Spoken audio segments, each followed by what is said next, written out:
Boom, baby. We are live. Welcome to Interview with the Man, episode 959. Debate Cheater.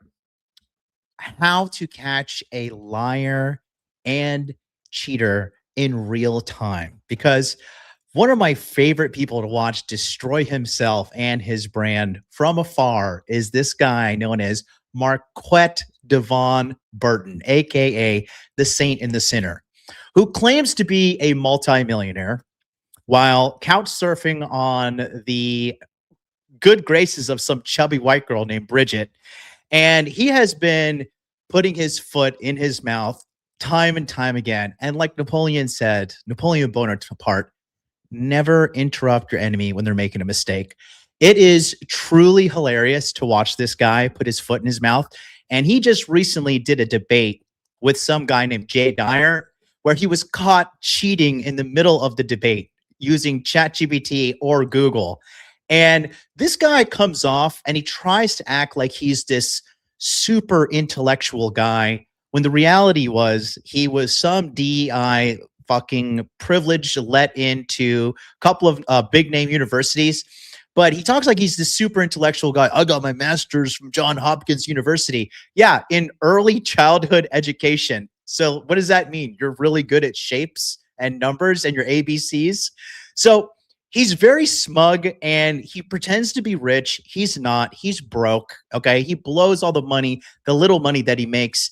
And in my personal opinion, I believe that he is a cluster B personality type disorder person. I truly believe he is either a sociopath or some sort of like some kind of NPD, some kind of narcissistic personality disorder. The great thing about people with NPD like him is they go around and they make so many enemies that the enemies all corral together and destroy him. But he's destroying himself. And my biggest thing that I don't like is he's pretending he's this multimillionaire. I doubt this guy's even made $1 million personally. You guys know, I've verified it. I've made millions of dollars with my brand.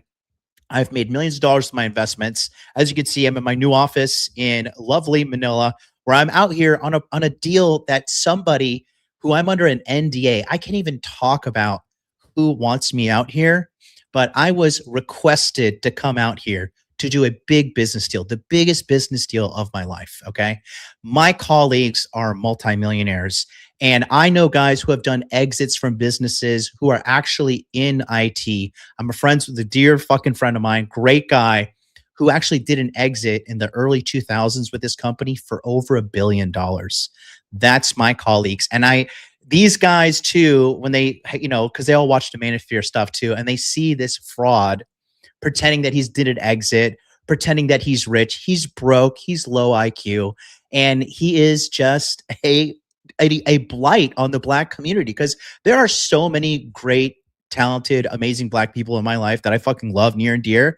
But guys like this scumbag, they just drag all the good Blacks down in the dirt with him. I mean, it's just really sad to see, honestly.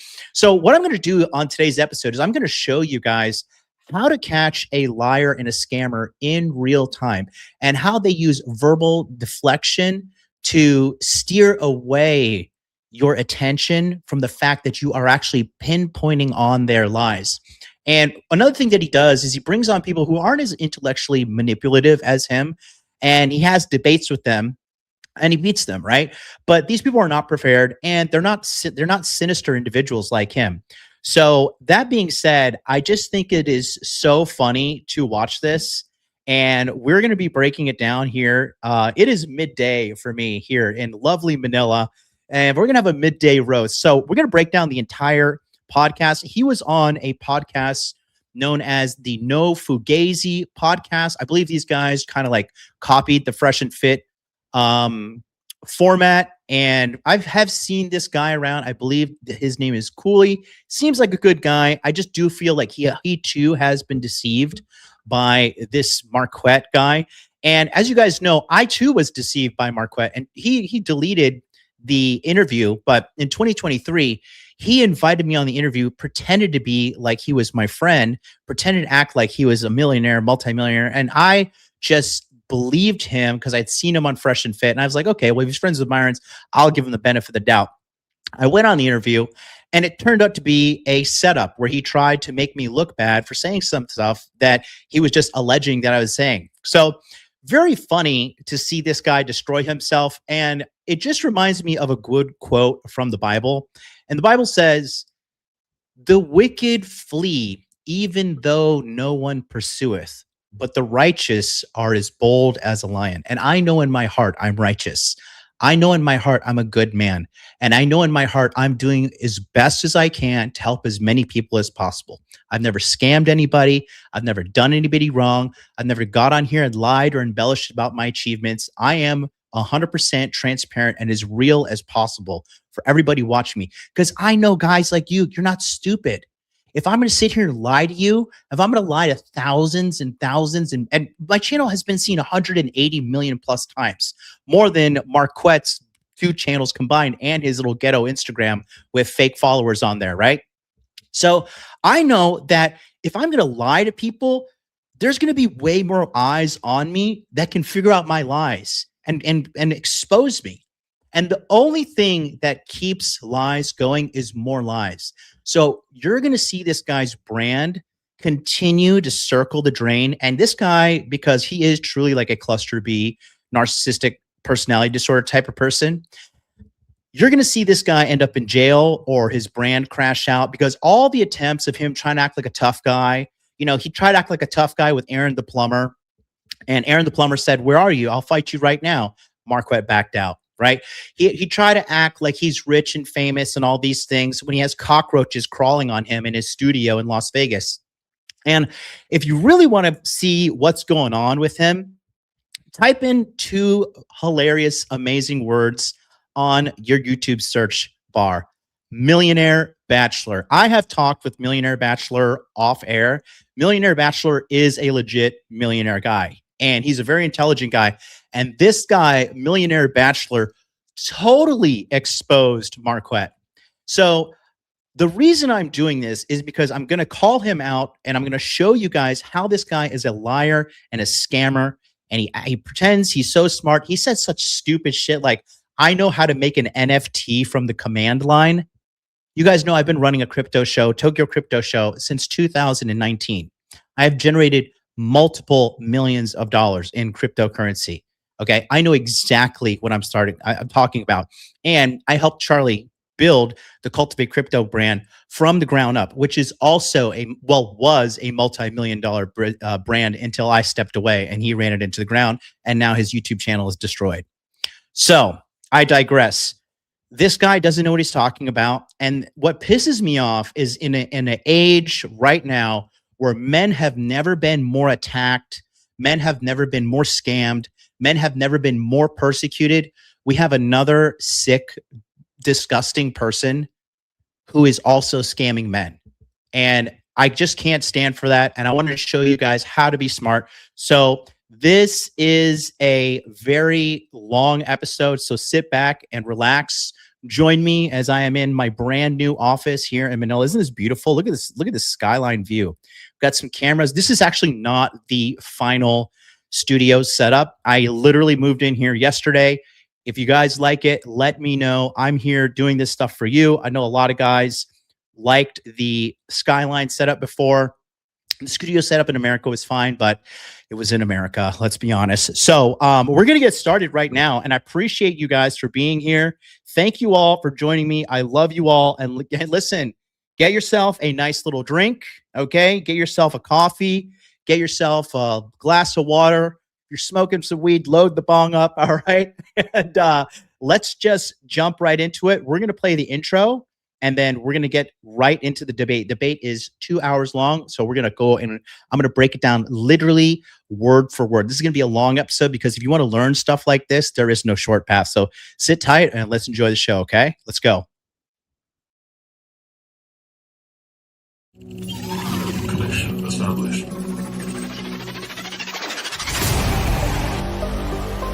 Make money, make muscles, learn game, hold frame. It starts with learning dating, and then you move on to something else to push humanity forward. That is the philosophy of modern life dating.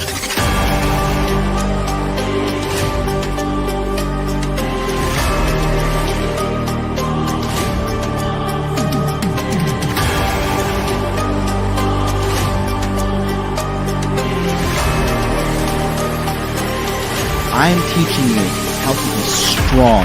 I am teaching you how to be powerful. So when bad things happen to you, you don't quit. Okay, because you don't know how. Because you don't know. No, if I'm not going to explain to myself. In normal conversation where people aren't sitting around and patronizing you because you're loud and obnoxious, and a lot of people don't want to confront you and tell you that. But I'll tell you that right now, young lady. You're very loud and obnoxious and you're rude. You wanted to blow it up and make me seem like something I'm not, and I didn't appreciate that. But that's okay. You can do what you want to do for your content. Oh boy, somebody's triggered. And She's you can do triggered. that. No, Adam sent me a clip.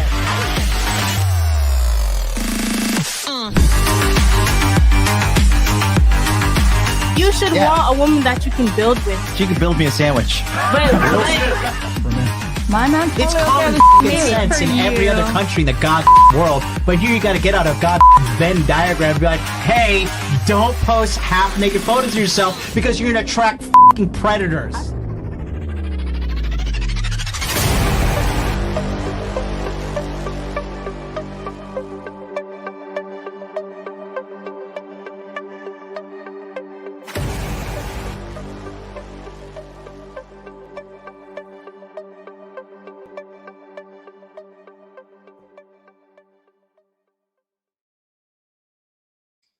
All right.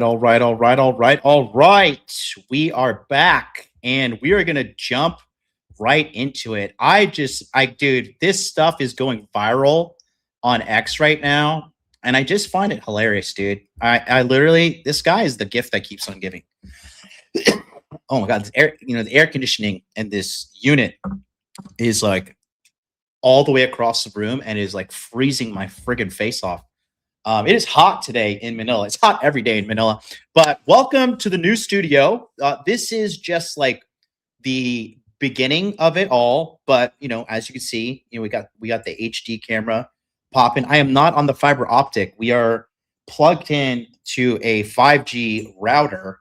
So I don't know what's going to happen, but we're going to keep going, and hopefully everything continues to rock and roll. I'm going to shut down pretty much every device that runs internet through this unit, and we are going to have a great show. So sit back and enjoy with me. I think I may play it at 1.25 speed because it may just be a tad bit too slow, but let me know, and let's take a look here. So this is the gentleman, I believe his name is Cooley. And this is his channel, No Fugazi Podcast, and he's done some good stuff exposing female nature as well. He is the moderator for this.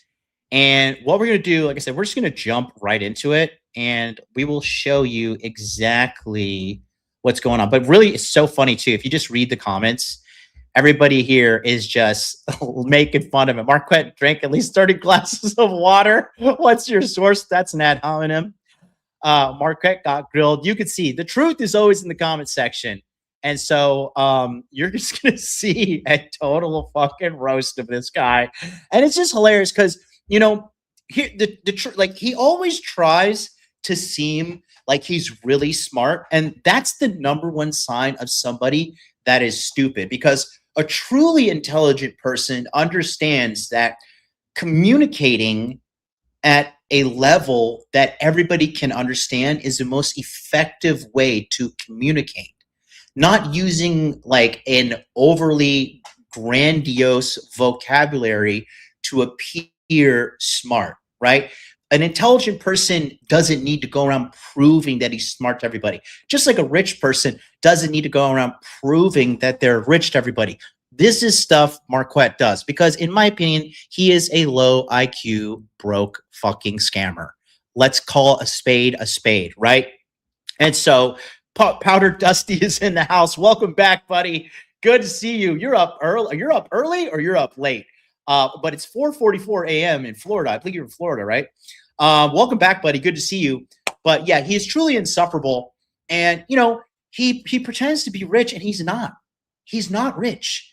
He has cockroaches crawling on him in his studio. He is couch surfing off of some fat white girl who is just as complicit in all the fucking shit that he does, to scam people left and right. And he's like, he always is like, it's just hilarious. People send me stuff all the time. And he's like, I'm here in this country, and here he's like trying to pretend he's rich, trying to pretend he's elegant and sophisticated. It's like he's staying in a standard room. Okay. Not to like brag, but I'm just giving you a perspective. Okay.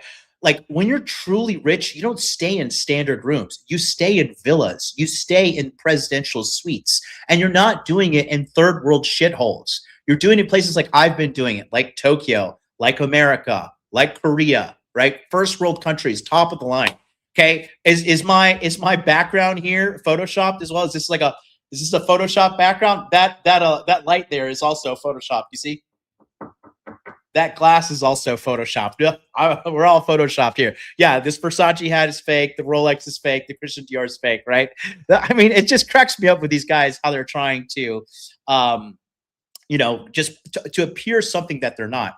And one thing that I did when I started to make my YouTube channel, I just said to myself, I'm just going to be me. And a lot of people are going to hate me, and a lot of people are going to love me, but I will love myself because I know I'm not selling out, and I'm not scamming people, and I'm not lying and pretending to be something I'm not, because those people are mentally deranged individuals. And this guy, again, he's saying he's worth tens of millions. He's saying that he is, he's done multiple exits for companies. There's not one single documented exit that this guy has done. And an exit is when you start a company, you make it extremely profitable, and then you sell it for its valuation, which is typically 5 times the revenue that you're doing per year. So if your business is doing $1 million a year in revenue and you have good profit margins, you could typically sell it for $5 million, and that is known as an exit. When you hear guys, I exited for 5 million, I exited for 10 million, whatever the exit is, that's what it is. There's no documented thing of him exiting anything other than the fucking crack house where he was born. Okay. So anyways, big fan of Jay. I never heard of this Jay Dyer. I didn't even look for this stuff. It just popped up in my algorithm, and I saw the clip, and I woke up and I started dying laughing. And I sent it to one of my friends who's a founder who did an exit with a startup that was over $1 billion in 2007. Okay. That's the kind of people I hang out with. And this guy has a nose for people who make money and who don't make money. And that's why he likes me, because he knows. And I met this guy. This guy did, like, you don't do an exit for $1 billion with a startup being a dumbass. And these people are sharp. They're very intelligent, and they know people inside and out, because there's so many liars and scammers everywhere.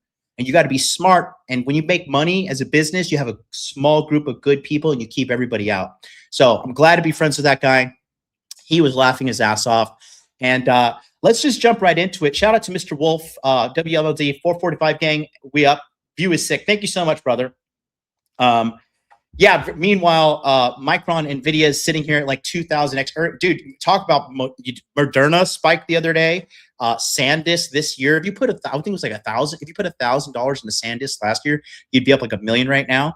So like, yeah, people who actually know money and stuff, they know what's going on. And this guy's just a clown. So we got to do what we do to clowns, which is laugh at them. So join me and let's take a look at this clown and laugh at him. Not this guy. This is Cooley. I like this guy. He's a sophisticated black guy. He runs really good podcasts. He's clearly a smart businessman, clearly a smart guy in general. And I do think that he has worked with Myron. So let's do a coverage on his channel, and go ahead and check him out. Go ahead and subscribe to this guy as well. It is the No Fugazi podcast. And let's go. Let's check it out. Welcome to No Fugazi Podcast. I'm your host, Cooley. Tonight is debate night. We got 2 heavy hitters. We got Final Boss meets Final Boss. If you're a fan of Jay Dyer and a fan of Marquett Davon Burton, you view them as the Final Boss. With that being said, we're going to go ahead and bring both of these gentlemen on up. We're going to go ahead and start with Marquett Davon Burton. Marquett Davon Burton is an American technology entrepreneur. Marquett holds a bachelor's from the University of California at Berkeley, as well as a master's degree from Johns Hopkins University. Marquett is also a... And that master's degree in Johns Hopkins University is in early childhood education. Let's just get that clear before we start.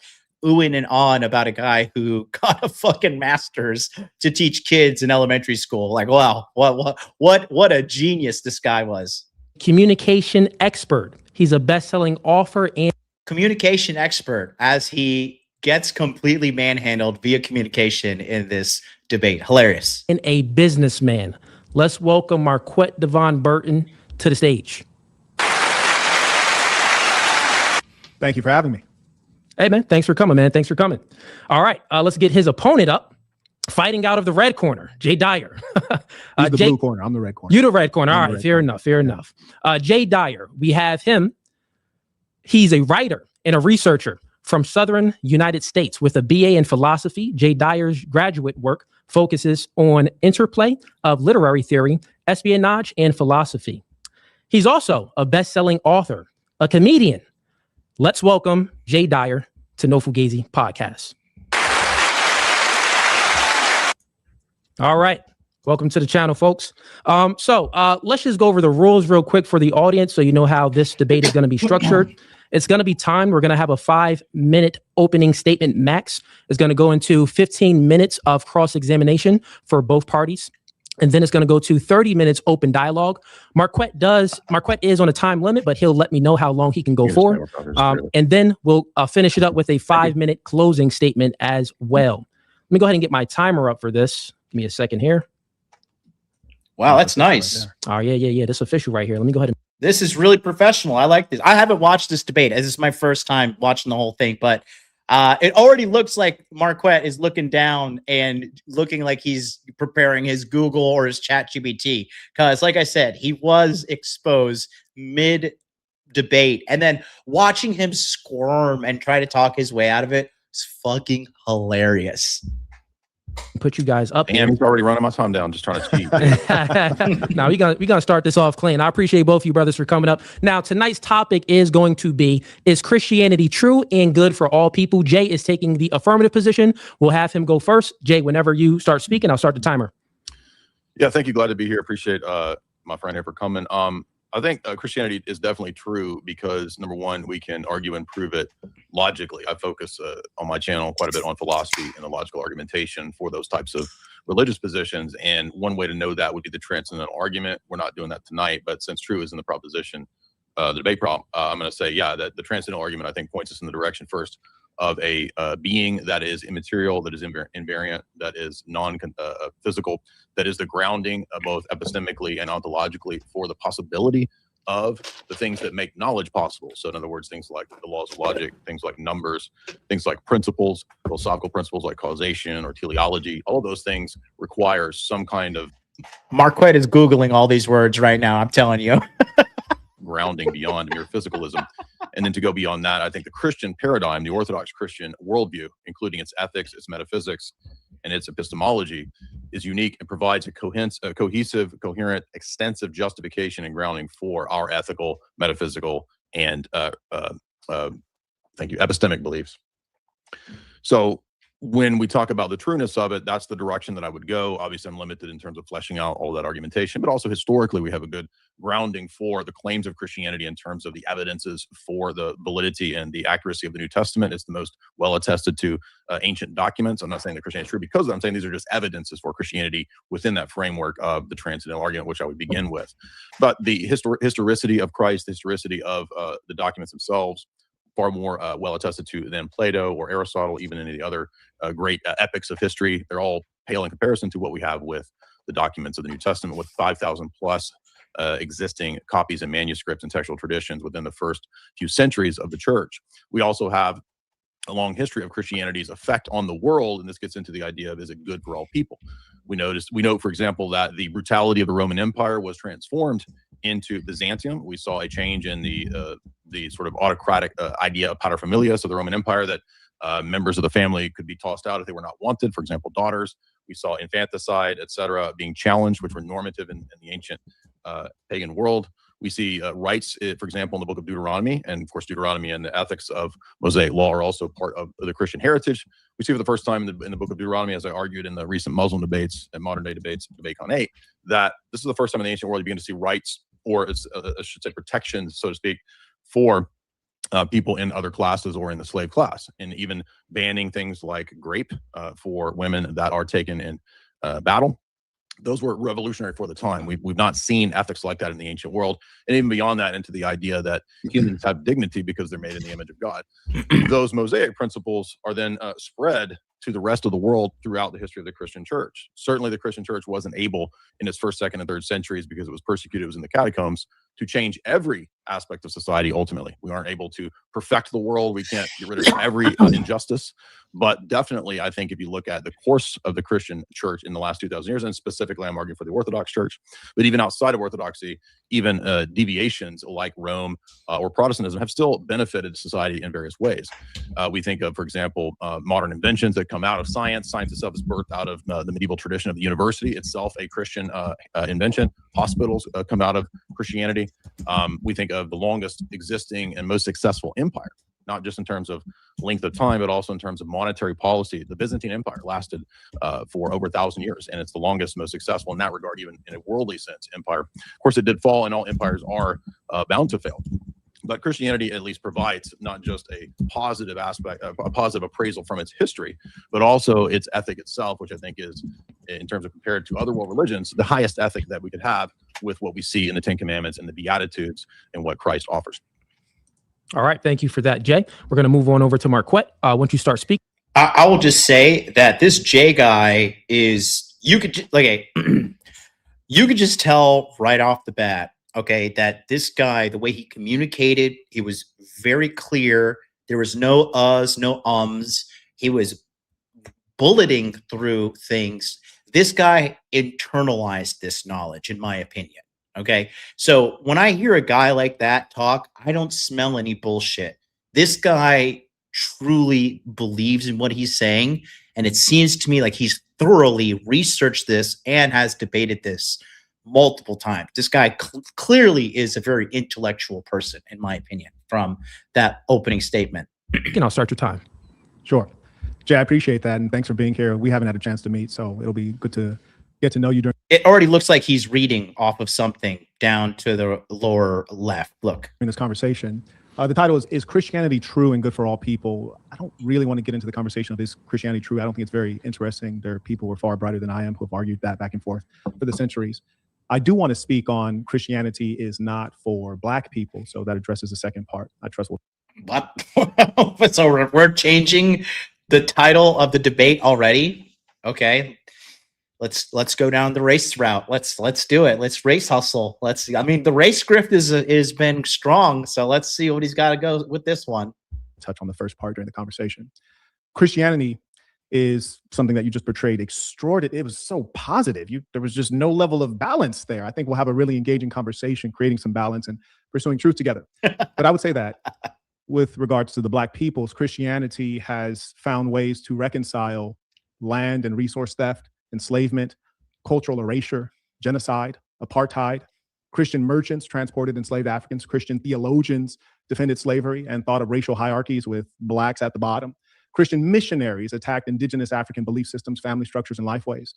The Christian slave trade, as I like to call it, transported 12 million kidnapped Africans across the Atlantic, with millions more dying during captured, forced marches, confinement, and maritime transportation. These slaving empires were overwhelmingly Christian. Portugal. Wait a minute. Wasn't it Blacks in Africa that were catching these slaves and selling them off?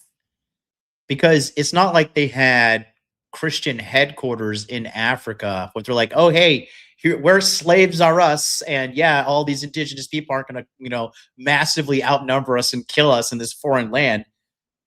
And I could be wrong, but from the knowledge that I have, and let me know, chat, because it seems we have a lot of educated people here in the chat. And then Honor TZ, I saw you in the comments on one of those things, and you wrote something hilarious, dude. I forgot what it was, but you hilariously wrote that. And then, yeah, Icarus, this is also something that I, got to tiptoe around. But yes, right. But was this not already happening amongst the Africans in Africa?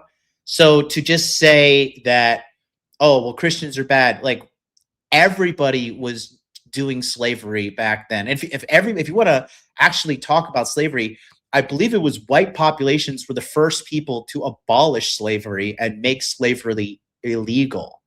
So slavery has been going on in Africa since like the times of the pharaohs in Egypt. So to even like try to make this a kind of like a moral positioning, a pseudo moral positioning, is quite comical. So anyways, let's continue here. Spain, Britain, France, Netherlands, United States. You mentioned Byzantines. Catholic empires enslaved Africans, European Protestants empires enslaved Africans, even the American Protestants enslaved Africans. The Orthodox Christians, you said you're an Orthodox, they enslaved. Anglican merchants participated, Reformed Protestants participated, Puritans participated. All of the denominations joined in. It was an ecumenical Christian movement. This has been the Christian way, justified with the Christian gospel. Africans could be branded with this burned into their skin, forcibly transported, inherited, mortgaged, sexually abused, castrated, separated from their children, whipped, worked to death, while the Christians administrating these systems would baptize white children, construct churches, print Bibles, and profess allegiance to Jesus Christ. Christianity did not exist in the background. Christian societies developed theological and juridical mechanisms for supporting the enslavement and subjugation of Black children, Black women, and Black men. Christianity is not for the Black peoples. I yield the floor. All right. Thank you for that, Marquett. So we're going to go ahead and move into cross-examination. Since Jay went first, Jay, it's up to you. Do you want to have him cross-examine your position first, or you want to do his first? Either way is fine. Marquett, yours, yours. What you want to do? I will cross-examine Jay first. Okay. Let me go ahead and get the 15-minute timer for this. Give me 1 second here. Look at, and here's okay, here, folks.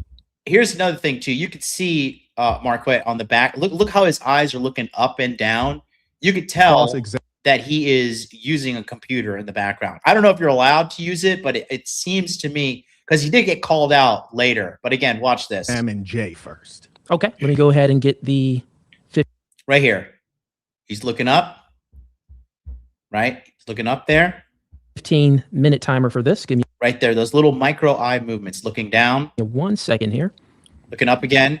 Just a moment. He's reading something. He's pulling something up. Moment here, folks.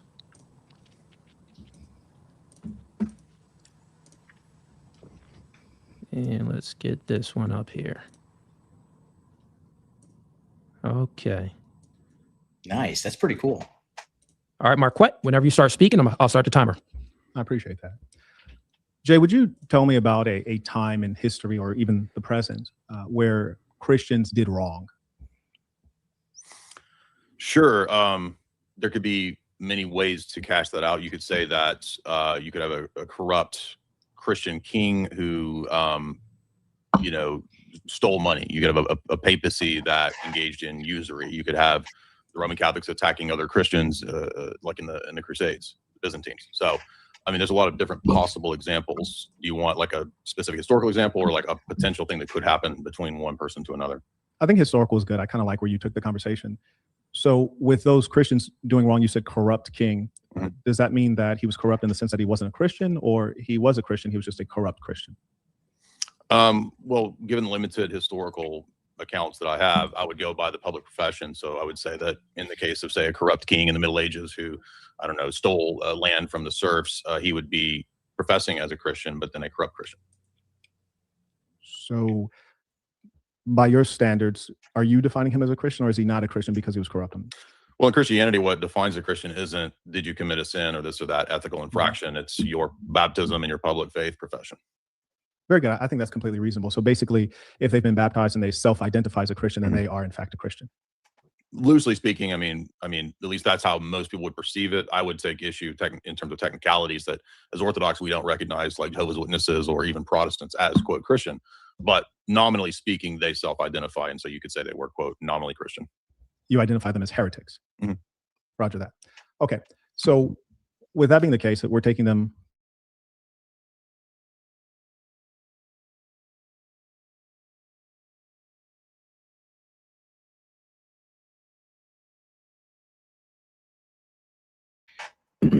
Did I lose you guys there for a second? My screen froze for a second. I did pause it, but I just want to make sure that because my screens gave me a loading sign for a second. We good? No, not frozen. I'm still here. I mean, I'm here. Just paused. We good now? Okay. This is my current interest. Why would Christianity be good for Black people when we observe that there was so much destruction to the African peoples at the hands of Christianity? Not only the 10 Commandments say, "Thou shalt not steal." I think that's a good place.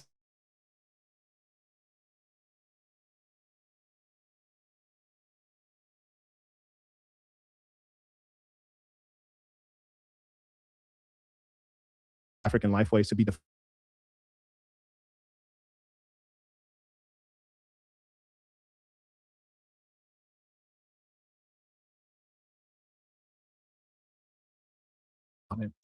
So, for example, the idea is that Europeans possess religion, Africans possess superstition, Europeans are civilized, Africans are primitive, Europeans have knowledge, Africans have custom. It's like almost everything that was African was defined as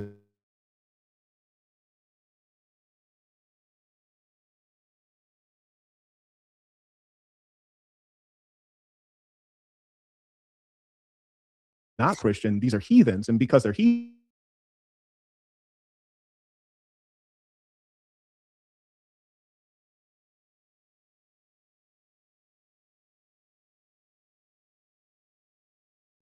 that it would be a genetic fallacy to argue that because a specific individual. We got canceled. Let's see. Hold on. Let's see. Internet is audio stream is currently loaded, recommended. Back. I'm gonna. Where do we mess up? We're gonna go back a little bit. I'm gonna rewind it a little bit. I'm gonna literally get off of every single thing here. I'm going to try and shut every single tab down. Yeah, I'm going to kill Rumble too. I wonder, actually, I'm going to kill Twitch. Okay. And I don't know, Rumble is... I continue fine. Okay, we're going to kill Rumble. And we're just going to keep X, and we're just going to keep... X and YouTube. Thank you, MLD, for reviewing this debate. I was waiting for someone smart to review this. Thank you, brother. Appreciate you. Appreciate you so much. Let's continue. Okay, I rewound it a little bit. But basically, looks like, okay, so from what I'm seeing now is basically Marquett is trying to say, he's just like, what he's doing is race grifting. That's the only thing he's doing. He is trying to make an us versus them narrative. And he's trying to say that Christianity was bad for X, Y, and Z. Therefore, Black people should not be Christians, which I think is fucking stupid as hell. I think the 10 Commandments would help the Black community. Thou shalt not kill. Thou shalt not steal. If you look at the data, they could use a little bit of that, right? Especially in the United States of America. So no, I think Christianity is a good thing for a lot of the countries that embraced it. Because if you look at the great countries of our time, United States, Great Britain, France, Germany, right? Spain, all of these countries that have great histories. I mean, parts of Europe as well. Russia is typically known as Orthodox Christian. These are all strong, great nations with a very rich history. And if you just really want to say, oh, well, this country embraced this religion and they killed this many people, therefore it's bad. If you study human history, it's just war, death, and a lot of rape and a lot of killing. Like the Japanese marched into China during World War II and they had the rape of Nanking, where they killed over 100,000 people in the course of a couple of days, right? You talk about what the Chinese right now are doing to the Uyghurs in those Chinese concentration camps is fucking horrible, right? If you talk about how the Indians and Pakistanis hate each other and constantly hating each other, violence, war, murders, all that. Look at Israel. Look at Palestine. Look at the Middle East. They've been like on a constant state of war since literally like biblical times. So I really don't understand what his angle is, but I do if you actually reverse engineer it, which is he's just trying to race grift and he's trying to have like some kind of pseudo moral authority just because he's like, oh, well, Christians are bad because they did wrong things to black people. Well, okay, like everybody has done there is no innocent race in the human race. Every race has done something fucking horrible. Even if you want to look at the Hawaiians, right? When King Kamehameha unified all the Hawaiian islands and made them one nation, he went to each Hawaiian island using the naval tactics that he learned from Davis and Young to murder and kill and enslave all of the other populations of the islands. And I believe he killed pretty much every king, or either he killed them or had them fucking bow down. But it was not peace. It was not kumbaya and all that. So I don't know what he's getting to that with. I don't know where he's going with that. You hate Jews, though. Who said that? One of my great friends that I hang out all the time is a Hasidic Jew, and like we talk like pretty much like 2 to 3 times a week. So you're definitely wrong there. And I'm actually going to go to Israel soon, so I don't even know what you're talking about. But I've never seen you before. But thanks for tuning in, buddy. Sit tight, and learn a little bit of something. You might learn a little bit about me as well. Had their own spin on it. So, for example, the idea is that Europeans possess religion, Africans possess superstition, Europeans are civilized, Africans are primitive, Europeans have knowledge, Africans have custom. It's like it looks like he's reading off of something. It looks like he's reading off of something right now as well. By the way, look at his eyes. Look how he's looking off to the right. It looks like he's reading off something. Almost everything that was African was defined as bad, and it was largely based on the Christian values. And because of that determination and that dichotomy that was created, when you say, okay, well, we need to follow Jesus, if they're following paganism or that which is not Christian, these are heathens. And because they're heathens, it's kind of okay if we do violence upon them and enslave them. And this is something that we saw consistently across various Christian groups, including ones that you identify with and others you consider heretics. I get the floor. Yeah, the answer is that it would be a genetic fallacy to argue that because a specific individual had a specific sin, that therefore the rest of their commitments were therefore evil or false. So, for example, yeah, you could argue that a person believed in, let's say, a form of distributist economics, or that a person believes in capitalism or socialism. The fact that the person acted evil. And then take a look at how Jay is behaving when he's speaking, right?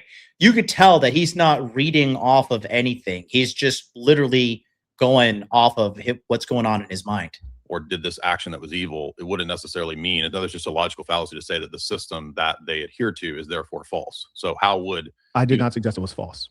I suggested that the outcomes were wicked. I did not suggest it was false. Well, the premise of the debate is true and good. So that I thought you would be arguing that it's false. I said that it wasn't good. The outcomes were not good. They were destructive. They provided for land theft. They provided for destruction of culture. They provided for extraordinary levels of violence, genocide, apartheid.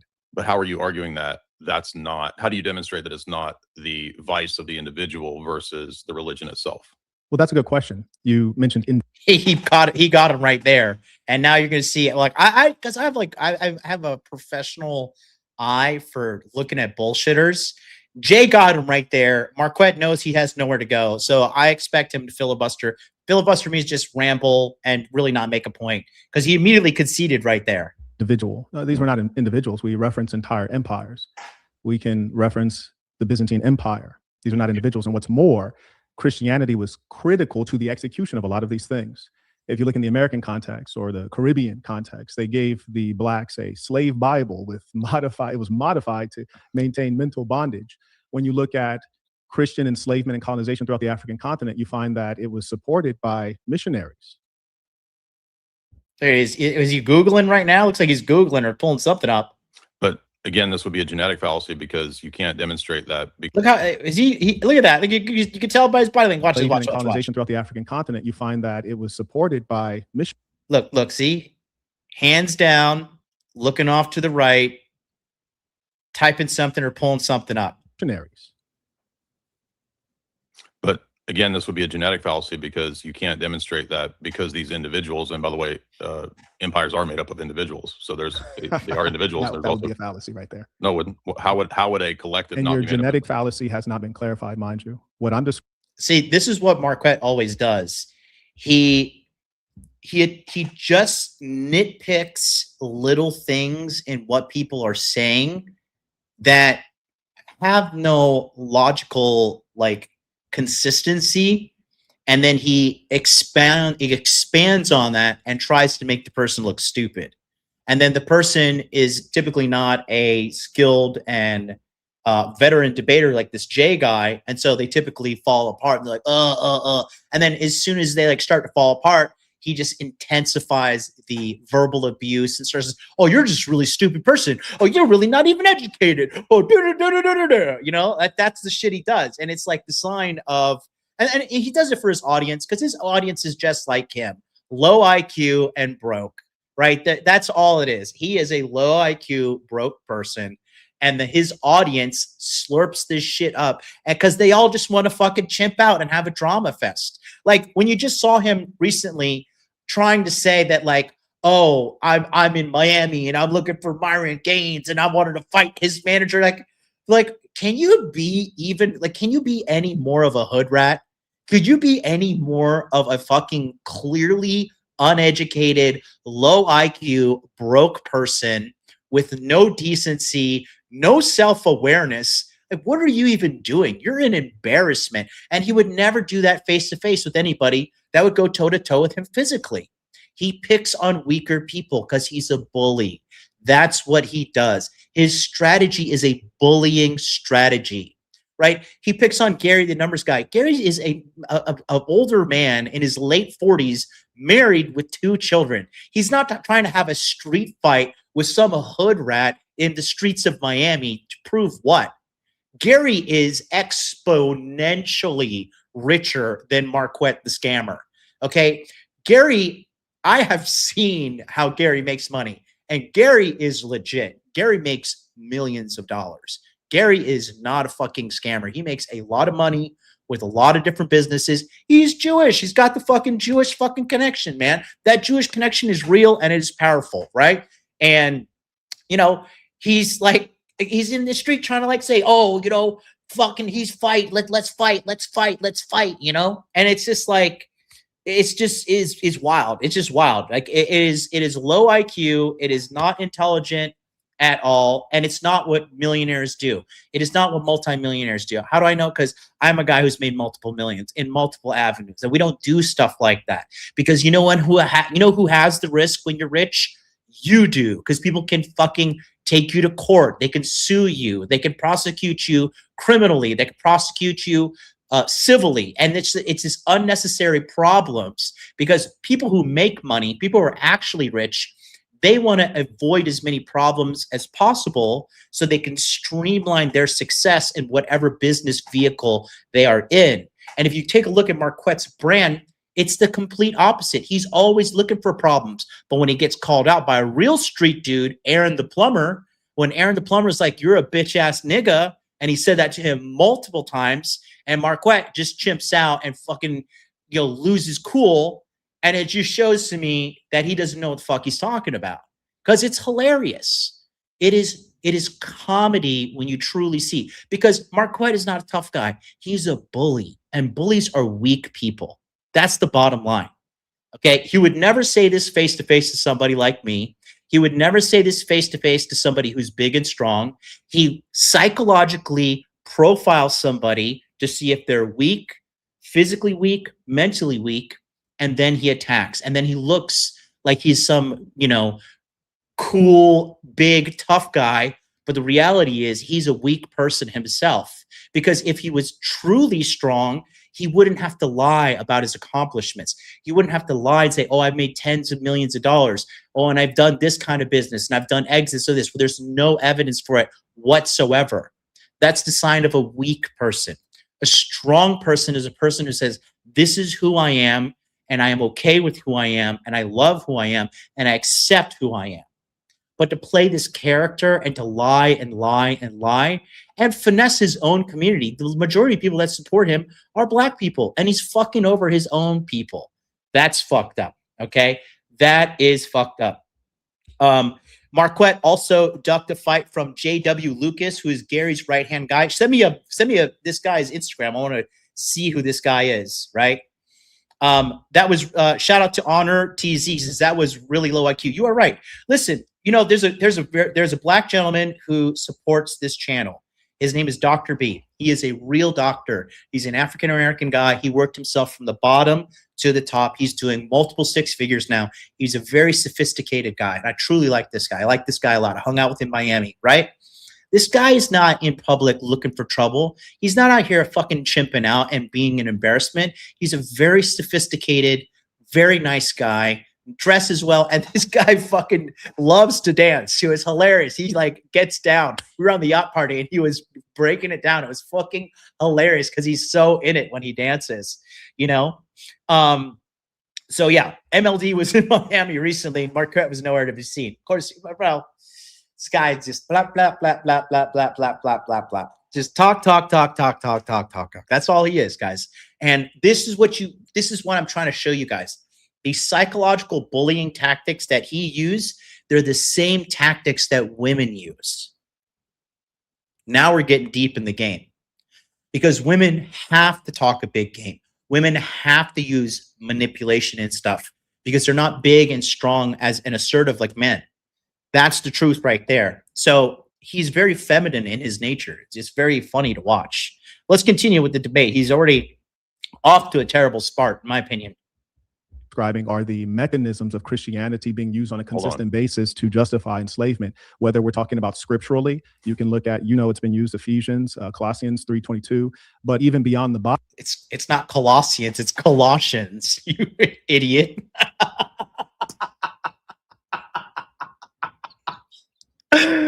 Bible, you look at Christian organizations like the Ku Klux Klan is a Christian organization. They're publicly stated as we are defending Christian Protestant civilization against foundational Black Americans, against Jews, against immigrants. They burn crosses. They have Christian iconography. And consistently, you'll see that Christianity is utilized as a tool, and it is component and process in enslaving and colonizing. And it's not individuals, it's organized groups. And that's the part that you're denying. Oh, he's going now we're having the colonizer. Now we have the fucking colonizing argument. Okay, what about the Japanese who killed off the Ainu? Right? Are they bad people for colonizing? What about all of the Chinese that were killing all of the people in Asia for hundreds of years? What about the Mongolians, the Mongol Empire, Genghis Khan, who colonized all of Asia, killed more people than most of these big bad Christian leaders? What about these people? Are you going to attack like Buddhism? Are you going to attack fucking Taoism? You know, this is hilarious, dude. This is like comical if you know what you're talking about. I think this Jay guy is going to figure out pretty quick that Marquette's full of shit. Like I said, I haven't seen this. Okay. He will just fall back on that's not the debate topic. Cop out. Which guy is going to do that, Joel? Marquett or Jay Dyer? Thank you to Dark Ice. MLD, I'm glad you know what's going on. Thanks for being honest. I appreciate I appreciate that about you and Myron. And that's another thing. This piece of shit is a fucking piece of garbage for trying to attack Myron. Okay, this guy, Myron fucking has infinitely more fucking clout than this guy. And he got his little butthole hurt because Myron's like, yeah, you can't come on Fresh and Fit anymore because all you want to do is talk shit. And he had the fucking epic chimp out, started fucking, well, Myron is a piece of shit. Oh, but you were fucking begging on your knees to get on that show when they were peaking in fucking 2021, 2022. And now where is it, Mr. fucking I'm worth $10 million? Mr. Google my name to find some fucking Bobo website that's cheaper than the fucking watch you wear, written by some fucking Indian to have your fucking fake net worth written on there. This guy's a joke. It's hilarious. He will just fall back. That's not the debate topic. Cop out, Marquette. Let's see what happens. I mean, dude, I'm already chimping out because he's fucking like, it's just like, this guy's a joke. It's funny. And like all clowns, like all jokes, you just have to laugh at them. Because he'll certainly see this video and try to make some kind of reply. I don't care. I don't care. He's not on my level. He will never be on my level, and his brand will continue to spiral down into irrelevancy, and he'll keep on getting more desperate and more desperate for clout and keep on trying to push the fucking envelope. If this guy's such a multimillionaire and big baller, why is he always begging for super chats? Why is he always saying, pay your tuition, dog? Pay your lesson fee, dog?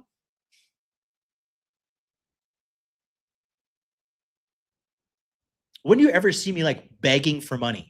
The last time I like was adamantly like, okay, send me money is when I was hospitalized during my live streams in December, when I was literally live streaming from my hospital bed in Korea. And people were like, how can I support you? I was like, hey, you want to support me? Here's my PayPal link.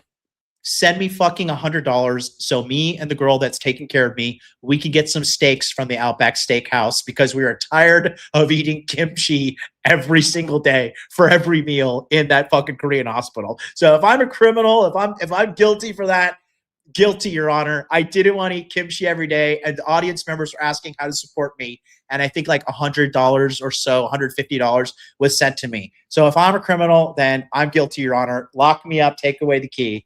But this guy begging all that stuff is hilarious. Yes, exactly. And Stalin and Mao Zedong killed more than any Christian empire, right? Let's talk. Why don't we talk about the Bolsheviks who are putting Christians into prison and boiling their hands in fucking boiling water and then removing the skin and making human gloves out of that. Let's talk about that, okay? So MLD, I've watched part of the debate. I couldn't listen for long. You have more patience for this dude's retardation than I do. I wish I had my sound thing. It's in this fucking mess here. Where is it? My soundboard is somewhere here. We don't even have the whole studio set up. This is just the beginning of it. You took the words right out of my mouth. Yeah, exactly. Anyways, let's go back to this. Let's watch this guy. Because here's the thing, guys. The reason I want to show you, this guy's the gift that keeps on giving. Because a lot of you guys, women do this same shit to you. And you guys got to learn how to hold frame and have confidence to stick up against people who do this to you in real life. So this guy is an excellent example of what not to be in life, first of all. And then second of all, you can see a liar and a manipulator called out in real life here. And it's phenomenal. You're suggesting that it's one random. You're acting like it's like a random individual Christian. I'm not suggesting that all things that Christians do are wicked. I'm not suggesting that Christianity is wholly destructive. What I'm pointing out to you is that if you have a medicine that consistently has such bad side effects, then probably this is not a medicine. The healing must be questioned. No, I didn't argue that. I said that it's a genetic fallacy to conclude that because of the source themselves doing something bad, that therefore the whole proposition or what they're doing or everything else in their ideology is bad. That's the fallacy there. That's why you can't do, it's like a version of an ad hominem. It's like saying, I don't like you, and therefore what you're saying is false, or you did a bad thing here, and so therefore your ideology is false. So you would have to demonstrate, and you moved in that direction with citing Ephesians as to why you think that there's an ideological problem in the system that's leading to that. But you then sir, you're suggesting that history is not a meaningful example. The references to scripture are the least of it. We can reference 12 million dead. We can reference an entire continent colonized. How do you logically show that that's Christianity and not individuals acting that way? That's a good question. Well, for example, we can consider what the Pope has said, right? Wait. Has the Pope not? And the Pope's not the only. Wait. Watch this. Okay, this is where Jay caught him dead-handed. He got him dead to his right. Watch this. Yeah. We can reference an entire continent colonized. How do you logically show that that's Christianity and not individuals acting that way? So right here, he's got him dead to rights. And watch what Marquette starts doing. That's a good question. Well, that's a good question. So now he's buying time, right? By not, because notice how Jay, there's no delay in what he's saying. There's no delay in words. Jay is very direct. There's very short amount of time between what he's asked and how quickly he speaks, and when he counters too. And then Marquette has to bullshit and fucking, beat around the bush as he's doing right now. So watch it. But I guarantee he's just going to continue to do that. Oh, for example, we can consider what the Pope has said, right? Look, has the Pope not, and the Pope's not the only one, but for example, we can see that the Pope has specifically condoned slavery. And this went on. Watch his eyeballs. Look, this is, watch his eyeballs. Watch his eyeballs. Watch his eyeballs. And watch his hands too, okay? This is where he's caught cheating straight up. So watch it again. Let me get off the screen. Watch Marquett right here, okay? Watch him. Pay attention. Watch his eyes. Watch his hands. Okay, this is where he starts to cheat. I mean, he's been cheating the whole time, but are we surprised, really? Maybe he's just, you know what it could be, guys, real quick? It could be that during the debate, he's making some NFTs, from the command prompt line. He could be just typing in the command prompt line, making some NFTs. Who knows? Bitcoin is just spiking. Bitcoin just hit 79,000. So maybe he's trying to make a NFT comeback here, right? Let's see. Suggesting that history is not a meaningful example. The references to scripture are the least of it. We can reference 12 million dead. We can reference an entire continent colonized. How do you logically show that that's Christianity and not individuals acting that way? That's a good question. Well, for example, we can consider what the Pope has said, right? Has the Pope not, and the Pope's not the only one, but for example, watch here. You see that the Pope has specifically condoned slavery. And this went on for years.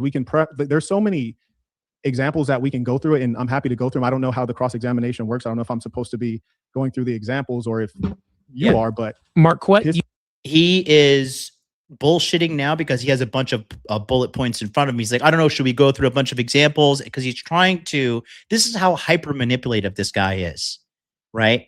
He is trying to pretend like he has it all figured out already. And he technically does, because he has a whole list of ChatGPT shit pulled up in front of him.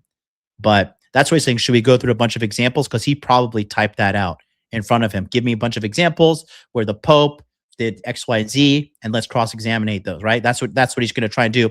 And when he's trying to do that as well, he's like, should we cross-examine? He wants to give Jay some time to talk so he could sneak looks at the screen and continue to cheat himself.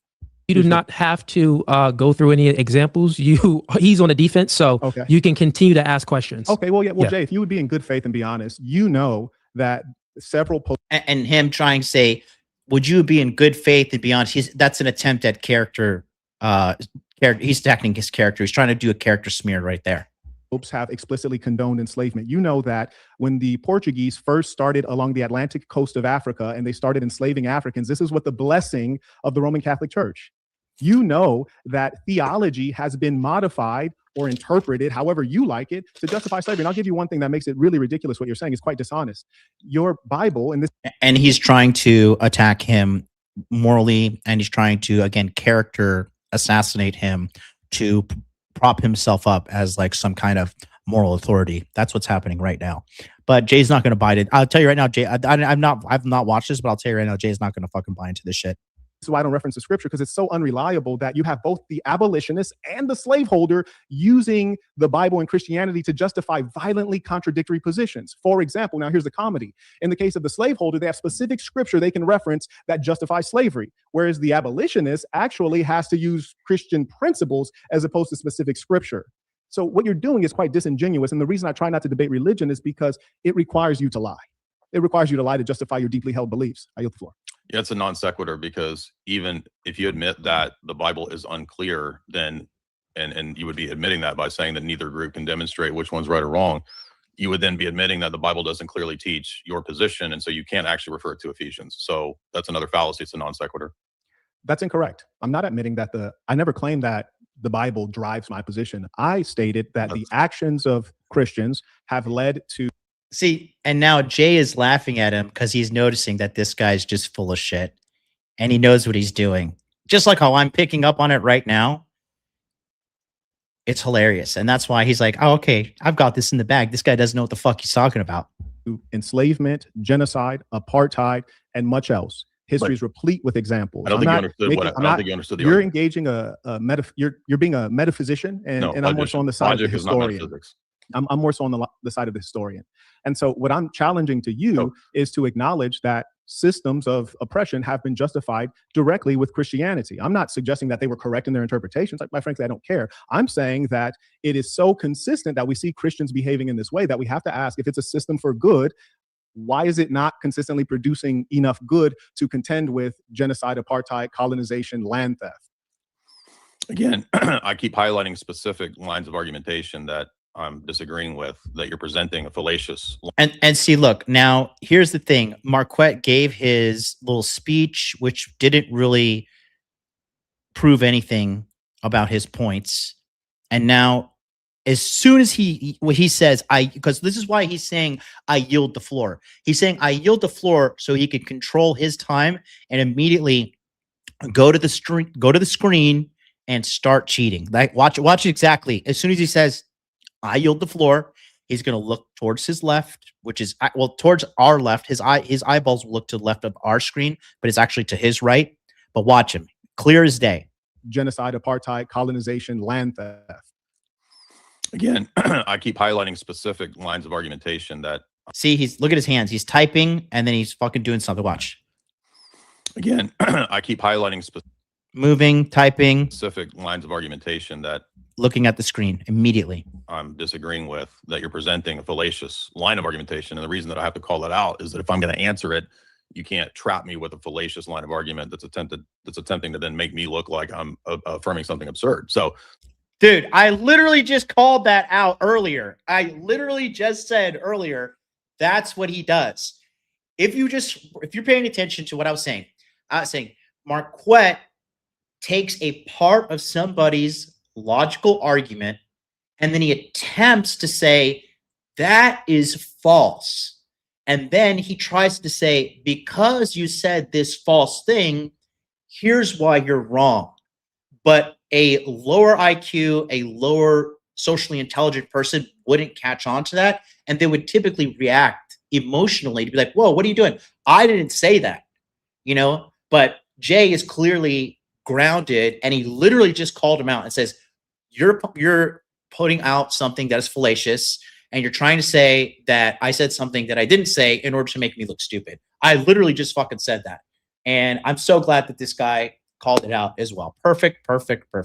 Let's continue. What a great day. Guys, by the way, go ahead and smash the like button. I know we are on YouTube. I have the YouTube tab closed. How many likes are we at right now? We got 100+ people watching us right now. So just smash the like. That's the number one way you can help send me up in the algorithm. Likes are the number one thing that matters. Just get that up there. Okay. Thank you guys for smashing that like button. So I'm going to rewind it again because Jay, that's why Jay started laughing in the middle of I'm going to replay it right now. See, look, Jay catches him. Okay. After Marquett takes his 900th drink of water. Watch. Then, and you would be admitting that by saying that neither group can demonstrate which one's right or wrong. You would then be admitting that the Bible doesn't clearly teach your position. And so you can't actually refer to Ephesians. So that's another fallacy. It's a non sequitur. That's incorrect. I'm not admitting that I never claimed that the Bible drives my position. I stated that the actions of Christians have led to enslavement, genocide, apartheid, and much else. History is replete with examples. I don't think you understood. You're engaging you're being a metaphysician, and I'm more so on the side of the historian. I'm more so on the side of the historian. And so what I'm challenging to you is to acknowledge that systems of oppression have been justified directly with Christianity. I'm not suggesting that they were correct in their interpretations. Quite frankly, I don't care. I'm saying that it is so consistent that we see Christians behaving in this way that we have to ask, if it's a system for good, why is it not consistently producing enough good to contend with genocide, apartheid, colonization, land theft?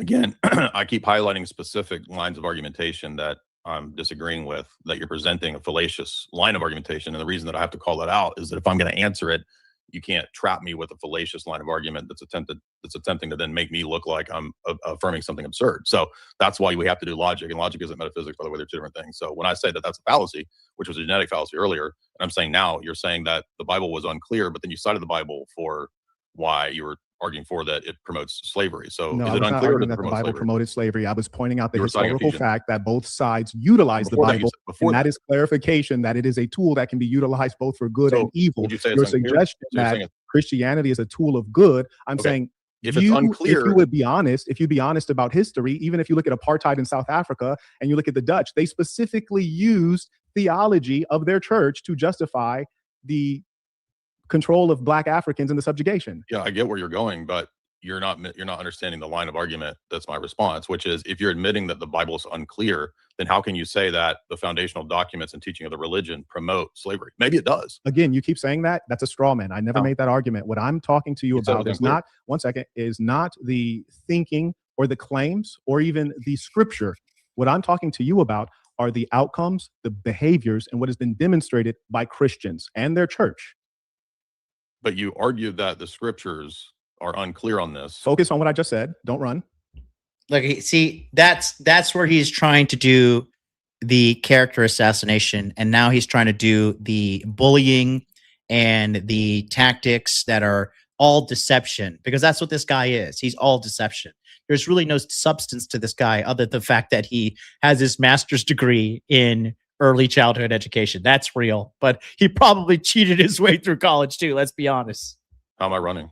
You're running because I told you my argument is about the actions of Christians. Okay, but it's a fallacy because it's relying on something that was ambiguous and doesn't. That's not a fallacy, sir. It is. If it's unclear, if the texts are unclear, the foundational texts are unclear, how are you concluding? You're talking about the Bible. I'm talking about the actions of Christians. But Christianity. You keep running. We know what I'm talking about. You're pretending you don't understand. Christianity is a. No. See, and this is now he's intensifying the bullying because he knows that he's up against a formidable opponent, and the formidable opponent here is onto his bullshit, and he just called him out. Like he called him out line by line, and now the chimp out is intensifying. That's why he's like pointing at the camera and like talking over him. It's like, whoa, you're running. Whoa. That's not what I said. He's trying to assert dominance because he's losing the logical argument. This guy is getting emotional, and Jay is just being stone cold and logical. You can see Jay is not even raising his voice. Jay is not losing his tonality. He's just refuting it line by line. But Marquett knows now, if the only person who's running now is Marquett, he is using deceptive tactics and he's not addressing the logical argument at hand. And so it's hilarious to watch this in real time when you know what's going on. So let's continue to watch him continue to lose the frame here. No, I understand. Okay, well then act like it and address what I said instead of trying to run. And no, see, and then like the insults. Well, then act like it. Well, then stop trying to run. See, these are all little insults that are not part of a logical debate. These are ad hominem attacks, quite frankly. You know, they're little sneak disses, and they work on people of lower IQ because that's who Marquett himself is. He's a lower IQ. He's king of the retards. He's king of the idiots. You know, and so these tactics work on lower level people who engage with him. But Jay is just very stone cold and keeps on telling him, no, I'm trying to tell you, but you don't seem to get it, or he does get it. He just doesn't want to admit it. Either way, the only person running right now is Marquett. Falsely claimed logical fallacy. How am I falsely claiming? I don't even think you understand. Could you restate what I'm saying? You know what I'm asking you. I'm asking so you can't to say... no, don't play games. Yeah, see, look, exactly. Oh my God, this guy, dude. When you can see, like I could see, and you could spot a bullshit artist. He doesn't even know what the fuck he's talking about because all he's trying to do is run away from the fact that Jay smells blood, and he's logically cornering him, and that's why he's saying, well, repeat your fucking statement. Repeat what you said. And because Marquett is fucking reading off a goddamn ChatGPT script or Google or whatever, he doesn't even know what he's saying. And he's so emotionally riled up. That's why he's drinking and drinking and drinking. That's a nervous tick. He's extremely nervous. That's exactly what's happening right now. And Jay's got him on the fucking back pedal now. So this is fucking hilarious. Thanks, MLD. You're a good and fair dude. Hope you stay in contact and do contact with my dude. I love Myron. Myron, listen, bro. Listen, okay. I will never, ever, listen, let me make this very fucking clear, okay? Myron has overblown me in fucking stardom by 1,000-fold. Okay. He signed up for my shit in 2019. We became friends. I introduced him to all the Rule Zero guys. We all helped, we all grew our brands together, and we really helped give Myron a little bit of boost at the beginning. And Myron outgrew me, and he's done way better than me. And he makes more money than me, and he has more clout than me. And I'm happy for him. And I will never fucking do some smear bullshit against Myron. Okay, I will never do some attack on him or fucking whatever. I'll never do that shit unless Myron comes out and starts like blowing people's brains out in public. Then I'll be like, okay, like what the fuck you're doing, bro, right? But he's an honest and ethical guy, and you will never, ever, ever see me betray my friend, because before he's Myron Gaines, he's my friend. And that's why I can pick up the phone and go on Fresh and Fit anytime that I want. Myron's a good guy, and I'll always fucking defend my friend. And you'll never see me do what this disgusting snake Marquett did, which was attack Myron as soon as he fucking couldn't come on the show. And he got, he couldn't get his way anymore. And basically, like a crazy ex-girlfriend, he went on the internet and started fucking smearing him. That's exactly the fucking kind of person that we're dealing with, bro. Okay, that's exactly the kind of person we're dealing with. So it's hilarious. But watch him backpedal here, because let him continue to read too. Because I think Jay is going to call him out here soon too. What I'm saying, you claim to understand Christianity is no. I understand. Okay, well then act like it and address what I said instead of trying to run and falsely claim logical fallacies. I don't. How am I falsely claiming? I don't even think you understand. Could you restate what I'm saying? You know what I'm asking you. That's a delay right there. The way he reins the tonality and then brings it down, that's a delay tactic, because he doesn't know what the fuck he's talking about. I'm asking so you can't to say, no, don't play games. See, I'm not playing a game. The only person playing games is Marquett, because he's completely intellectually dwarfed here, because he's low IQ, broke, and a fucking dumbass. No, don't play games. What I'm asking you to do is to address the fact that on a consistent basis, we can see organized efforts of Christians doing great evil in the world. I see you've not acknowledged any of the evil. You've not condemned it at all. And somehow you're trying to escape what I'm talking about. Yeah, that's not true. I'm asking you to address it. I listed cases of evil. So how is that? That's not true. Well, address what I just asked you.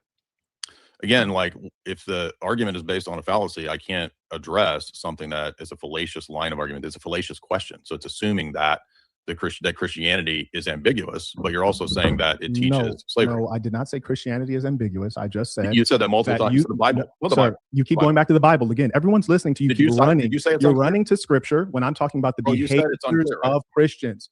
For example. So he's going to read again. Now he's going to start reading. Look at him. Look at him. He delays. This is all he does, guys. Pay attention with me. He delays. He throws some insults. He tries to get the guy emotionally off center. And then when the guy responds, he looks to the fucking right and he starts cheating and looking at the computer and getting his points. And then he has enough ammo to continue to do this deception and try to make the guy look stupid while not answering anything himself. But Jay is a perfect example of holding frame. And Marquett is probably just trying to run the clock out too. Honestly, that's really what it looks like. Hilarious. I referenced the Dutch Reformed Church. They developed theological defenses of apartheid. He's reading right now. You can see scholar Johan Theron on that one. So what I'm asking you is if Christians and their church. Yeah, it just went out. Hey, real quick. Do you want to extend this out of like this man 3-5 minutes? This look because here's exactly what's happening. Because Marquett is friends with Cooley, this is what he's trying to do. He's trying to use that fucking friendship to toe the line a little bit and say, this man is not answering any questions. He's attempting a character assassination while not addressing the fucking argument at all. And Jay completely called him out. So that's exactly what's happening now. Real-time breakdown for you guys. Man answered no questions. He tried his best to basically bog down the discussion. I don't understand. You don't understand. We don't understand. You're done. Why are you wasting time? Yeah. So real quick, I got you guys real quick. So Marquett was asking a question, and then Jay just asked him, "Why are you wasting time? Why are you wasting time? Let's debate. Let's go." Because Jay wants to go toe to toe with him, and Marquett already knows he's outmatched, bro. It is fucking hilarious. EP says, I honestly lost all respect for Marquett. I thought he was a cool guy, but I see the game he's running. He doesn't care about the truth. Again, guys, I'm just going to continue to show you these fucking fools, these liars, these manipulators, these people who are dishonest and only in it to fucking enrich themselves. Mark my fucking words. Watch this guy's brand spiral down to nothing. Okay. This Excalibur's Cooley deep down knows Marquett is full of shit. Cooley and Dyer, both Orthodox Christians. Well, praise the Lord for that, you know. Jay Dyer, from my understanding, he was saying that it was a fallacious question. This is why he couldn't answer it. But it is, real quick, Jay Dyer, it is Marquett's time for the cross-examination. So if you could address the question in a way where it can then satisfy his cross-examination. I understand your position, but you'll have your 15 minutes to address that on your time. Yeah. So I'll just let this play out for 2 more minutes here. Sure. Go ahead, ask it again. What I just said, the last thing I said before the time right now. That's what we're on. You don't know what you're talking about. A guy as smart as you. You don't know what you're talking about. He's like, oh, the last thing you said. The last thing you said. If you're okay, now I'm gonna chimp out. All right, now I'm chimping out. Get chimp out incoming. All right. If you know what you're talking about, you have a clear, logical line of your beginning of your argument, the body of your argument, and the end of your argument. That's what you know. And you clearly know it. When you're not being fed data or reading from a script or trying to make it up on the fucking go, right?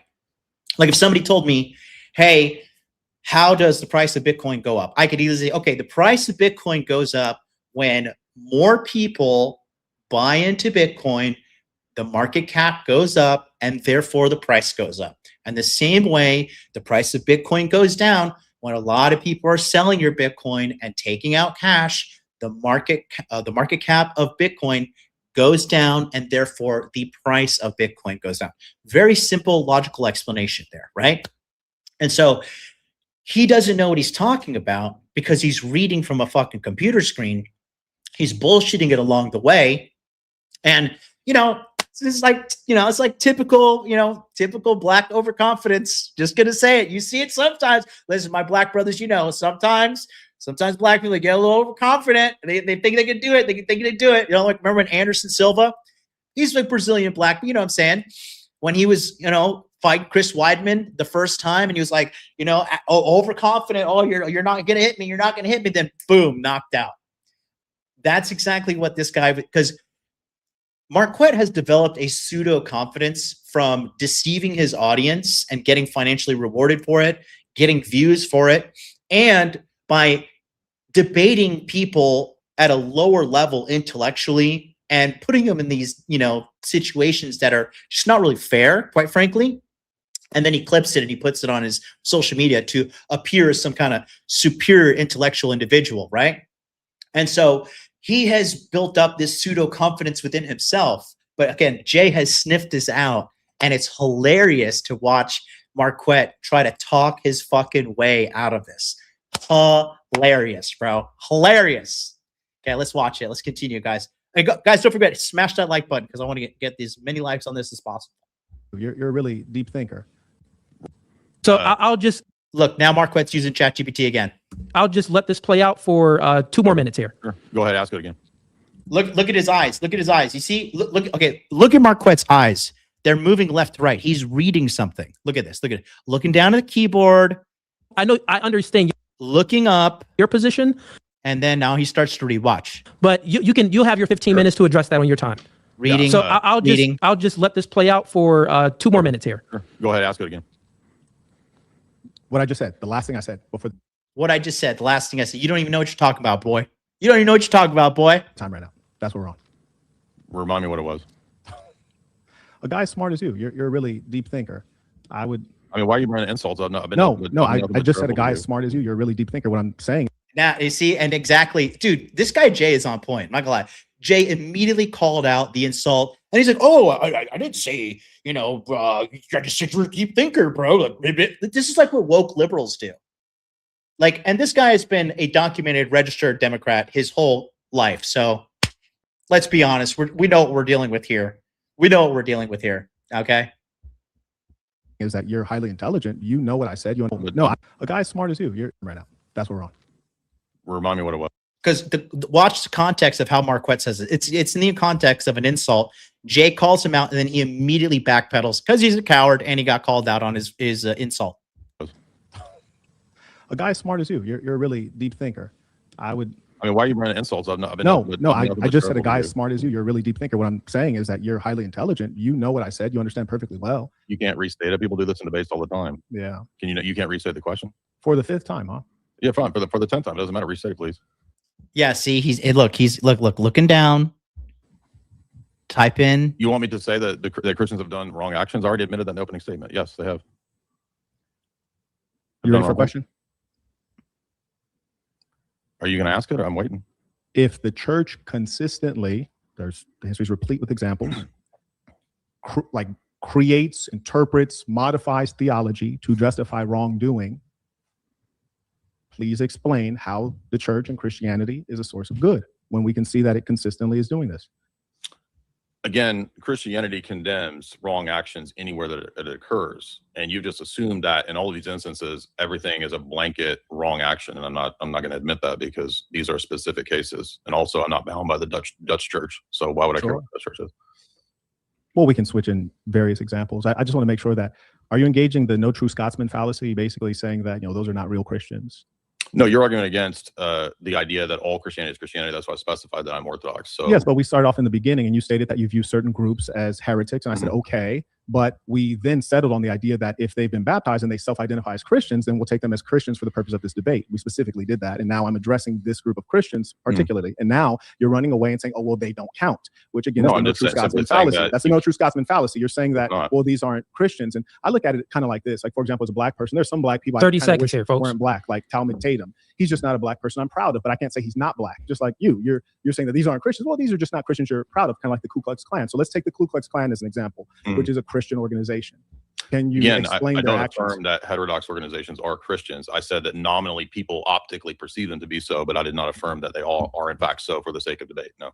You did agree that if they were baptized and self-identified as Christians, that we would treat them as Christians for the purpose of this debate. So basically, you're telling me that you're the ultimate authority on who is and who is not Christian. And so in doing that, what you're able to do is to reduce the number of persons whom we can address and assess their behavior as Christians. Because you're saying, well, they're not. Yeah, but I have every right to do that because I'm here to defend Orthodox Christianity. So okay, let's stop it there, folks. That's not what it says in the title. It doesn't say Orthodox Christianity. Marquett, let's go ahead and fellas, let's go ahead and stop it there. I just want to see if you guys could hash that out. But we still got 15 minutes for Jay Dyer and his cross-examination, and then we got the the open dialogue format. I'm not sure how much time Marquett has, but hopefully he has some time to stay a little bit longer because this is a great conversation. He needs to run, bro. He needs to run because he's not looking good right now. He's not. If you're an intelligent person, you just see that he has no fucking substance to his argument. And we have over 2,000 people in here watching, so get the likes up, folks. Jay, when you start speaking, you can go ahead and ask Marquett questions. Yeah, the first line of argumentation that was fallacious was you said that you're attributing collective guilt to all of the people for what I argued was specific actions of individual people. So I'm trying to figure out what is the basis epistemically or ethically for collective guilt. Would you restate that real quick? I just want to make sure I understand what you're saying. So several points within your opening and then in your cross-examination, you attributed collective guilt. And I said... And Marquett is just delaying. He's just delaying to use ChatGPT some more. That there was a lot of individuals who have done... When you say collective guilt, are you saying collective guilt to all Christians or to all people within... You are arguing for a form of collective guilt, that Christianity is a collective that has promoted these oppressive structures and these crimes. Okay. And so I'm trying to figure out how you get from individual actions. Maybe you can. But what's the logical move that the collective is guilty?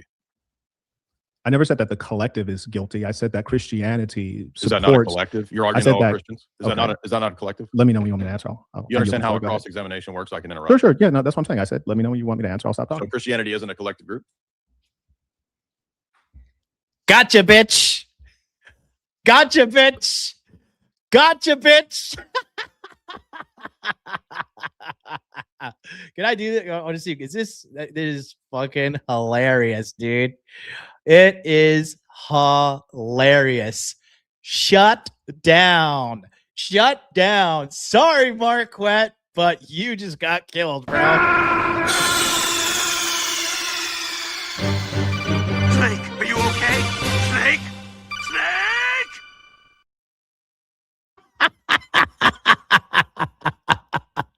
Snake? Because Jay just called him out. It's clear. He was saying Christianity is bad for black people. Therefore, he's saying that all of Christianity and all of the things that it encompasses, including its believers, that he was trying to say that, well, Christianity is bad because this king told his soldiers to do a bunch of bad things.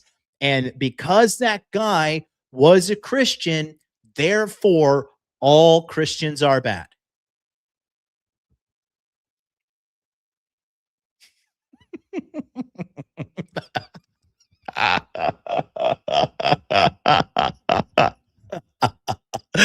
I love this. I could do this all day, dude. I could fucking do this all day.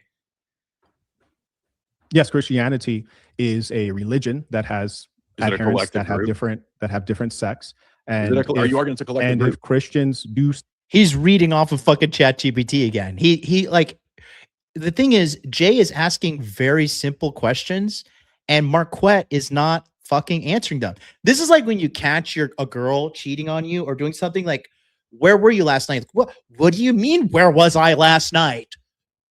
Last night, where were you? Like, why are you asking these questions? Do you not trust me? Where were you last night? I can't believe you're asking me these questions about where I was last night. You're acting like crazy. What are you, insecure? Do you have a small dick? This is exactly the same shit that Marquett is doing. Where were you last night? You're just abusive like your father was to your mother. Blah, blah, blah, blah, blah. Where were you last night? This is the only way you deal with people like this. You hold their feet to the fire. You hold frame. You say, hey, excuse me, I've asked you a question. So I need you to define it. And what Jay is doing right here is he is asking Marquett, I want you to clearly identify your position, because that's what a debate is. And Marquett is fucking going on and on and on and not answering the fucking question. He's delaying. He's fucking doing all this shit other than answering the fucking question. Okay? Yeah, exactly. He's acting like a woman with these questions, passive aggressive, typical female crap. Also, Marquett cannot deal with specificities. Exactly, because he doesn't know what he's talking about. He's reading off of a fucking screen. He is reading off of a fucking screen. Watch. Something, and it's organized through Christianity. The group? Sure. Yeah, no, that's what I'm saying. I said, let me know when you want me to answer. I'll stop talking. So Christianity isn't a collective group? You can hear Marquett's mouse clicking in the background too. That's what I'm saying. I said, let me know when you want me to answer. I'll stop talking. So Christianity isn't a collective group? Yes, Christianity is a religion. And now he clicked. You heard the click. It was loading. Watch, listen to the click. You can hear the click slowly. Listen. It works. I can interrupt. Sure. Yeah, no, that's what I'm saying. I said, let me know when you want me to answer. I'll stop talking. So Christianity isn't a collective group? Click. Loading. But yes, Christianity there it is a religion that has adherents that have different sects. And are you arguing it's a collective group? If Christians do something and it's organized through their church, it's justified with their missionaries, then yes, we can assign that to Christianity. For example. So why is a group collectively guilty for the actions of individuals? Maybe they are. I never suggested that all Christians are guilty. What I'm pointing out to you one second, sir. What I'm pointing out to you is that Christianity is not this force for good that you're describing it as. And you even mentioned Orthodox Christianity. There are examples of Orthodox Christianity. You look at the Romanian principalities of Wallachia and Moldavia. Did you just Google that? My hands are here. I Google. You haven't Your seen me hands were typing at all. Googling a minute ago. What do you mean? Like you can't Google that? You haven't seen me typing at all. So anyways.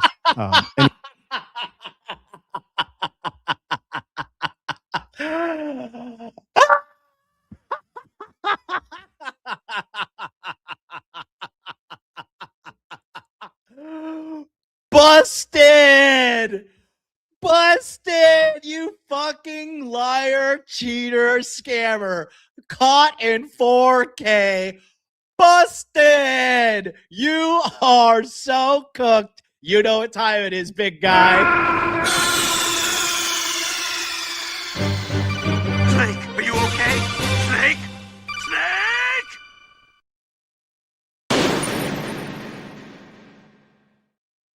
That final bam was Jay killing him. Were you just Googling that right now? Marquett is such a fucking hilariously insecure guy. He is your typical broke, low IQ black guy that is trying so hard to pretend something he is not. It is fucking hilarious, dude. It is comedy. It is so fucking funny. Watch his fucking reaction when Jay just calls him out on that. Because look, he starts to go through all these examples. Because look, I told you he hits the click. Listen to it quickly. You're going to hear a click. That's the click of the mouse. Marquett pauses. All the information then loads on the screen in front of him. All of the information loads on the screen in front of him. And then he starts to fucking, read the script, because that's what he's good. He's good at reading the script. He's a good little actor. That's what he is. He's a little actor. That's all he is. He just knows how to act and pretend. Okay. That's why he's never been fucking doing an exit for any kind of millions of dollars.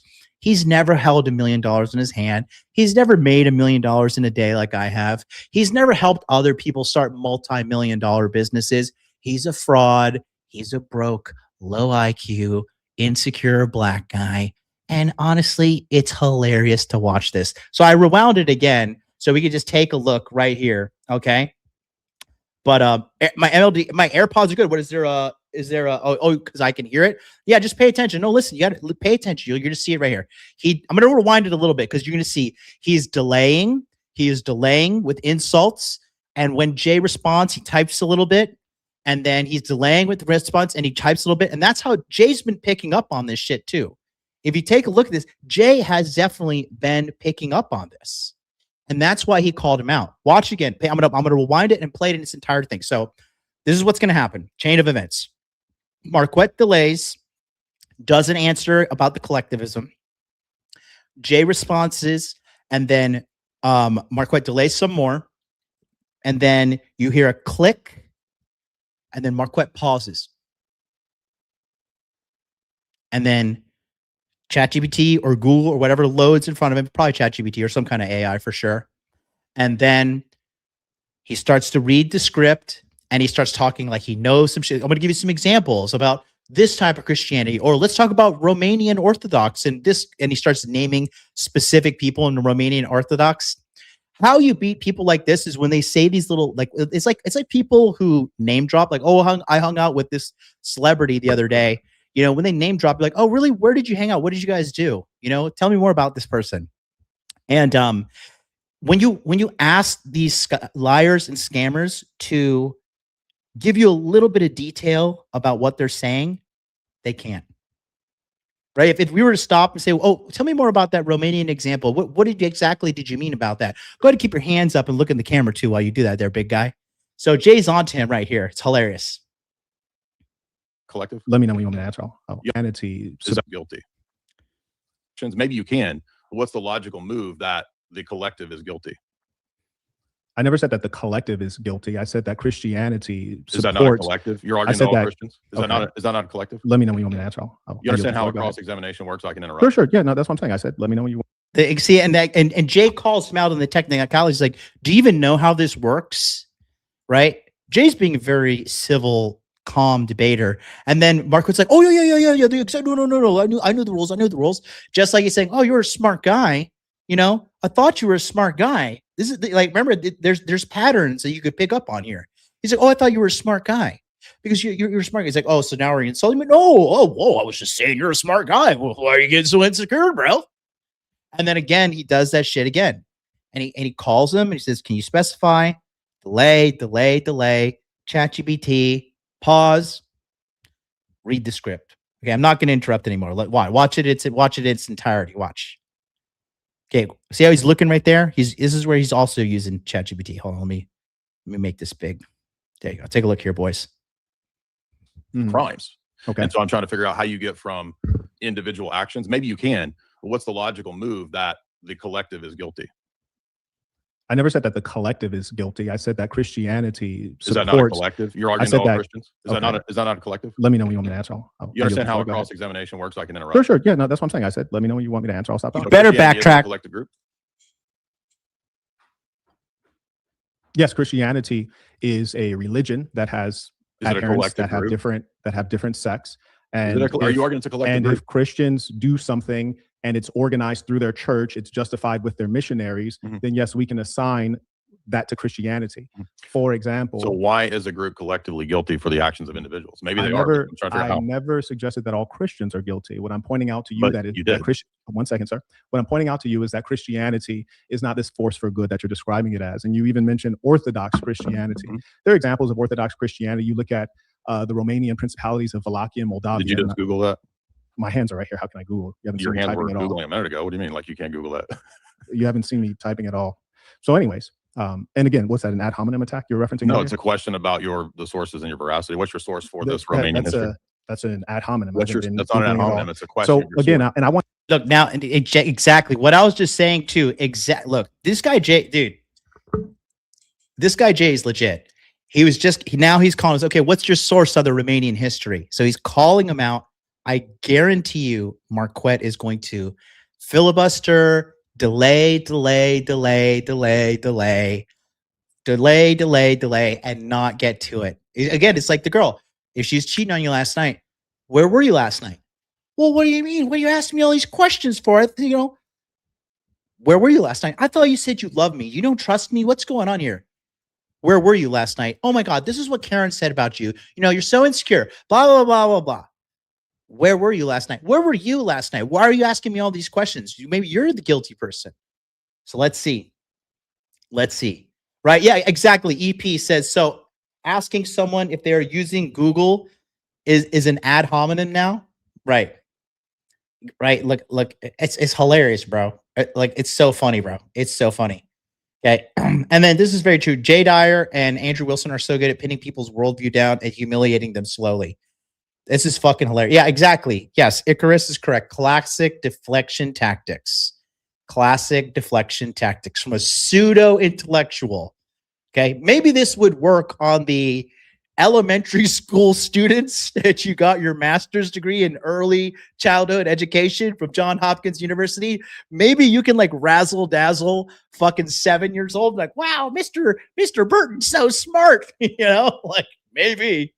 But and in the real world, when your logic is held to the fire of scrutiny from someone who knows what they're talking about, you collapse. Again, I've never seen this part right here, so I haven't seen this whole thing. I've just seen little clips. I've seen 2 clips. That's it. So again, this just shows you, like I said, this is how you pick them apart. You asked him about specifics. So he's perfect that he just did this. This is great. So watch. And again, what's that, an ad hominem attack you're referencing? No, it's a question about the sources and your veracity. What's your source for this Romanian history? That's an ad hominem. That's not an ad hominem. It's a question. So again, and I want everyone to notice that in the absence of being able to compete in terms. No, look, and now he's trying to deflect. Look, he's trying to manipulate the thing.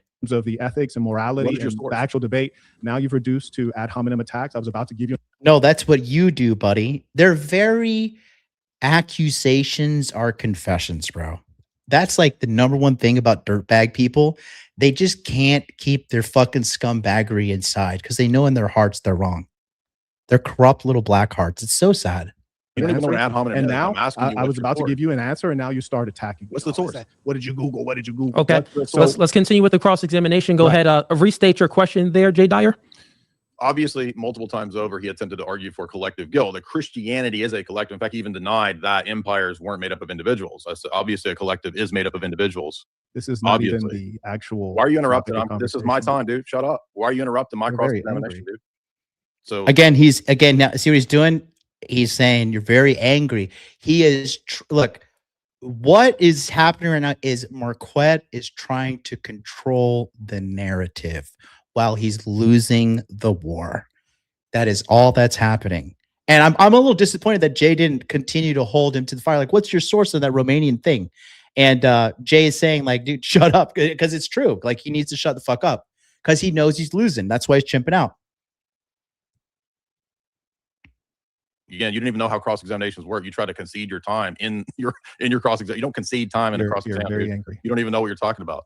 So I'm trying to figure out how you attribute logically individuals and then leap to a collective guilt. Maybe that's true. Maybe there is collective guilt, but how do you get there? And then you said, let me give you a Romanian historical source. What's the source? Okay, you ready for the answer? What's the academic source? Yeah. Very good. So Wallachia, Moldavia, they had chattel slavery. Monasteries owned slaves. Orthodox Christians. That's an assertion. Now, what's the source? You can search the source yourself. So the source is Google, ChatGPT. Are you suggesting?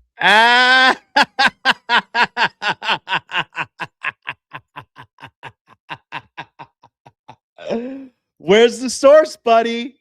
Where's the source? Where is the source, pal? Cite what the fuck you're quoting.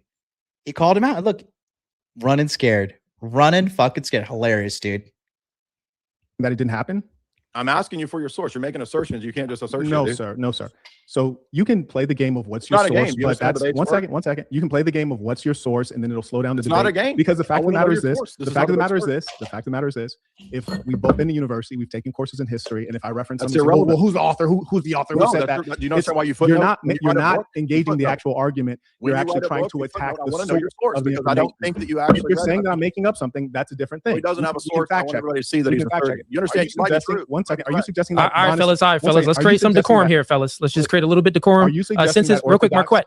Since it's still his time, let's just yield the floor to him to ask the question, and let's see if we can get an answer on some things. But go ahead, maybe Jay Dyer, maybe you want to restate the question in a different way. Go ahead. Yes, I use rhetoric, which is not an ad hominem. I called in to question his source. There's nothing wrong with doing that in a debate when people are making assertions to prove their argumentation from historical evidence. I have a degree in history as well, and if you write a history book, you have to footnote. That's called sourcing. So I want to know, because I think you just Googled it or looked it up on ChatGPT, and I don't think you have an actual source. So what's the historical academic source? So what I'm telling you is that. So you don't have one.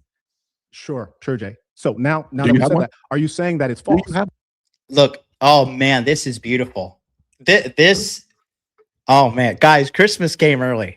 Are you guys enjoying this as much as I am? Are you guys? So you wrote chat EBT.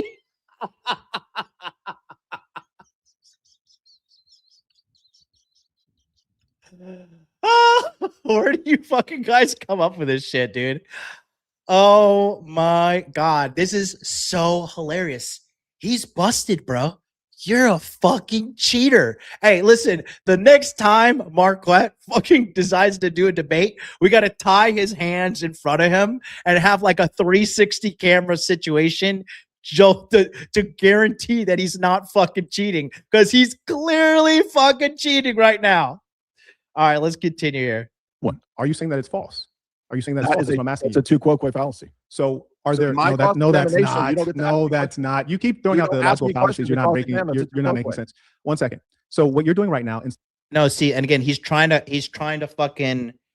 He's just trying to control the narrative. He's like, what you're doing right now, what you're doing right now, Marquette, is you're losing the debate in 4K.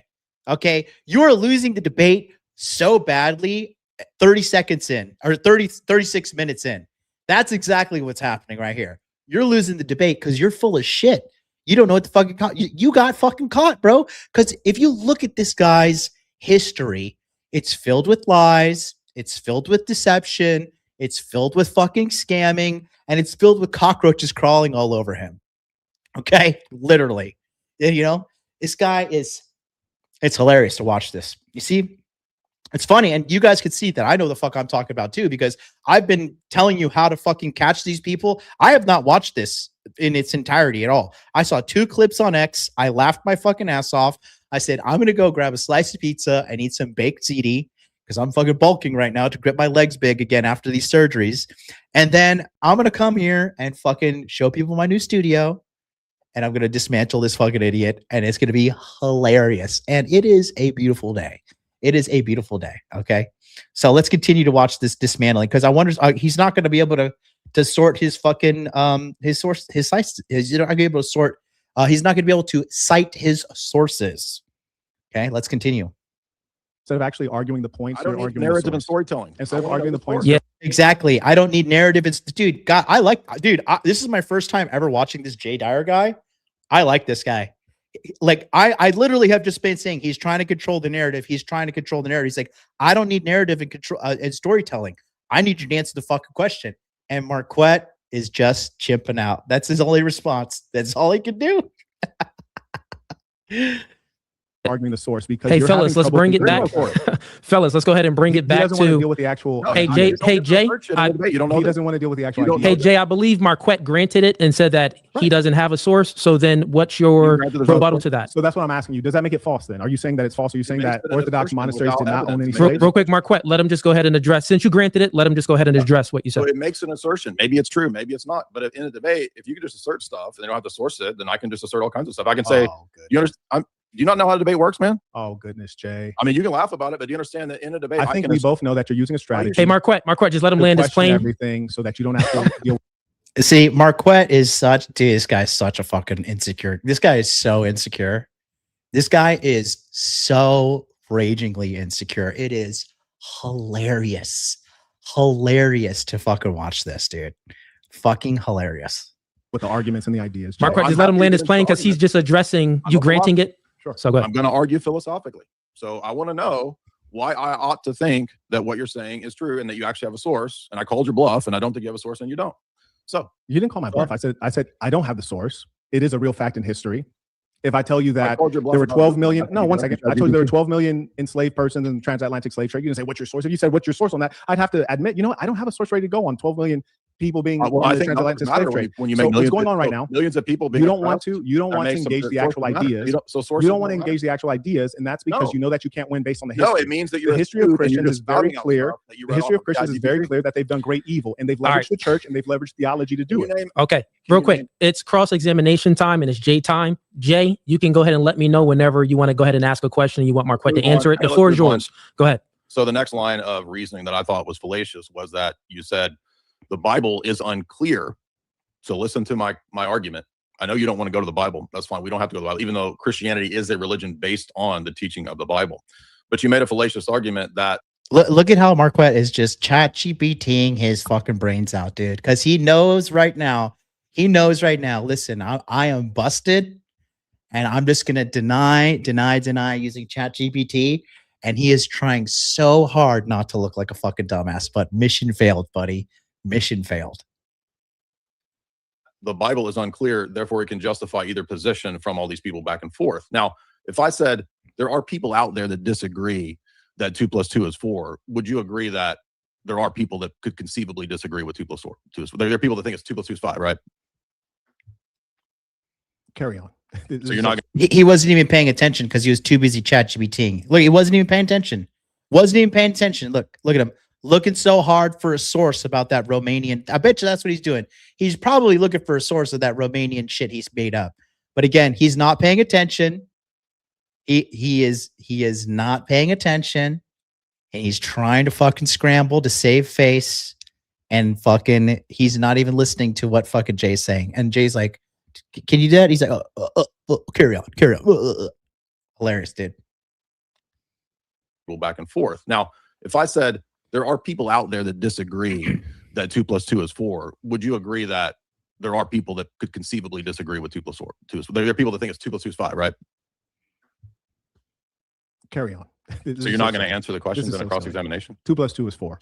Sure. Carry on. No, but I'm saying, do you think that He wasn't even paying attention. He was not even paying attention. This is great to watch. is it possible that there are some people that think 2 + 2 is 5? Sure. Oh, okay. So does that have any bearing on whether 2 + 2 actually is 4? No, the truth is incontrovertible. Thank the you. Bible is not a Exactly. book of unadulterated truth. It's a book Exactly. of So- contradiction, metaphor, So that's why allegory, it's a fallacious and both- line of argument. and both slaveholder and abolitionist No, again, Marquette doesn't even know how debates work. use the same book to justify opposing positions. So that's So clarifying I'm for you. explaining- that Okay, Marquette, Christians are- just let him land his plane because it's his cross-examination. Sure, Yeah. Cooley is being overly nice to Marquette. Marquette clearly doesn't know how this fucking works.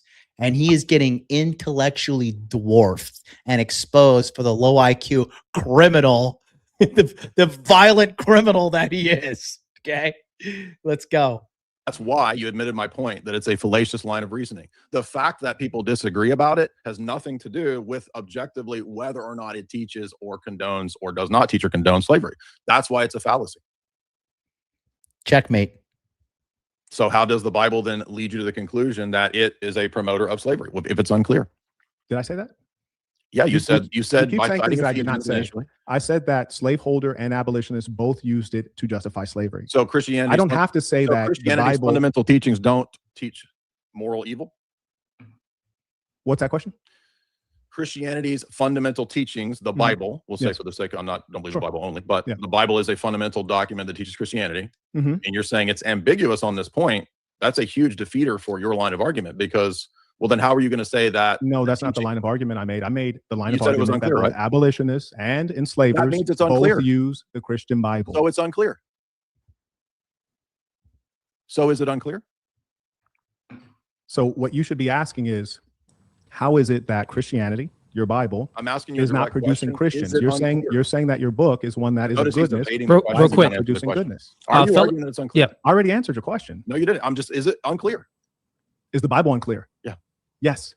Okay. Yes, the Bible So then is it doesn't- unclear in various so it parts. doesn't In some condone parts, slavery. in some So it parts, it has doesn't beautiful condone it. stories that are very impactful. In So other then parts, it it's doesn't unclear. condone it, right? Say that again. So on your own line of argumentation, it doesn't condone slavery, right? No, it does condone slavery. Absolutely. Well, wait a minute. You just said it's unclear. It is unclear. There are So parts of then- the Bible that are Well, clear. then you and there don't are know parts that are it. So unclear. then you can't say that. You just contradicted yourself. No, I did not, sir. Yeah. Is it unclear? Squirm. Squirm. Squirm on the floor, Marquette.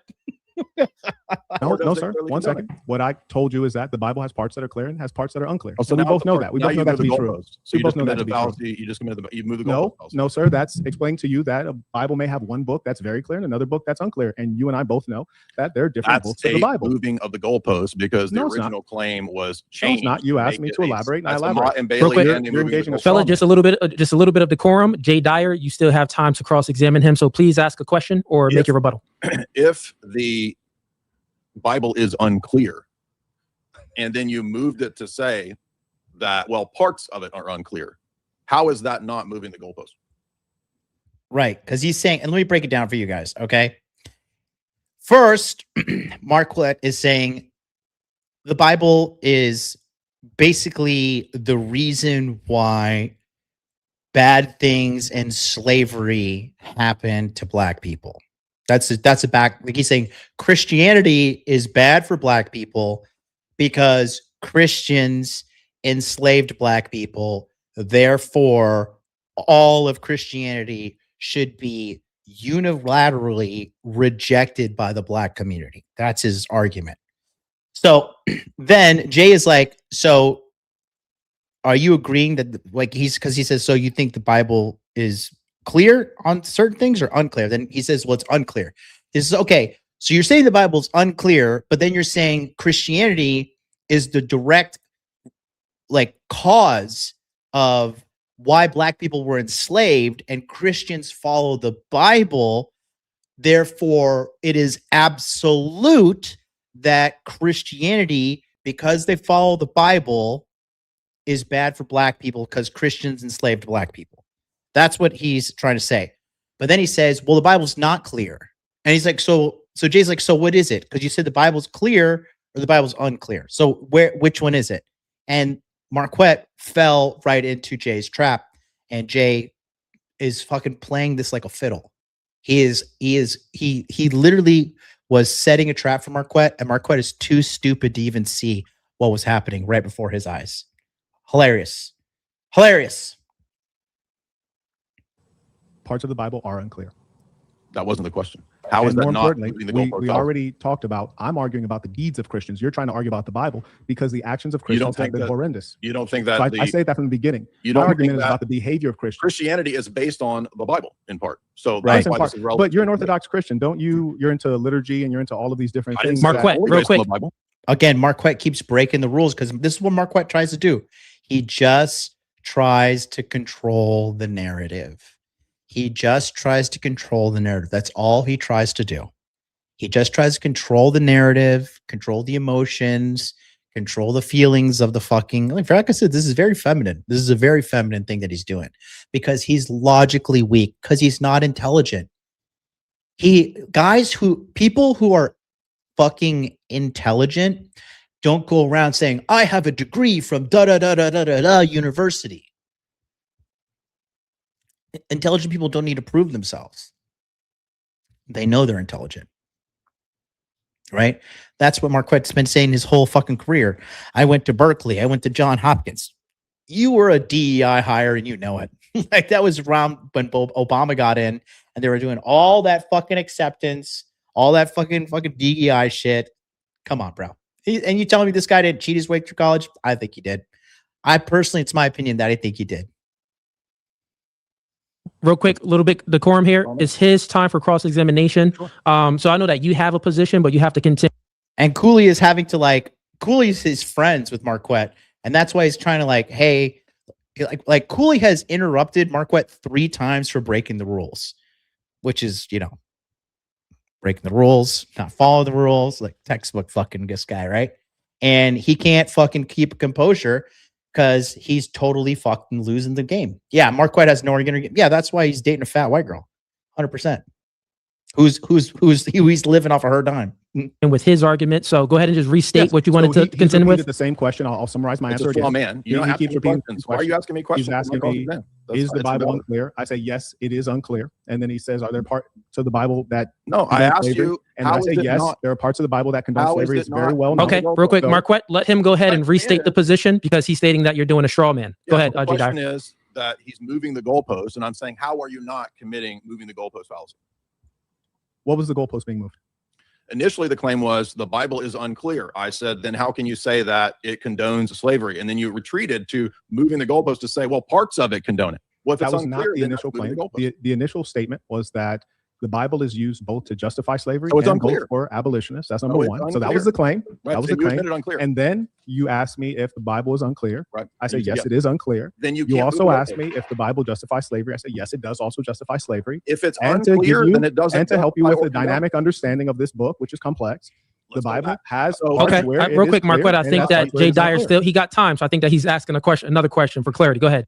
Cooley is just being too nice at this point. Cooley's like, when your homeboy's wrong and you're like, oh, I gotta fucking when you're if your homeboy's drunk and you're in a club and he starts talking shit, you're like, oh, dude, I'm gonna have to fight this fucking guy again because you can't let your homeboy go get his ass beat, right?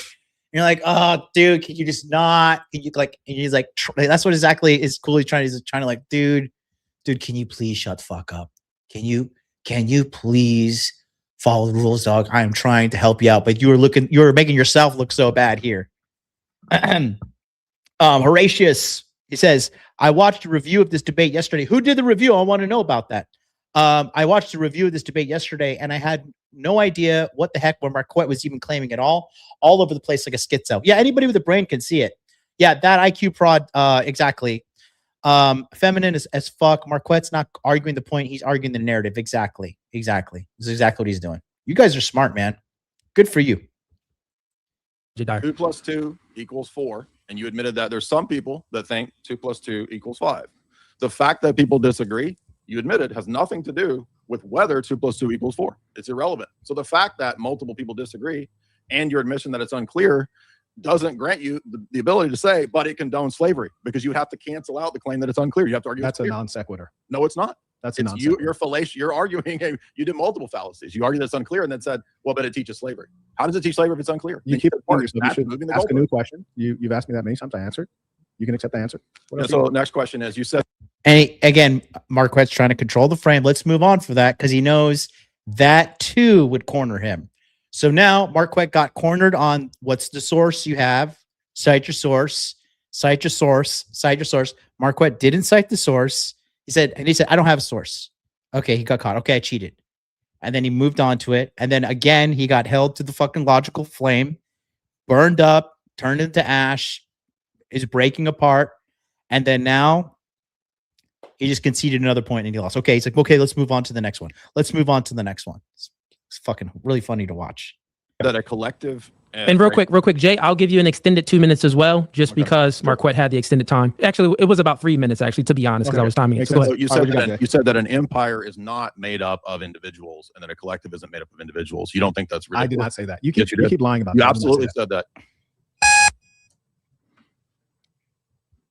You said that when I also noticed. I said individuals are guilty for their actions, not collective groups. And you said an empire is not individuals. That's what you said. We can speak specifically about Christianity and Christian. I would look. He's moving the goalposts again. I said that when Christianities use the structures of their church, they use their theology to justify their crimes against humanity, genocide, apartheid, etc., then yes, we can assign those behaviors to Christianity because it was committed by their church. As a collective? Yes, to their religion. So now you do believe in collective guilt. I noticed that you moved from Christianity. You moved from Christianity. Jay, what Marquett is so fucking stupid. This guy is like, oh my God, this guy is such a low IQ brokey. Low IQ and broke, dude. Marquett is Jay keeps setting traps for Marquett. And Marquett is too stupid to even see them coming because he has no idea what he's talking about. Okay. It gets better later when Mark tried to get Jay to dox himself and he called him out on it. Oh man, that's hilarious. That's so funny. These type have a big false ego that is unbelievably fragile and act like females. The bigger the ego, the more fucking insecure the guy is. The bigger the ego, the greater the fall too. Don't believe me? Take a look at Andrew Tate. Huge ego. Dude's done. Dude is done. You could say the Matrix. You could say whatever. He committed crimes. He talked all this fucking shit. You're never going to catch me. You're never going to catch me. You're never going to catch me. He's going to jail, guys. There's not going to be, unless Trump miraculously steps in and says, we're going to veto this shit. This motherfucker's going to jail. You're like the apostle of high-minded abstraction. You don't have to go to the abstract. We can discuss specifically the history. Did you say earlier? You don't have to go to the abstract. He's not answering the questions. Did you say earlier that you weren't doing collective guilt, and right now you just said it is collective guilt? Is that not true? Collective guilt was your language. What I said is that you just affirmed it right now. Did you not just affirm it? Who commit ills leveraging their church. And look, Cooley's going to have to say again, Marquett, for the millionth time, can you please kindly shut the fuck up? Their structures. Marquett, could you, because he said, yeah, could you just answer his question directly? Same thing we did for your, cross-examination. I said no. I already said no. I didn't engage in that. You didn't engage in what? Because you just affirmed that it was collective. You said yes. Are you not understanding when I speak directly to Christians? You are not understanding shit. You see how deceptive this guy is? That's hilarious, bro. Christians and Christianity. I asked you, is it collective? And you said yes. And then earlier you said, I said that when Christians utilize their church to do evil, it's collective guilt? That can be assigned to Christianity. Of collective guilt?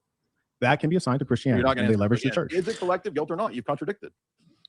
You don't understand what I'm saying? Like it's weird because it's like we're talking about Christianity, you're trying to take it away. Okay, so real quick. Okay, Jay Dyer, could you explain what collective guilt means? Then maybe we can get a direct answer, the answer that you're looking for. Go ahead.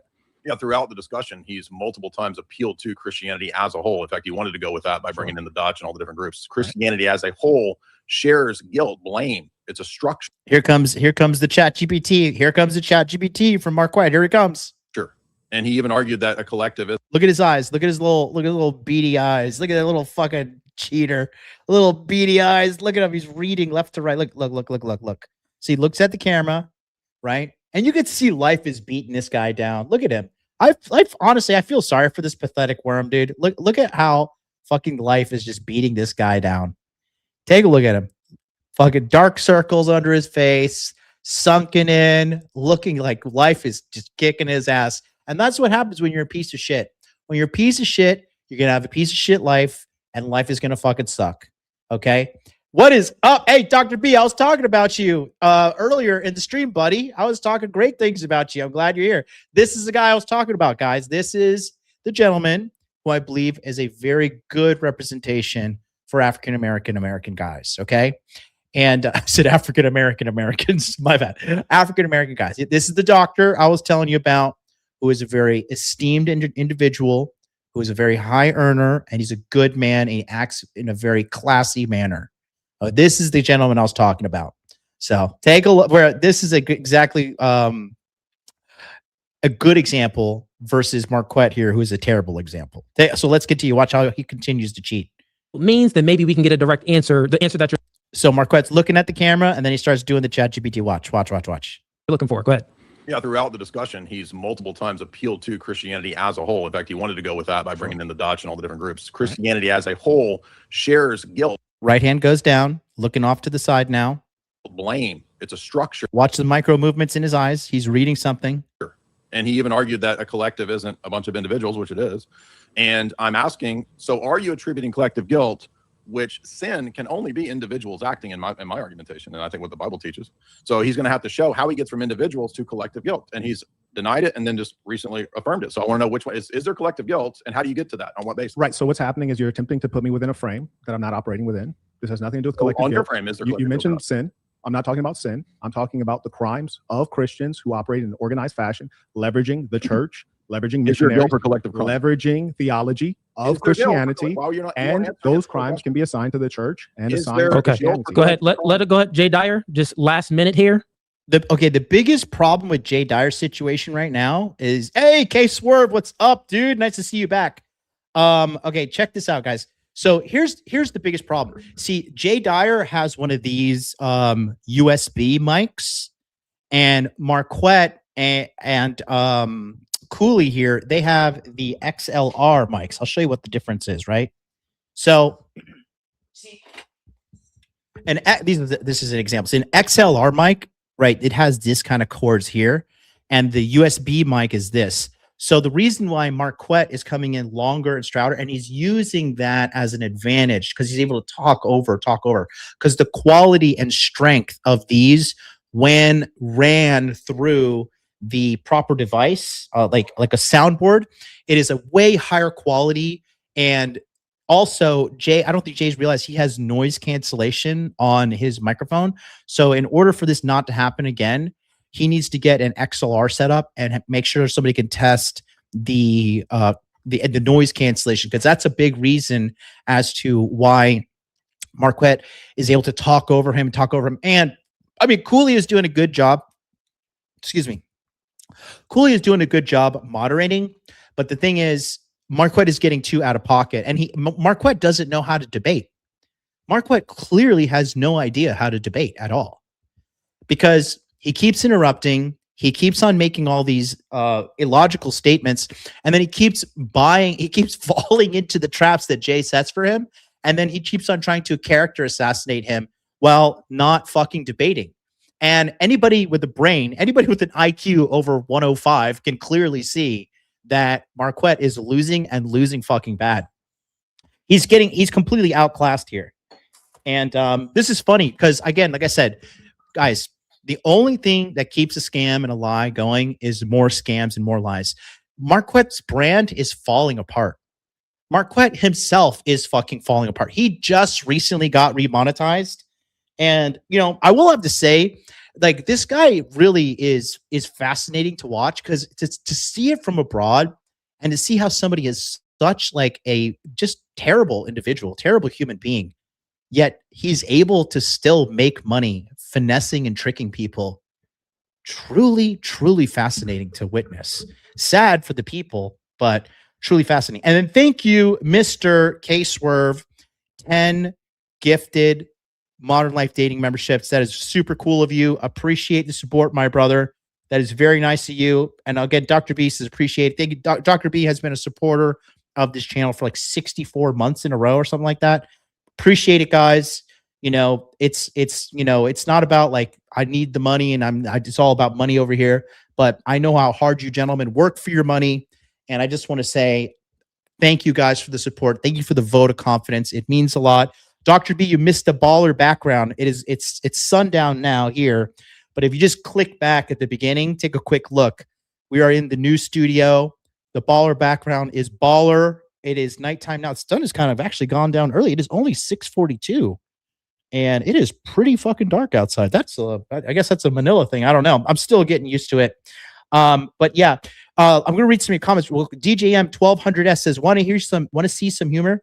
Mark once did a stream years ago about his fighting skills. Only problem is he was throwing a jab wrong and slow. Footwork and stance was off. Guy's a fraud, and guy is a fraud and is everything. I see him when he fights people, and like he's always like beating up people less talented than him. So what can I say, man? What can I say? I don't post all my shit, but when I was training in Tokyo, I was training with fucking this with this actual Yakuza member, and this guy fucking kicked me right in my face, dude. That shit hurt. Like, he was a nice guy. He's actually on you know, on a fucking like a Japanese reality TV show too. And his name is Urida-san, and that guy kicked me right in my fucking mouth. But he was really cool. He was always like pushing me. He's like, "Come on, Jonathan." He would always say, "Jonathan, son." He's like, "Come on, Jonathan, son. Long jab, go, go, go." He was like, really, this guy liked me. I know, he was a real G. And real G's recognize real G's based off the aura, based off of everything. And shout out to my good friend, Mr. Yellow Gel. This is the gentleman I said who has experience in doing proper exits in companies, who has experience in doing large deals. And I have hung out with this guy. This guy was gracious enough to become my friend. This guy has achieved way more than I have achieved in life. And we are friends now, and I am honored to be friends with this guy. And I'm learning a lot from him. He's learning a lot from me. And, this is just like how I was telling you guys, like, real recognizes real. And these people who are truly successful, they have an eye for people who are really good people who are successful, and they have an eye for shitty people who are faking and pretending to be successful. And, it's really funny to just see how this guy is losing it. And, we'll see. We'll see if Yellow Joe, if you want to come on anonymously, just no camera, and talk about your experience and the red flags you've noticed and people who pretend to be tech exit people, people who claim to be doing exits, people claim to be multimillionaires, claim to be worth all this money. The funniest thing is, like, Marquett is like, "Oh, I'm a multimillionaire. Oh, I'm making all this money." And he's driving some like Maybach with fucking yellow doors was made in like 2010 or something like that. A used Maybach. And when you're really rich, right? Like, when I live in Tokyo, right? I didn't have a car. You know why? Because I was driven everywhere. Truly rich people are driven. They're not driving. They're not flexing their cars. Truly rich people, they are driven. They don't even deal with the peasant things of driving and cars and parking and car insurance. They don't do that. Okay? So, that being said, let's go back to this, because we're going to see more bullshit spewing out of Marquett as he continues to lose frame and chimp out. And again, Yellow Joe, thank you so much, guys. That's $100 donation right there. Thank you very much, Yellow Joe, with the fucking 800 Hong Kong dollars. Mr. International Pimpin' over here. Mr. International Pimpin' giving me some foreign currency. I love it. Thank you so much. Just restate the question. Let's see if we can get an answer. Is there guilt collectively for a crime? I don't know what you're talking about. Are you serious? That's the very point. Okay. So again, let me break it down for you, because I was just chimping out. All right. So, all right. So at the beginning, Marquett is saying Christianity is bad for black people because Christians in the past have done bad things to the black population. That's what he was saying. And so Jay was saying, okay, so you're saying that if one Christian person does something, then all Christians are collectively guilty. Is that what you're saying? And Marquett said yes. And then now Jay is reapplying that logic to him, asking him again, is this your statement? And now Marquett is saying, no, that's not it. He's like, so what are you even saying? Because you said one thing at the beginning. Now you're not saying anything else. You're saying the complete opposite. Here we are a couple minutes later, right? So that's exactly what's happening. I'll rewind it here. Listen to what Jay says. And Jay's getting frustrated because, this is like a guy who doesn't even know what he's doing. Acting in my argumentation. And he even argued that a collective isn't a bunch of individuals, which it is. And I'm asking, so are you attributing collective guilt, which sin can only be individuals acting in my argumentation, and I think what the Bible teaches. So he's going to have to show how he gets from individuals to collective guilt, and he's denied it and then just recently affirmed it. So I want to know which one is there collective guilt, and how do you get to that? On what basis? Right. So what's happening is you're attempting to put me within a frame that I'm not operating within. This has nothing to do with collective guilt. On your frame, is there? You mentioned sin. I'm not talking about sin. I'm talking about the crimes of Christians who operate in an organized fashion, leveraging the church, leveraging missionaries, leveraging theology of Christianity, and those crimes can be assigned to the church and assigned to Christianity. Go ahead. Let it go ahead. Jay Dyer, just last minute here. Just restate the question. Let's see if we can get an answer. Is there guilt collectively for a crime? I don't know what you're talking about. Are you serious? This is ridiculous. I don't know what you're talking about. I'm using your term, crime. Is there collective guilt for crime? Well, when you say guilt, that usually would be assigned to like a human being. Thank you, individual. I'm assigning it to Christianity. I'm saying that the actions of Christians in an organized fashion, the actions of the church, of missionaries, the theology that justifies, that can be assigned to Christianity because they did it as an organized group of Christians. You're shifting between individuals and collectives, and that's why it's a fallacy. Okay, all right, fellas. That's the end of the cross-examination. Let's hop into open dialogue because it sounds like that's what I want to do anyway. So let's go ahead and hop into open dialogue. We'll do 30 minutes of this. We'll put the 15-minute timer, then I'll bring it back to another 15. I'm going to sit back and chill. You guys are heavy hitters in your own way. You guys could try to create some decorum yourselves now. So go ahead. Let's have some fun and let's debate. Will you do a poll too, by the way? Sure, I'll go ahead and bring up a poll. Marquett, you're okay with a poll? Poll on what? Just a poll on winner or loser. That's what I'm guessing you're suggesting, Jay Dyer. Are you okay with that, Marquett? I don't care. Okay, I'm just saying, just to be fair. Okay, cool. The floor is yours. Go ahead, have at it. Go ahead. And we can remember that we're discussing if Christianity is a good thing, a good force in the world, right? We're not going back and forth on doctrine. I'm talking about the actual actions of Christians.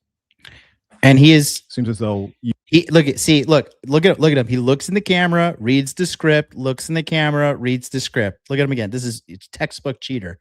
Again, keep an eye on Marquett. He's looking off to the left of the screen. If you're watching at home, he's reading a script. He's been every time his logical line of thought has been held to scrutiny, he begins to attack him. He begins ad hominems. And he begins to not defend his point, and then he concedes quickly and says, let's move on to the next point, because he thinks the audience is stupid like him. But the only low IQ person is him. Okay, cool. The floor is yours. Go ahead. Have at it. Go ahead. And we can remember that we're discussing if Christianity is a good thing, a good force in the world, right? We're not going back and forth on doctrine. I'm talking about the actual actions of Christians. Seems as though you need to move to the realm of abstraction. You don't think ethics are in the abstract? I'm asking you why we can't simply discuss. Yeah, let's talk about ethics. Christian did this. How do we know what are this was the outcome? It was negative. What's the ethical system? And why is it scaling across different Christian societies, across the Dutch, the English, the French, the Portuguese, the Americans, and they're all Christian? I could argue that all men have engaged in these types of activities because they are fallen human beings. So that's why is that not equally applicable? And what I'm trying to understand is if Christianity is a good system, why is Christianity not producing Christians? Well, again, because the idea is that Christians behave morally. And what is it in your mind? What does that mean? If we could avoid the definition game, it's so I don't know what you mean by a true Christian or what's good. What do you think that is? We defined Christian earlier. So we don't have to keep going back and forth on that. And I know you're trying to slow the discussion down. You're trying to slow the discussion down so that we don't have to address the ideas. You agreed to address the crimes. But you agreed to. So what I'm asking you is baptism, what I'm asking you. Profession of faith. Sure. What I'm asking you. So now you're asking for where's the ethical. Why do we observe these horrors among people who say that they're Christians? And you've stated that Christianity is a system that produces goodness. Christianity is a good thing. Then why do we see the genocide, the eradication of the Native Americans? Because Christianity doesn't say that humans can't still sin. Gotcha, bitch. It's over. Right there. Right there. It's gotcha. Completely just done. Signed, sealed, and delivered. You lost. Now watch. No logical refutation. Nothing but emotional attacks ad hominems. I fucking guarantee you. Watch. So, like, where's the goodness? Like, where's the goodness that, like, why do we find consistently that Christians are creating mass death? So what is the goodness?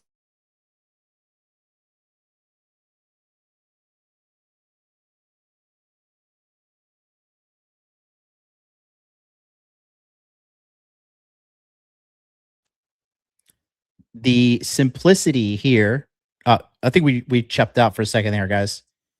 Let me go. And this is when he knew he fucked up, right? Exactly. Let me know when we're back. We just kind of lost a connection there for a second. Chat, let me know. Little hiccups. So far, the internet has not been too bad, though. That gulp, though. Gulp. Okay. Are we back? Let me know, because the screen froze for a second on my end. For a lot. That's funny, dude. For someone who's anti-Christian, Marquette seems to have a lot of faith in his Lord and Savior, ChatGPT. Christ GPT. Are we back, chat? Let me know. The internet has been way better to stream. We literally, the fiber optic internet guy is coming tomorrow, guys. The fiber optic internet guy is coming tomorrow, and we will kiss all internet problems goodbye. We're going to have, I chose the 800 megabyte upload and download plan. Okay. I didn't choose the full gig, because the full gig, the price, it goes like 3x. And if the company doesn't even guarantee it, but they do at least guarantee the 800 up and down. The 1 gig up and down is not guaranteed. And it's like a 3 times price difference. I'm just not going to try and waste money like that. But tomorrow, Dondrell, what is up? Nice to have you in. All you guys coming through. Hey, guys, be sure to hit the like button, please. No, there is no Spectrum in Manila. Don't worry. There is no Spectrum in Manila. Spectrum days are over. But again, so going back to this, I lost my train of thought here, but let me try to recollect real quick. So, again, what Marquette is doing here, he is just not answering the question at all. He is just, we have now been witnessing him do this. We're at 52 minutes into this debate, and Marquette has been doing this now pretty much from like the 16-minute onwards. So how many minutes is that? 36 minutes of just avoiding accountability like a woman. Let's continue. That you're expecting. Well, tell me, what is the goodness that we should expect from Christians? The goodness that you're. Yeah. So again, what he's trying to say, because Jay said, okay, I remember what I was going to say now. So what Jay was saying was like, Marquette is saying Christians are bad because of XYZ. And then Jay's like, well, in Christianity, we agree that men are flawed and sinned, and that's why they need to repent of their sins, ask Jesus Christ to forgive them, and go forth and sin no more. But we are fallen individuals as humans. That is according to the Christian doctrine. Therefore, that's why we did these bad things. And so that's what he said to Marquette. And now Marquette is saying again that he didn't even acknowledge the point. And he's like, well, so why do Christians do bad things? So again, he's like not logically even paying attention to what's going on here. I'll rewind it so you guys can listen. So he makes a point. And I look how Jay just knocks him out real quick. Okay, watch. I don't know what you mean by a true Christian or what's good. What do you think that is? We defined Christian earlier, so we don't have to keep going back and forth on that. And I know you're trying to slow the discussion down. You're trying to slow the discussion down so that we don't have to address the ideas. You agreed to address the crimes. But you agreed to. So what I'm asking you is, baptism, what I'm asking you, profession of faith. Sure. What I'm asking you. So now you're asking for where's the ethical. Why do we observe these horrors among people who say that they're Christians? And you've stated that Christianity is a system that produces goodness. Christianity is a good thing. Then why do we see the genocide, the eradication of the Native Americans? Because Christianity doesn't say that humans can't still sin. Right there, it's game over. Right there, it's game over.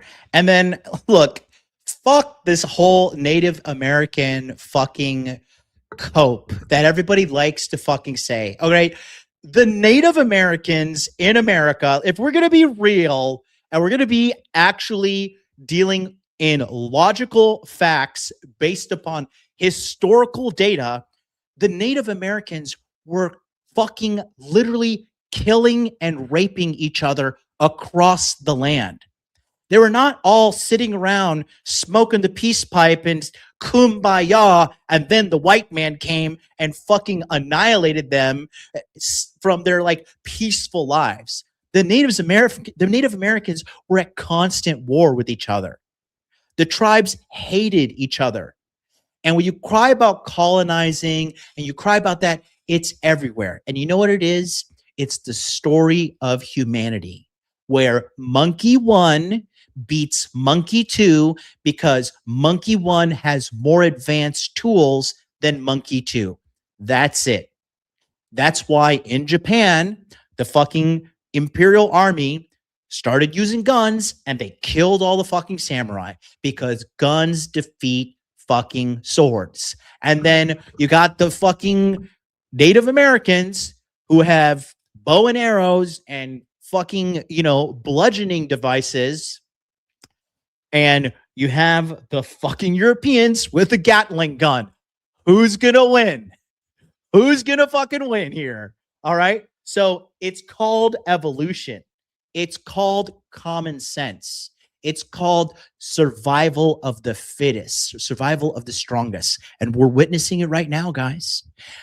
Guess what's happening in the world? Humans with the newest, strongest tool that we have, AI, versus humans without AI. And humans that use AI are going to win because it's the newest, most advanced tool that we have. Period. Welcome to fucking reality. That's it. Okay? That is it. So let's continue with more bullshit, because he says, what about the Christian? Because he's just trying to like morally posture as some, pseudo fact of source of morality while he scams people online for money. Phenomenal. Great line of logic. His life is a fucking non sequitur. Let's be honest about that. So like, where's the goodness? Like, where's the goodness that, like, why do we find consistently that Christians are creating mass death? So what is the goodness that you're expecting? Well, tell me, what is the goodness that we should expect from Christians, since you're the Orthodox? I think we have the 10 Commandments. We have, the moral law. In terms of like behavior in the world, not in terms of your scripture, in terms of like the behavior of the world. That is what our system would be. What a fucking dumbass. And according to behavior. Yeah. The Bible says, follow the 10 Commandments. And so when you read and you say, okay, thou shalt not steal, I will not steal because I want to be a good Christian. That's how they try to be good. How the fuck am I like not even watching this debate? I've only been here for like, I'm literally watching this new data as it comes to me. I'm able to explain it like that. How come he can't understand it? He's just fucking multi-million-dollar high IQ. I went to Johns Hopkins. I went to Berkeley. Da, da, da. How come you can't fucking clearly make this shit connect like I can instantaneously? Pretty interesting, huh? You're asking me what the good is. The good right, is. So is one of the commandments, thou shalt not kill? Sure. Okay. So the mass murder of the Native Americans is a egregious violation of that. This was put into law. As I mentioned earlier, we find that Christian societies overwhelmingly have justified this. America's a Christian organization or Christian country. There's even the claim that Americans came here for religious freedom, which is not the whole story. Well, I don't know that I don't even have to grant that America's Christian, but even if I did, how does this get you to the conclusion that? So no, what I'm asking is, how do you get to the conclusion that Christianity is a force for good? And you mentioned your 10 Commandments, thou shalt not kill. And we find that the mass murder of the Native Americans occurred under Christians. I have an account for the good that includes the possibility of free will and humans still committing fallacious, evil, vile actions.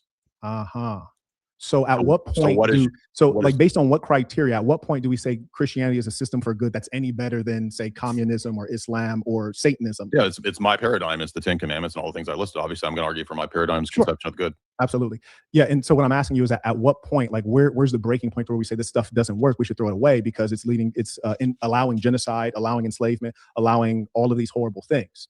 But how do you get logically to the conclusion, maybe you can, that because individuals commit these actions, it's the fault of the religion? Sure. I didn't say it's the fault of the religion. I'm saying that while they are Christians and also leveraging Christian systems, the Christian church, Christian theology, Christian missionaries, while all of those things exist, they're still engaging in mass murder. So I'm saying, at what point do we decide that Christianity maybe is not a good thing or no better than communism, socialism, atheism? You would have to demonstrate. So I'm asking you, what would be the criteria? Because you mentioned that thou shalt not kill. And I said, well, thou has killed millions of people. So at what point is it too many to where someone like you would say that we should throw this away? It's a fallacious line of argumentation. No, I'm not arguing. I'm asking you a question. At what point would you say we should throw this away?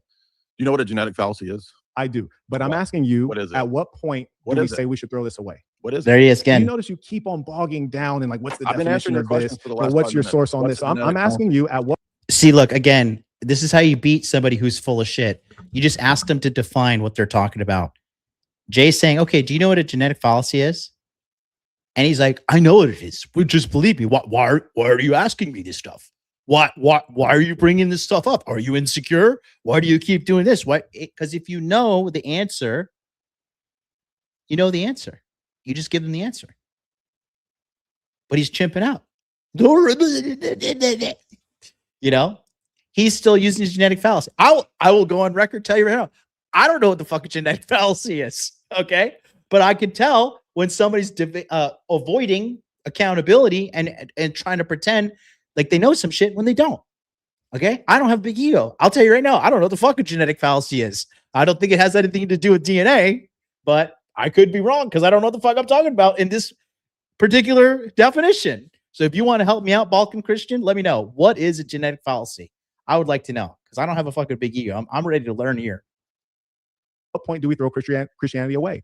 With millions, hundreds of millions of people killed or enslaved. It's a fallacious line of reasoning because it's a genetic fallacy. So can you tell me what that is? So you're saying that there's no time in which we should throw away Christianity? Like no matter what Christians do? What I'm trying to tell you is that if you want to debate this, and you could be a much better debater if you would listen to the line of argumentation. No, so better. What I'm telling you is that you keep running. You can't establish the goodness of Christianity. Jason, I'm trying to help you, dude. He's right, bro. He's right. Christianity. All you can do is run back to your book that is customizable and I listed good. So all you can do is run back to the book. But what you're not examples. able to do is explain how your religion is a force for good that prevents Christians from behaving so poorly. What I'm reporting is the idea that Christianity probably has acted as the organizing force for the evil. Like Christians aren't any better than anyone else in the society. There's nothing about the good in the Christian belief or system, as I would give an account for it, that necessitates that it will bring about perfection, utopia, or remove human free will short of the eschaton. Well, that's a slippery slope. We're not asking for perfection. We're just trying to avoid genocide. So now you move the goalpost. You said murder. Now you said genocide. So you move. No, I already said genocide many times because we referenced the Native Americans. Again, you're lying. So what I'm asking, I'm not lying. You just keep lying. So what I'm asking you is this: at what point do we figure out if this system is worth holding on to? It does not appear to be outperforming other systems. Okay, based on what metric? Dude, it's beautiful. It's so beautiful. Again, he's completely stumped. He has no idea how he's even going to fucking define this. He's just saying that Christianity's bad, but he's never at once been able to defend a single fucking point logically. Okay. Let's see. Genetic fallacy is just saying if you see one thing occur, that the same thing must occur somewhere elsewhere. Example, Protestant does XYZ, then Catholic also does XYZ. Okay, so therefore, one Christian commits crimes, therefore all Christians commit crimes. Is that correctly defined? Right? Get back to me on that because I want to make sure I understand this. Chat, I love you guys, bro. You guys are writing the fucking most hilarious shit. I don't even fuck with Marquett, but he murked that Dyer devil with the genocide of the so-called natives. Flawed ain't wiping a whole nation of people. Get the fuck out. What flawed ain't wiping? What do you mean by I don't get you mean. The thing is okay. So what he is saying is that the Europeans that came to America, they killed the Native Americans in the name of Jesus Christ, in the name of Christianity. And they didn't do that. They came because that's what humans do. Monkey A with the tools beats Monkey B without the tools. That happened with the Japanese and the Ainu. That happened in fucking China. That happened with I gave earlier examples. It happened with Mongolia, killing all the people, using the elephants and the advanced military tactics of Genghis Khan, right? So to paint this as something Christians exclusively do when you have people right now in the Middle East murdering people in the name of Allah. I mean, jihad is in the Quran, which is known as a holy war against the kafir, against the infidels. There is no text in the Christian Bible that says we must go and kill our enemies. Jesus said we must pray for our enemies. So again, there is no logical reasoning to what he is saying at all. Pretty much. Okay, cool. Thank you. So my understanding of it was correct. Obviously, Protestants and Catholics describe themselves as Christians, but they mean and practice different things. That's cool. It is in the same way Israel is killing according to religion and thinks the land is promised. You are retarded. Do you realize you spelled retarded wrong as you called me retarded? Just double checking. It's RETARDED, retarded. Okay.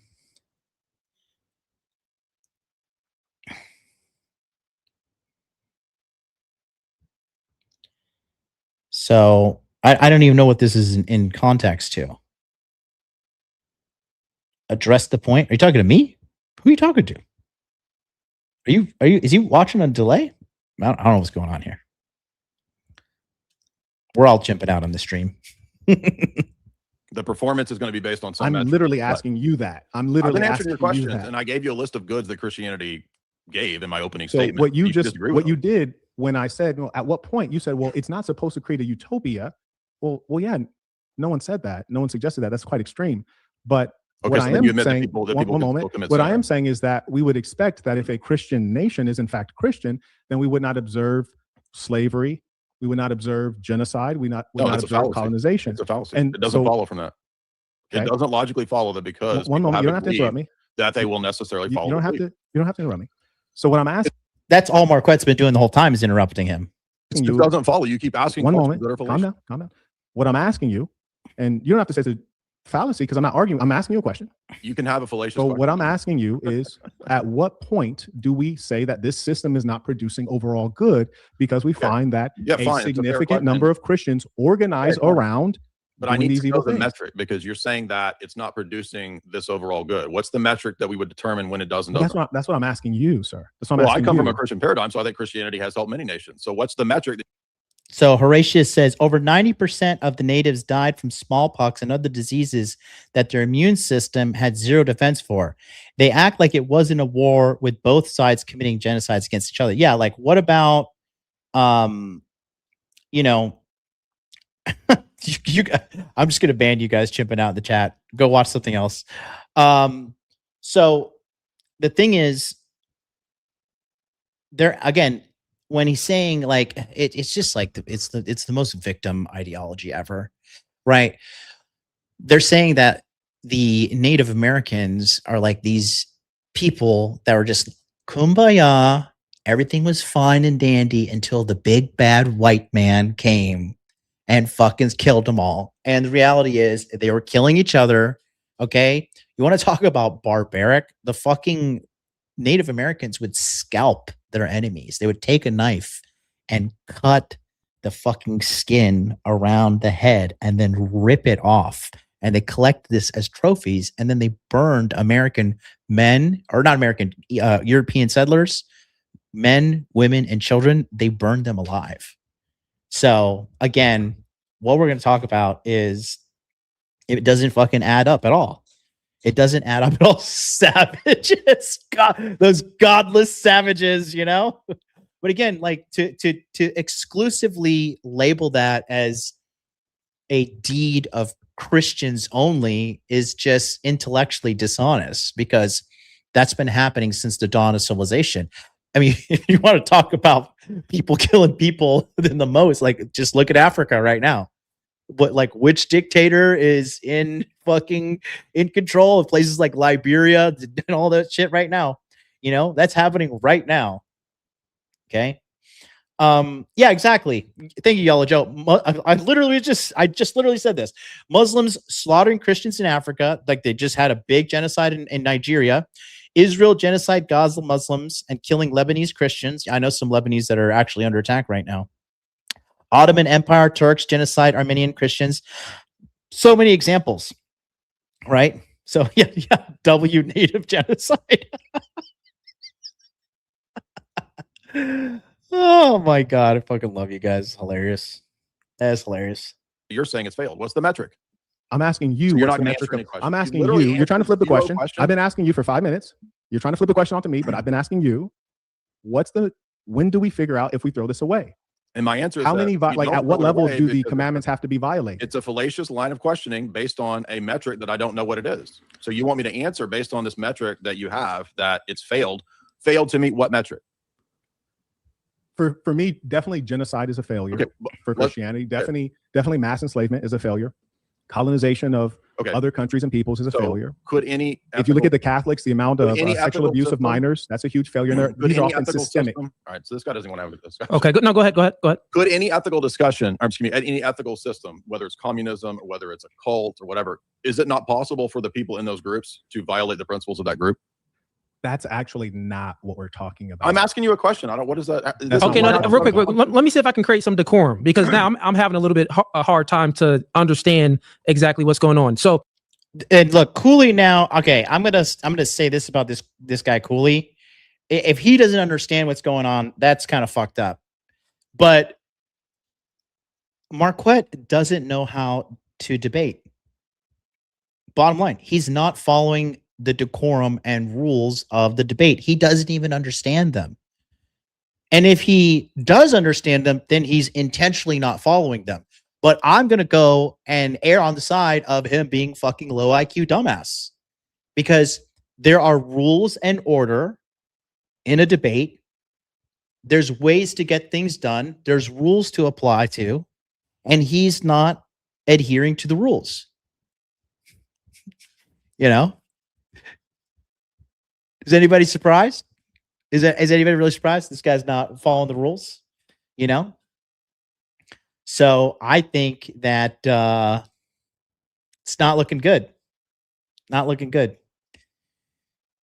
But again, this is a textbook example of how to catch a liar in real time and how to see when somebody's full of shit and not wanting to answer any kind of questions.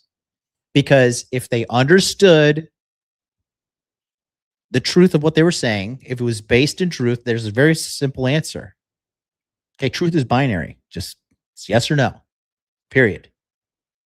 Okay? So let's continue to watch him flounder. Marquette, could you state the question with an example besides Christianity and the things that people do in Christianity, maybe so he can understand to answer your question? Well, I think he does understand. And as I said, being a religious person, it necessitates that you have to lie because you have to protect your religion. Even if you look at the data, there's a negative correlation that's statistically significant that atheists have 6 IQ points higher than religious people. Okay, and what's he pulled that off of ChatGPT? I think he's going to ask him what's the source on that. the source for that? And I'm not saying you're an idiot. What I'm is your just saying source for that that maybe. I'm just saying that maybe you What is learn your source religion for that very. I'm assertion? saying that you learn religion maybe very What is early the in source life, for that? Why is that and not now figured you're out? hanging on to it because You're I just know that starting you've bullshit. changed. What's the source You've for that? changed from Protestant to you were. See, and again, this is again, dude. He's so full of shit. He's so full of shit. The only way to properly debate Marquette is you have to tie his hands in front of him, and then you have to mute his mic, and you could only let him speak when it's his turn to speak, and then you got to turn his mic off, and you got to let somebody else do their point, because this guy clearly has no idea for the rules, clearly doesn't respect the rules, and clearly is, clearly just is full of shit. Like, again, it's just, we've been watching it now we've been breaking this down for it's been 2 hours. It's almost been 3 hours. We're at 2 hours and 48 minutes, And so, yeah, it just shows that. Let me see. Cooley is going to take the side of his melanin brother if a white guy is involved, just the way their in-group preference works. I don't think because he has held Marquette accountable. I disavow this. I do think that Cooley is giving him a little bit more preferential treatment. And I think that Jay is just getting frustrated because he's realized he's dealing with a fucking idiot. Bottom line, a low IQ broke guy. Calvinist, you were a so now he's Roman doing ad hominem Catholic, to and call now into you're an question my Orthodox. motives. So you find What's a way the to sport? hang on to it, because if you were to say, hey, This religion is is a psychological false, report. It's if you say irrelevant to the religion debate. is false, what you Yeah, he's saying, "What is a psychological report? What's the relevant to the debate?" Exactly. would have to do Psychological throw reports. away there's no point in me being 40 here. years worth of Okay, not yeah, even let's paying create some attention. decorum. Let's create some I decorum real understand quick. So, I real want to know quick. the source for atheists of the hierarchy. So what What's you'd the have source? to do is throw away 40 years of belief. I get that. What Now, is let the me source, answer your bro? question, Cooley. One second. You Don't just interrupt. Let me researched answer it your question, nonstop. Cooley. So if we use a different religion, if we were using Islam, and I said that you all engaged in the trans-Saharan slave trade for 1,300 years, and these were Muslims engaging the slave trade, and this slave trade occurred in Muslim lands. And This guy it just wants was, to talk. This is not so a. Where's the Yeah, argument? Marquette, could you just restate asked me- the question? no, you just asked me to give an example. Cool. You Yeah, just yeah, asked me yeah. to No, give no, an no, example I do using a want different that. religion, right? Yeah, the example of a different religion. So, for an example, So you like, just asked me that. So I was giving you the example of Islam and the Yeah, great. That's trans-Saharan good. slave trade. You asked me that, right? yes, yeah, sure, Okay, you're good. so Go I ahead. was responding to what you said, right? Yes, you're laying your Okay. plane. Yep, you're good. Great. So that would be the example. I'd say, well, how do you justify Islam being a force for good where you've done this horror for 1,300 years, and it was done by Muslims, and it was organized, and they used the institutions of Islam? So, if atheists have a higher IQ, then collectively, I can ask the same argument to illustrate why it's a fallacy that if atheists committed genocide in the Soviet Union and killed 20 million Orthodox Christians, or if the Chinese killed 60 million people, those are genocides. So therefore, atheism is not a just viable system by this line of argumentation. That's No, why atheism is Dude, I love this I love this Jay Dyer guy. I literally just brought those examples up earlier too. When I talk about the Chinese, when I talk about the Russians, right? Everybody seems to gloss over about World War II. When the Russians, when 20 million people died fucking in casualties because of what happened in World War II. Everybody talks about the 6 million Jews that were killed, but I mean the Russians, like I said, the number is 20 million. 20 million. Real Joe says Marquette is so frustrated that he cannot resort to name calling, shouting, and threatening physical violence, just like a typical ghetto. And oh my god!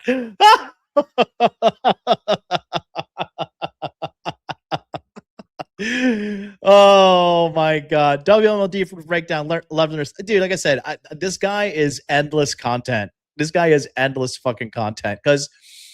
Okay, the bottom line is this guy is a fraud, he is a liar, and he is a verified scammer, and he therefore is a clown. And the only thing you should do when a clown is present is laugh at them. So everybody just join me in laughing at this guy. Don't get upset. Be glad that you're smart enough to see exactly what's happening in the real time. And now you're smart enough. So when you deal with somebody like this in the real world, you can just laugh at them as well. It is just purely fucking comedy. Thank you for the $10 super chat. I've been coming in and out of the stream. True debaters don't attack each other. Exactly. Debate is two sides giving their beliefs and information to change the audience's opinion, not the other debater. Exactly. And so what Marquette is doing is by saying like he's trying to like control the narrative, say, oh, you're doing this because of this, and you're doing that because of that. And then Jay is just saying, I'm not here for a psychological report. I'm here for a debate. But intellectually, Jay is completely dominating him. And, as this is continuing to go on, I'm Cooley is giving him way too much grace. And he's not holding him to a fair intellectual standard in regards to the debate. Because Marquette is just getting flustered and getting called out on everything. And he's been using ChatGPT and shit during this whole time, cheating, and then gets called out on that. And then he's like, that way ad hominem attack. And then he's okay, well, you're not cheating. Well, name your source. Well, I can't name my source. Okay, so you're cheating then. Because your hands are moving, you're looking to the left, right. And then the sleuths on here, take a look at this. I'll pull it up real quick. The sleuths on X are tearing this apart as well. And I will just show you an example of a couple of different instances of what's going on X. So take a look here. And this is what somebody was saying earlier. Okay. So the caption is, my hands are right here. You haven't seen me typing at all. What about these moments? And then again, you can lie as much as you want, but the internet's going to find out, dude. The internet's going to find out. So take a look here real quick. This is what people are saying. My hands are right here. How can I Google? You haven't Your seen me hands were typing at all. Googling a minute. No, I didn't argue that. I said that it's a genetic fallacy to conclude that because of the source themselves doing something bad, that therefore the whole proposition or what they're doing or everything else in their ideology is bad. That's the fallacy there. That's why you can't do, it's like a version of an ad hominem. It's like saying individuals acting that way. That's a good question. Well, for example, we can consider what the Pope has said, right? Has the Pope not, and the Pope's not the only one, but for example, we can see that the Pope has specifically condoned slavery. And this went on to be going through the examples, or if you are, but Marquett, you do not have to go through any examples. He's on the defense, so okay, you can continue to ask questions. Okay, well, yeah, the reason I try not to debate religion is because it requires you to lie. That neither group can demonstrate which one's right or wrong. You would then be admitting that the Bible doesn't clearly teach your position, and so you can't actually refer to Ephesians. So that's another fallacy. It's a nonsense. For example, I referenced the Dutch Reformed Church. They developed theological defenses of apartheid. You can see scholar Johan Theron on. So I understand your position, but you'll have your 15 minutes to address that on your time. Yeah. So I'll just let this play out for 2 more minutes here. Sure. Go ahead, ask it again. What I just said, the last thing I said before the time ran out. That's what we're on. Remind me what it was. A guy as smart as you, you're a really deep thinker. I mean, why are you bringing insults? I just said a guy as smart as you. You're a really deep thinker. What I'm saying is that you're highly intelligent. You know what I said. You understand perfectly well. You can't restate it. People do this in debates all the time. Yeah. You can't restate the question? For the 5th time, huh? Yeah, fine. For the 10th time, it doesn't matter. Restate it, please.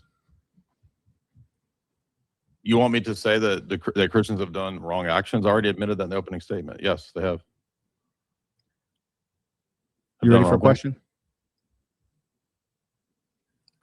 Are you? Quite has, but hopefully he has some time to stay a little bit longer because this is a great conversation. And we have over 2,000 people in here watching. You even mentioned Orthodox Christianity. Mm-hmm. There are examples of Orthodox Christianity. You look at the Romanian principalities of Wallachia and Moldavia. Did you just Google that? My hands are right here. How can I Google? You haven't Your seen me hands typing were at all. Googling a minute ago. What do you mean? Like you can't Google that? You haven't seen me typing at all. So anyways, and again, what's that, an ad hominem attack you're referencing? No, earlier? It's a question about the sources and your veracity. Busted. That is just one of many clips online. If you just go on X, you will see it, right? And yeah, exactly. Typing, reading the screen, unreal. What a fake. Exactly, dude. Exactly.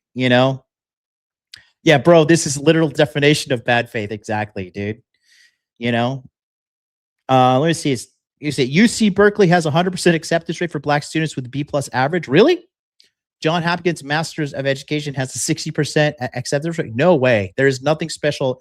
Is that true? Is this verifiable? That is hilarious. If that is true, I'm going to go get a degree from UC Berkeley just to prove them how fucking I'm going to put. Listen, I am dark enough to get the black card. I will go in there. I will show them my collection of N-word passes I have from all my black friends. I've got at least like 17, probably more. I probably got like 32 N-word passes from my black brothers.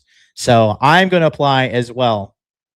Saw some data recently that if they didn't accept DI acceptance, they'd be at an 80% drop in black students. Whoa, that's wild. Yeah. Yeah, this is what he did to me, bad faith. Yeah, no, he didn't even want to debate me. He set me up. He pretended like it was going to be an interview, and then he set me up. Because again, he's a slime ball. He's a dishonest. You know what the thing is? At the end of the day, this is a person with a deeply, deeply broken inner game. This is a sad, pathetic individual, and his brand is dying. More and more people are figuring out he's a scammer. If you type in his shit, if you type in Satan the Sinner Scammer, there's so many videos out there calling him out. And again, Millionaire Bachelor completely destroyed this guy. Millionaire Bachelor completely destroyed this guy. Hilarious to see how he completely gets exposed. Shout out to Millionaire Bachelor, all right? And that being said, I am just using this to show you guys how to understand how to catch a liar, how to perceive these things in real time. And before I even told you how to call this guy out, I said, this is exactly what you do. You hold their feet to the fire. You ask them to verify what they're saying, to define their terms, and to ask them questions about what they're saying. And if they truly know what they're talking about, they'll respond instantaneously. But if they don't, they'll use diversionary tactics, which is exactly what he's doing. Right? It's actually what that guy fucking Coach Greg Adams says. Like, you know, what's one good thing he does say is like a sign language. What is it? Shame, insult, guilt, and name calling. The feminine strategy. That's exactly what Marquett is doing right now. Shaming, insults, guilt, and then name calling. That's exactly what he's doing right now. He's doing the textbook sign language. So I'm just glad I'm not him. Life is good. Brought to you live by the Hot Dude. We're at the Hot Dude Towers over here. Coming at you live, 50 floor plus up in the sky. Take a look. Let's go back to the debate. It's not a system of ideas. For example, you use the situation of the Russians. You're talking about the Soviets, right? The communists. And so communists were anti-religious. And so it made sense that they were basically trying to eradicate this from their society. Yes, communists are necessarily atheists. Correct. Well, actually, they're not, but there's plenty of communists. No, actually, they are. No, there are plenty of communists who are not atheists. That's no, not true. Communists are necessarily atheists. No, they're not. Have you read Das Kapital? I have, actually. I had grad classes on it. Very good. He tried. Marquette tried to be like, have you read Das Kapital? He's actually, I have. Would you like to talk about it? Oh, good. Very good. You know, because I don't want to deal with some uneducated white man. Shut up. Oh, it was Kevin Samuels. I'm sorry, not Coach Greg Adams. It was Kevin Samuels that talked about sign language, right? And sign language is shame, insult, guilt, and name calling. Oh, need to be right. Need to be right. Okay, I thought it was name calling. Okay. Cool. MLG, have you seen Christopher Hitchens' debate? You may not agree with him on religion, but his are great. Listen, I want there to be a God. Are you kidding me? I don't want to die. I want to go to heaven. I want to see my grandma again. Are you kidding me? I want it to fucking be real. I do not want to die. I will tell you right now, I do not want to fucking die. I want to live forever. I want to fucking be happy forever. You know, I had to take my dog to the fucking hospital and she had to get surgery the other day. And it just made me so sad knowing that she's going to die one day. And I almost started crying. It was fucking depressing, but she's good now. But yeah, man, I don't want to fucking die. I want to live forever. I want to go to heaven and hang out with Jesus. I want this to be real. You know what I mean? So I don't know. Send me some information. Let me see. Just Googled the acceptance rate for Johns Hopkins University School of Education of Masters is approximately 66 to 68%, while Johns Hopkins undergrad institution is intensely selective. Cool. Let me see. It is real, MLD. Believe it. I'll see you in heaven. I will see you in heaven. We will live for 100 years. That's right, baby. That's right. Hey, we're gonna outlive this scumbag. And you would know that the communists of Russia are necessarily atheists. And what's the source? Dr. A. James Greger. But again, this is not the actual topic. The topic is Christianity a force? Are there Christian socialists? And you failed to establish that. Are there Christian socialists? Are there Christian socialists? Yeah, I'll give you an example. So then they're not all necessarily atheists. So I'll give you an example. You're fundamentally uneducated. I'll give you an example. You're fundamentally uneducated. I love this. Dude, I don't know. Is Jay Dyer, listen, does Jay Dyer have a lot of clout? Like, would he not come on my fucking peasant stream? We got 184 people watching across X and YouTube. I would love to talk to this guy. I would really love to talk to this Jay Dyer guy. Do you think he would come on my stream and talk to me? He seems like he has a lot of clout. He has like 222,000 subscribers, I think, on his channel. I would like to talk to this guy. I'll reach out. I'll try. How do people get a hold of him? As I said, Marquett will ultimately destroy himself. Yes, that's what these cluster B types do. That's exactly what they do. They burn bridges. Look, he's doing it right now. Burning the bridge of Fashion Fit, right? Fucking getting chased out of Las Vegas because he pissed off Billionaire Bachelor for stealing his money. Admitting to stealing the money. I think he was on a podcast with this guy, Cooley, when he admitted to stealing the money. Right? And Jay's got clout. He goes on a lot of channels. I would love to talk to him. Bring him on. I don't know if he would talk to me.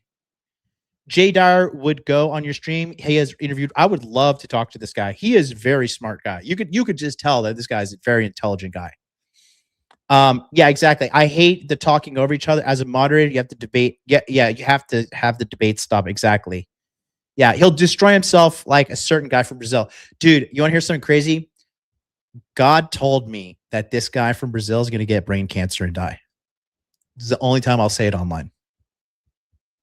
God told me he's going to get brain cancer and die. Let's see what happens. The Christians, I'll give you an example. You said atheists are that Marxists are only atheists. I didn't say Marxists. Now you're lying. I said communists. See, so now okay, you're lying. You're lying now. No one said Marxists. You're lying now. You got to stop that. You got to stop that. He's trying so desperately to fucking control the frame here. It is so pathetic. You cited Das Kapital. You said Marxist. You said Das Kapital. So now you're lying. I said communists, and we both know that. Are there communists that believe in God? You're not supposed to be a religious communist. Communism is anti-religious. That's not the question. But do they exist? You said they don't. Again. Stay on the topic. Stay on the topic. The topic is Christianity a force for good? I'm going to call it out. Is Christianity a force for good? You don't believe you can justify that. So you would like to talk about everything else. Just imagine someone coming to a debate and trying to talk about the topic, and you're engaging a red hair. Why can't you just say, you know what? All right, fellas, let's try to create some decorum to get both of you to answer. Why is Cooley not holding Marquett accountable? That it's one of two things. It's really one of two things. Okay. Either Cooley is not intelligent enough to perceive what is happening because there are rules to that. There are rules to a debate that Marquett is clearly not following. And tell me if I'm wrong, but is it not the job of the moderator to uphold the rules of the debate? He's like the referee, right? This is like the referee. So like in the UFC, if you hit somebody in the back of the head, the referee has to say, hey, whoa, stop it. You're not allowed to hit the back of the head. We're going to deduct a point from you. So isn't he supposed to step in and do this? Like, isn't he the one that is supposed to, use his authority to have this debate carried out in a professional manner?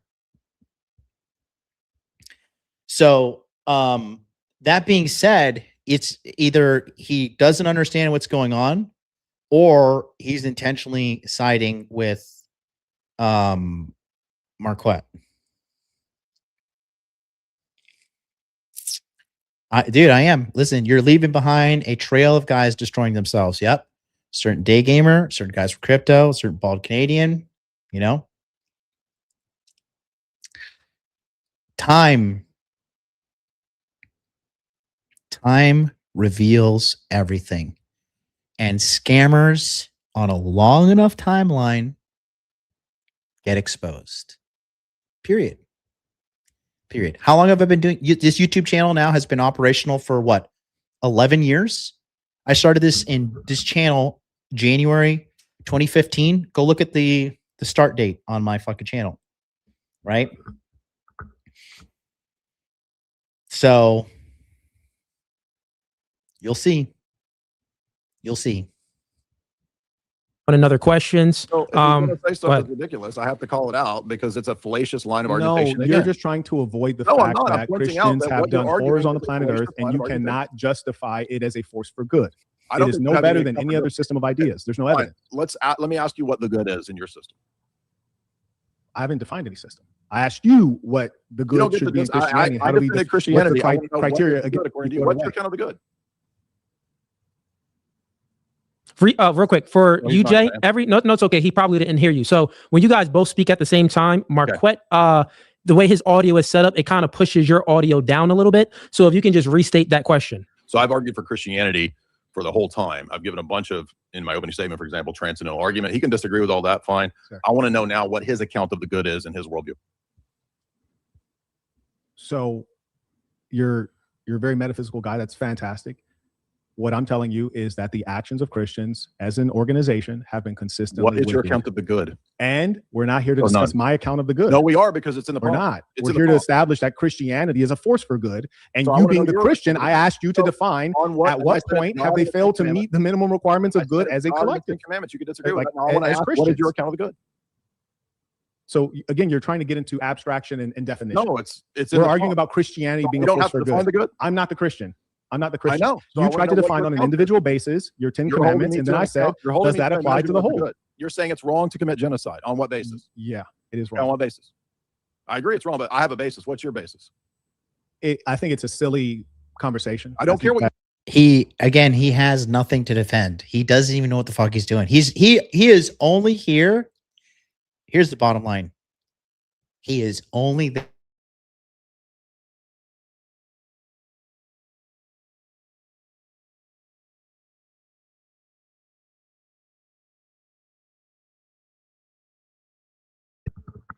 Like he is totally getting humiliated, and he is getting completely dominated here. So the only way the only way that I can logically come to a conclusion as to why he showed up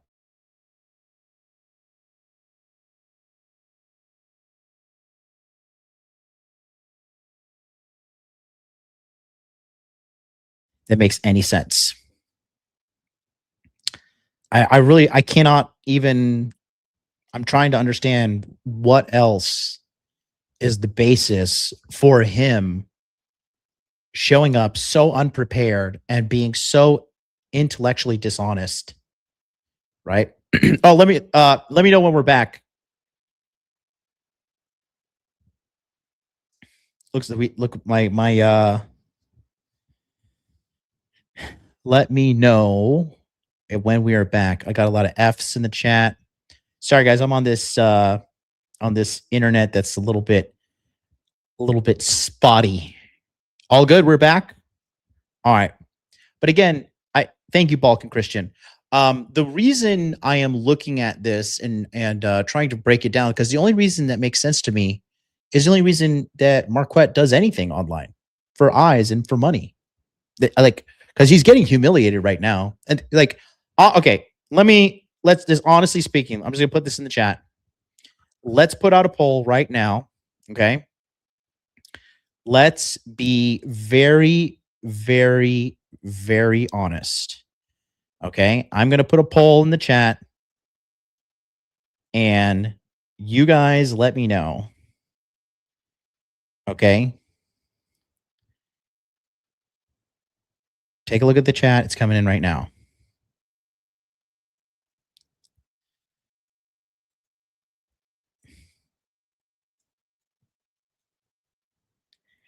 And the chat is coming in. I'm typing with one hand. No, you know what I'm doing? I'm writing a script with ChatGPT, guys. There we go. All right, it's in the chat. Vote right now. Who do you think is winning this debate? Is it Jay or is it Marquetta? Marquett Davon Burton. All right, we got 12 votes so far. 100% are saying Jay. 15 votes now. 100% Jay. 16 votes now. 100%. 17. 100%. We'll keep that up. We're just going to leave that as a running poll to see what's going on. I would be curious to see. Actually, I think they had a poll during this thing. Maybe could I see? Is the poll still rolling? Do polls show on the replay? Maybe not. I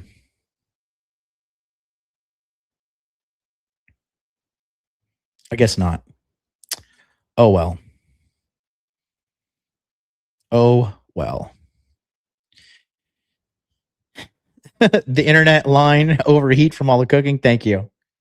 Marquett realizes once he defines what is good, it will be from a Christian-derived framework. Then he's cooked. Oh, that's pretty good. Well, Jay, what the intelligent thing Jay does, and the unintelligent thing Marquett keeps doing is Jay keeps setting traps for Marquett, and Marquett is too dumb to even realize he's walking right into a trap. Right? Polling your post might be better. I'll do that later. Not Alyssa Lee. I got you. That's a good idea. I'll do that later. Do you think it's silly or not? What's the argument for why? You're asking me why genocide is. What is your ethical argument for why it's wrong? Carry on, please. So your silliness. So the debate's over. You conceded the debate. You don't have a justification for the debate. You cannot speak to the facts and the historical happenings. And in the absence of being able to justify, in the absence of being able to justify what has occurred on this earth. What is your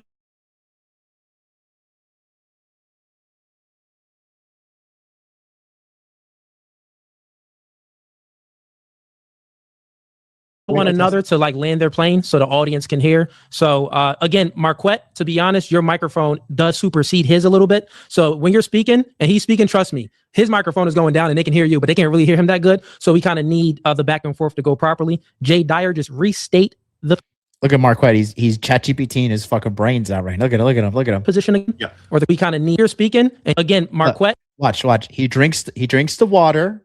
Look at his right hand. Okay, drinks the water. To be honest, your microphone does supersede his a little bit. So when you're speaking and he's speaking, look at it, hands moving around, type in. You can trust me. His microphone is going down and they can hear you, but they can't really hear him that good. So we looking at the keyboard, got to know what I'm typing. Kind of need the back and forth to go properly. Jay Dyer, just restate the position again. Yeah. Or the question. It's in the prompt of the Look at this. See debate that the good is in question and is Christianity good? I gave multiple arguments as to why I think that is the case. It's only fair in the last couple minutes that I also asked, because he's critiquing Christianity on the basis of some secular good, it appears. I want to know. I'll mark my words now. Marquett is just he's gonna filibuster and try to run the clock out. What his account of the good is? It's a fair question. That wasn't the question. You just asked me, why is genocide bad? On what basis? So now you're asking me, what is good? What is the good that you're using to measure that Christianity is not good? What is it? So I'll restate it again. So you can keep re-asking the question. It's just a debate tactic. Everyone can tell you. You're using the good and an ethic. So what is your ethic? I'm pointing out to you that Christianity is no better a system than any other system. Why is it bad? And that is because the fact of the Native American genocide, the transatlantic enslavement, give an account. Monasteries themselves, including he's just telling monasteries themselves have owned slaves.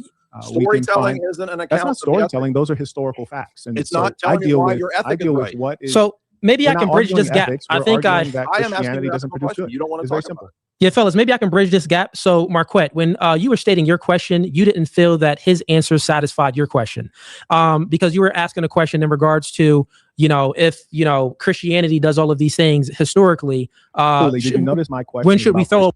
See, look, I told you he's just trying to run the clock out. He's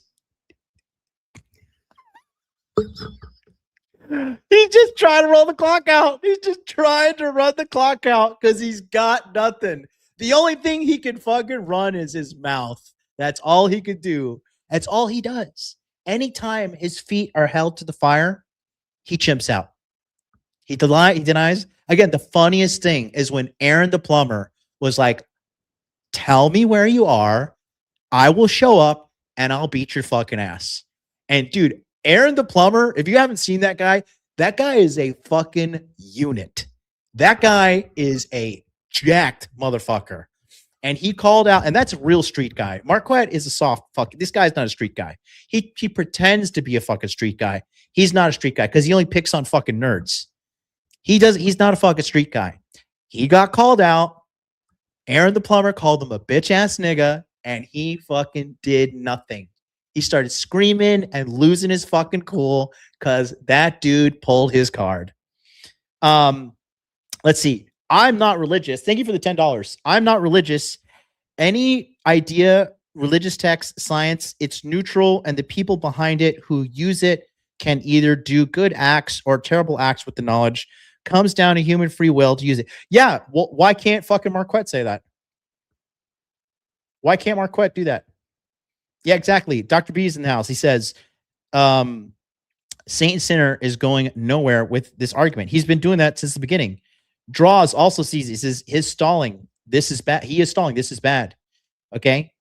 Look at Marquette's pinky when he drinks. He thinks he's a French aristocrat. He wish he had some French blood in him. Let's see. Marquise is actually low IQ. Agreed. Let's see. Aaron cooked him. Big facts. See, watch. He's gonna run the clock out. You see how good I am too? I could see this bullshit coming from a mile away.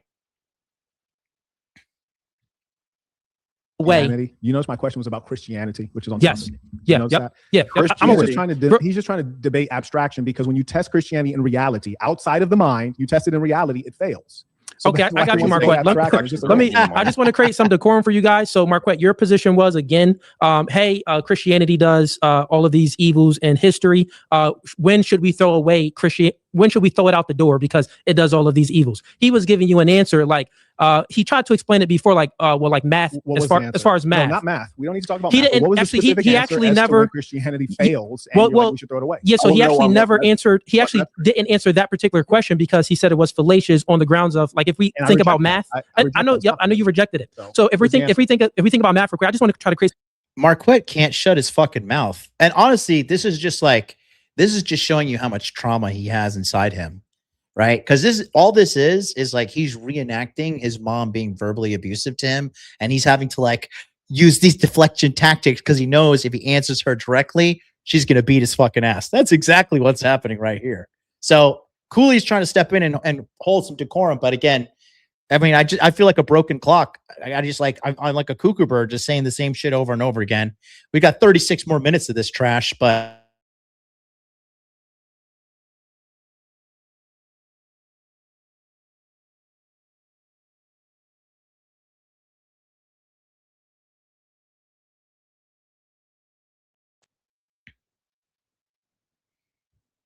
I think my give me a second. It looks like we cut off there. Are we back? He has single mother household energy. Did you hear the point I made about what he's doing? F. Let me know when we're back.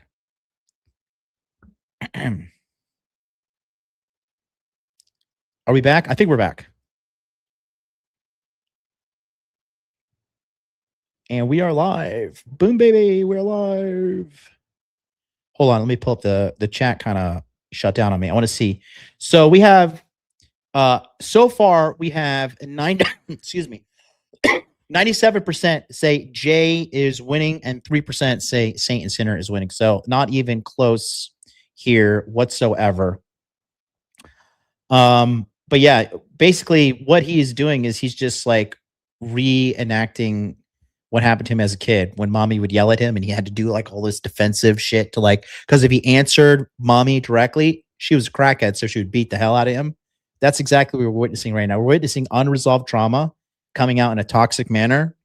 And we're watching this guy self-destruct. It's pretty funny. So the clock has ran out. Let's see what he does now, because he won't even, the thing is, Marquette, he's smart enough to know he's fucking dumb in this context. He's smart enough to know that he's definitely intellectually beaten. And so now the clock has ran out. Let's see if he will actually answer Jay's question, because he's been stalling for 2 minutes plus. And I called it out like in the live that he would do that. So let's see what he's going to do.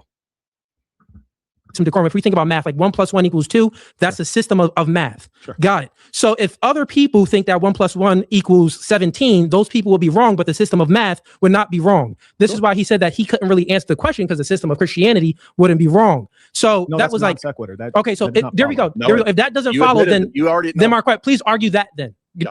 I think that's a good conversation there. You admitted that it was a good line of argument.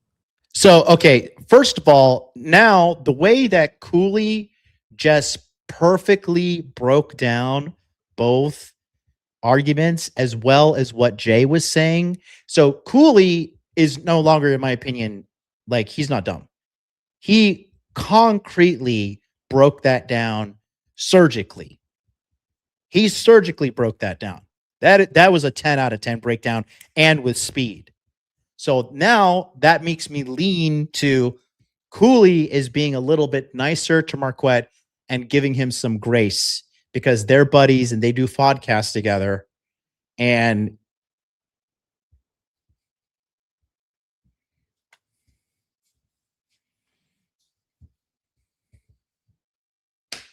I mean, am I wrong? Am I wrong? Let me know if I'm wrong. It's the dual edged sword of any knowledge. Can be used for good or ill. Easy. I'm a garbage man, and SNS is what gets thrown in the hopper of the truck. Yeah, I think let's see. Ralph 97 says I think he's biased with what's going on.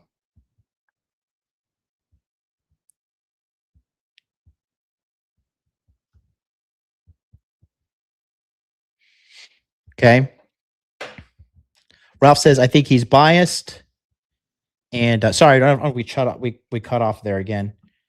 And if Marquette wasn't such an arrogant, lying, low-life scumbag, I would feel bad for him because this is just Jay beating up a retard.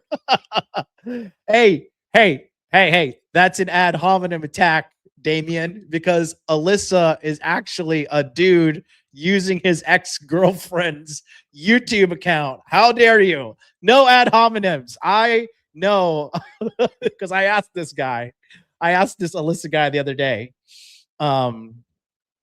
Yeah. So anyways, JD Happy, nice to see you around. Marquette just virtue signals and postures, but he cannot back anything up when he's questioned. Yeah, he's a charlatan. He's a charlatan. Okay. But anyways, let's continue with this. No. Yeah, you did. No, it's terrible. That does some if it was for look, I want to play back Cooley. Cooley really shines right here. I like this guy. Cooley really shines right here. This guy is a very sharp guy. And, the presentation, how he's running things, how he's dressed, the studio, the quality of the production, his large following. I mean, he's clearly a very smart guy, so good stuff. This is the longest I've ever watched any content of his. I have seen him go viral here and there. Little, black girls chimping out and shit. But,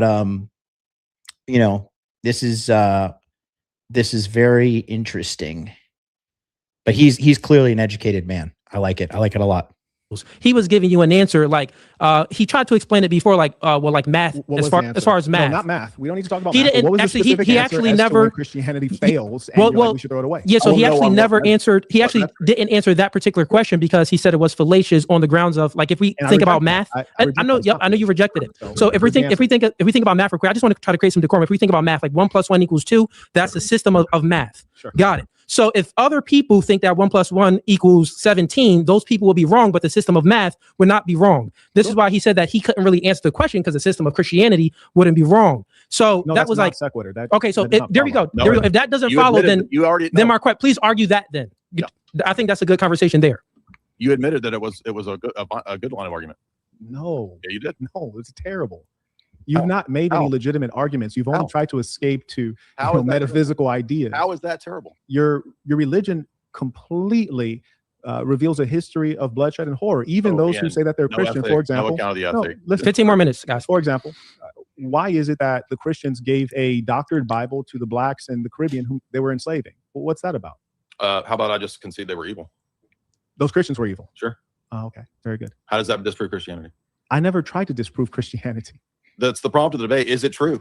So you're not going to debate the prompt? So you heard my opening statement. You heard my opening statement. And in my opening statement, I said that. What is the prompt? Calm down. Calm down. In my opening statement, you're not going to argue whether it's true. Calm down. I'm not calming down when you just got caught. You said you're not going to argue whether it's true. Calm down. You can rewind to my opening statement. I said, is Christianity true? Is not very interesting. What I say specifically is that I want to talk about the specifics of Christian. I said it in the opening statement, and you heard it then. All right, fellas, let's just create a little bit decorum because this guy is very frustrated because he can't. The only person. Okay, how about this? Chat. Vote in the chat right now. Just type it out. Who is the one consistently violating the decorum of this debate? Who is the one that needs to constantly have the moderator step in and say, hey, stick to the rules. Hey, stick to the rules. Hey, stick to the rules. Hey, stick to the rules. Who is it? Okay. So marriage causes divorce. He says Marquette. Excalibur says Marquette. Ralph says Saint and Sinner. That's him. Okay. Damien Arenas says Marquette. Are you Espanol, pendejo? The pseudo intellectual Marquette. You don't need to. Hey, no ad hominems. No ad hominems, bro. Jay is holding him to the debate prompt. Is Christianity true and good for all people? Right, exactly. And his friend keeps telling him off. Saint and Sinner says Dr. B. Marquette contradicts himself, then panic and filibusters. Yeah. Marquita. Marquita. That tie quid pro. Love it. Bro conceded the debate prompt. Why agree to a debate? Exactly. Because I'll tell you why he conceded debate. For clout. For eyes. But he didn't understand how badly he was going to get humiliated. Because that's the thing with these cluster B type narcissistic personality disorder people, in my opinion, right? Is they don't understand that their overconfidence is their greatest weakness. And their overconfidence comes from a big ego, and the big ego comes from a place of weakness. Right? That's exactly where we're at. Marquette is a dollar store gains. Marquisha. Christianity is such a broad term. What an idiot. Yeah, he doesn't want to define things. He doesn't know how to debate, bro. He's a low IQ, bro. He's a low IQ brokey. It's exactly what he is. Victor Zieglehar. That is a cool last name. Where are you from? Victor with a K? Ziegler, I'm going to guess Scandinavia somewhere. Is that like, I'm really not good with Scandinavian last names. What is that like? Norway? Finland? Final answer, Sweden. No, maybe. No, the K, I don't know. Norway. Is it Norway? Love the content lately, bro. Orthodoxy rising. Ask for presuppositions always destroys the opponent. The why. Very hard to justify any reason for ethics in atheist paradigm. Right, because there is no paradigm, right? Like atheist is kind of like a laissez-faire, just like whatever happens, happens. There is no morality. It's kind of like just do whatever the fuck you want. It's like I mean, isn't atheism hand in hand with hedonism? I don't know. Let me know. Decorum, €2. Thank you, bro. Dutch indeed. Nice. Oh, you're Dutch? Oh, okay. So I was wrong. So Dutch is Holland? No. Dutch is Holland, right?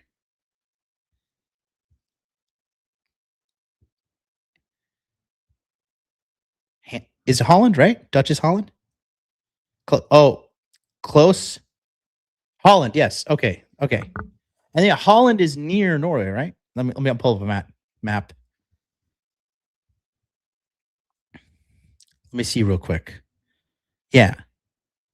Right, Amsterdam. And Amsterdam, there's Netherlands. Yeah. I was right across the pond. Because I believe Norway's across, right?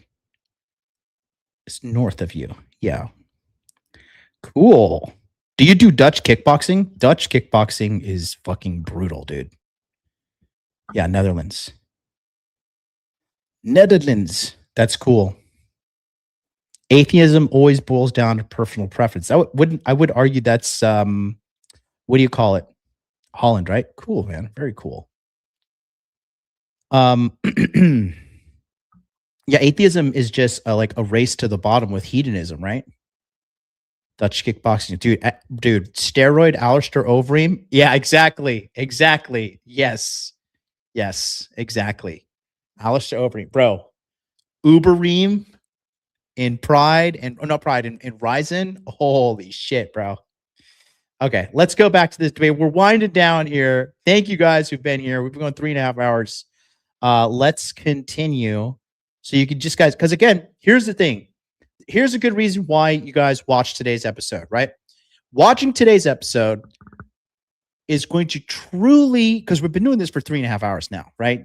Thank Marquett for giving us all this free entertainment. And this is education, because now what you're able to understand here is how to identify somebody who is a liar, and B, how to expose somebody after you identify them as a liar, and then C, how to confirm that they are a liar, right? And so this is all going down to holding frame, right? Jay has held frame the entire time, and Jay has not lost his cool or lost his temper. And honestly, Cooley did not. I mean, Cooley did good as a moderator, but he gave too much grace to Marquett. And honestly, he probably just felt sorry for Marquett looking like a dumbass. I think Cooley and the No Fugazi podcast will continue to grow and evolve because it's pretty big, man. He's doing a really good job. He's got a lot of subscribers. You know, he's got a big channel. He's doing good. But you know, as for Marquett, watch him continue to spiral and self-destruct, because that's exactly what's going to happen. And I'm going to eat some popcorn and enjoy it. So let's go. Let's watch him squirm some more. And deal in reality. He just wants to discuss abstraction. I got he just you. wants to discuss his True and good, or metaphysics and epistemology. The prompt, to be fair to both of you guys and also the audience, the prompt is Christianity true? And is it good for all people? Jay Dyer is asking you a question about, is it true? And you said, No. I don't care if it's true. No. That's No, it's not true. I don't find it to be a very interesting conversation. To have a conversation with a religious person, say, hey, your religion is fake and false. I mean, that doesn't get us anywhere. What instead, that's fine. You don't have to talk while I'm talking. So what I'm here to do, as I stated, is I am interested in the last part, which is Christianity a force for good? So you don't and want then I gave you all the examples that history. Calm down. I gave you all the examples that your history is one of bloodshed and abuse of children, women, and men. I'm not. So if he's not going to debate the prompt, then okay. It is not good. So inherently, if we argue that Christianity is not a force of good, then clearly the subject of that is not. To be fair to both of you, how about we just do this, because Jay Dyer did have a question. Marquett. Marquett's answer did not satisfy Jay Dyer. So let's just go ahead and throw it aside. Is Christianity true? And real quick, never answered on his part. I know it was. I know you wasn't satisfied either. I agree. Declined to answer 3 questions. I agree. I answer when you don't want to debate the point. So real quick. Real quick. I think we got a place of we can agree. Jay Dyer, you asked the question, what is the good that Marquett is judging Christianity? Marquett does want to debate that second part, so let's just keep it there. He wants to debate, is Christianity good for all people? Cooley, did you hear the part? You said, what is the good that I'm judging Christianity on? And I'm saying mass murder is not good. Okay, genocide is not good. So assertions. Why? Correct. And the difference is that. Can you make assertions? Can I make assertions? I hear you, Jay. You're not hearing your goal on here is to win a debate. Yeah, it's a debate. And you're saying I don't want to debate. No, that's really good. And my goal on here is to counter the proselytizing that Christians do. But so I know that people with common sense. I know people you're not here to debate. Calm down. So you don't have to calm down. You're Christian. Don't you guys have some decorum? Just stop. Hey, fellas, real quick. How about we stick on one particular point? If we're speaking about, is Christianity good for all people? Right. I think that, Mark, and you said that's what you want to focus on. So I'm trying to create some balance here. Talking, but he keeps interrupting. It's kind of strange. Okay, got it. Real quick. Got it. So, fellas, real quick. Let me give me 1 minute, fellas. Let me just get 1 minute for both of you and also the audience. Marquett, you said that you want to debate the second part. I'm the moderator. I'm going to let you do that. Sure. Jay Dyer actually has a question on the second part of the prompt, which is Christianity good? His question was, what is your account for the good? So maybe we can start there so we can get some understanding. Is Christianity actually good or not?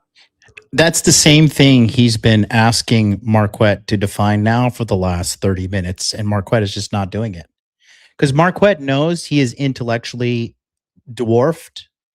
Okay, Marquett knows that this guy will destroy him.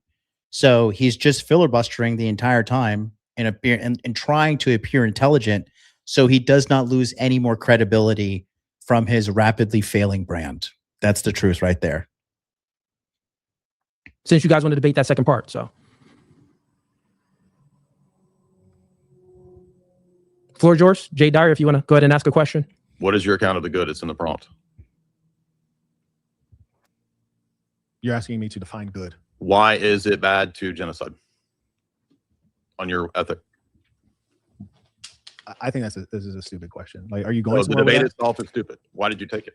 No, the debate could be meaningful if you were not in bad faith. If you're here saying, well, why is murder bad? Why is on your genocide system? bad? Why is it bad? I agree it's bad. I'm not here to fine. argue my system. That's the beauty, is I don't have to defend anything. You're defending Christianity. So what you really should be asking is, But you haven't accounted why are Christians engaging in things that are knowingly bad? Unless you're suggesting that genocide is not bad. Free will. Are you suggesting that genocide is not bad? We have a free will and humans can still sin. Yeah, so I want to know, it's a fair question to you. I would why? not debate free will with anyone. I don't care what you want to debate about. I'm saying that's my answer. You can like it or not. Very good. That's not in. And I'll tell you my answer. My answer is, why is genocide bad? I don't have an answer because I don't have a system to defend. So now. So then how can you say that it's universally wrong to engage in these activities? Right. Very good. So you're saying that the genocide that occurred under Christians may not be wrong. Is that your suggestion? No, I'm saying why, if I adopt your system, is it wrong? You're not adopting my system. I never said that I have a system. I never proposed a system. So again, you're lying. Internal critique of your argument. Creating a Why straw audit? man. You're lying. I never said I had a system. I've not established. Everybody has a system. I've never established any criteria. It's We're talking about impossible to not have Christianity. a system. And what we're observing is that You your don't feel inability too to defend the actual behaviors. You do have a now system. you're trying to You're go on the lying. attack. You cannot You're lying defend. because So now you're you're trying saying to you don't attack. have a It's very system. simple. Fellas, one mic at a time. Let one another speak. Go ahead. Go ahead, He's Jay. saying he doesn't have a system when everybody, he's appealing to ethics and saying that it's bad. On what basis? On no basis. And now I'm asking Thank you. So no basis. Now I'm asking he you has as no a- argument against Christianity. Now I'm asking you as a Christian, do you find that the genocides that have been committed by Christians are okay? Like they're No, morally? it's wrong. And I said why? Because humans have the ability to still commit sins and crimes. Mhm. There's nothing inconsistent with Christianity about that. Sure. And if the gospel or the scriptures are saying one thing and then the adherents in an organized fashion, organizing with other members of the church, are doing things that are in direct contradiction, at what point do we acknowledge that Christianity can't produce Christians? It's a no true Scotsman's fallacy to assume that the only true Christians would meet up to some arbitrary standard that you're setting that I don't even know what it is. So within I Christianity, actually thought it was you using the no true Scotsman you fallacy, can think that, suggesting but- that people are not Christians because they don't meet I your simply said narrow I'm not going to definition of defend those orthodoxy. groups. No, I simply said I don't defend those groups, and I don't have to because it's not my position. Okay. Was the Byzantine Empire, were they Orthodox? Mhm. Okay.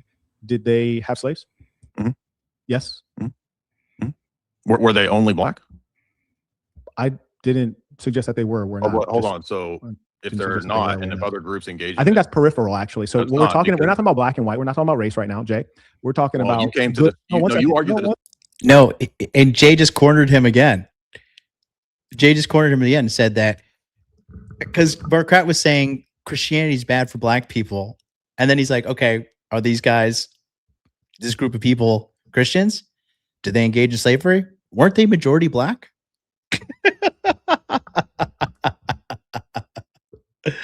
Oh, man, this is great. Okay, let's go back. Second, It's not good for Jay, black you're getting off topic again. You You're argue. getting off topic. Why are you so dishonest, man? You your just said they're not opening black. statement is So now you're engaging a red herring. No, I'm not. I'm illustrating. Hold on one that second. You're moving the I'm goalposts now. You're illustrating- moving the goalposts. Jay, I got you. You can't even Calm talk down one to second. me. You're moving the goalposts.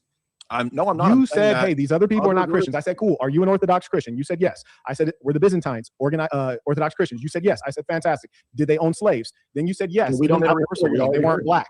I didn't suggest that they were black. That is actually not I'm germane to making the an current argument about this. I'm saying That's that not germane to the current argument. So what I'm asking Okay. you it now, is if you let me flesh this out. Because Okay, I'm flesh it out. Okay, Flesh just it one out. mic at a time, fellas. Go flesh ahead. it out. Can I flesh this out? Yeah, flesh it The out. reason I'm saying that is that not only did they have multiple types of a slave class, including there is such a thing as white slavery, which is Sure.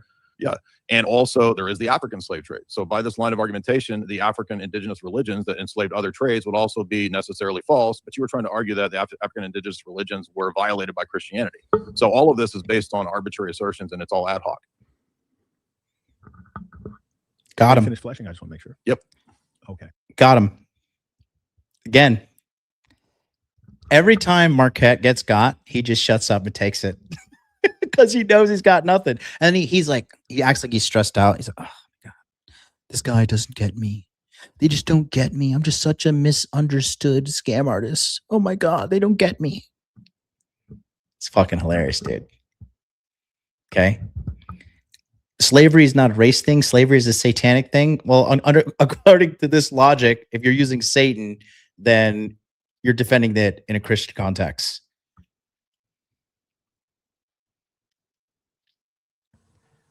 So now talking about the Byzantine Orthodox Christians who own slaves. So you do defend these Christians because they're part of your church, right? I don't know how many times I have to say this. I can say that it was wrong, but I'm just asking you because I don't want you to say, well, I'm not from the Byzantine Empire. I'm just trying to make sure that we're talking about a group of Christians that you identify with. That's all I'm asking. This is a worthless. You don't have to filibuster. I'm just asking you, do you identify with this group of Christians? It's just a simple question. You realize that like you already lost, like 85%. Just calm down. I'm asking you, do you identify? Okay, very good.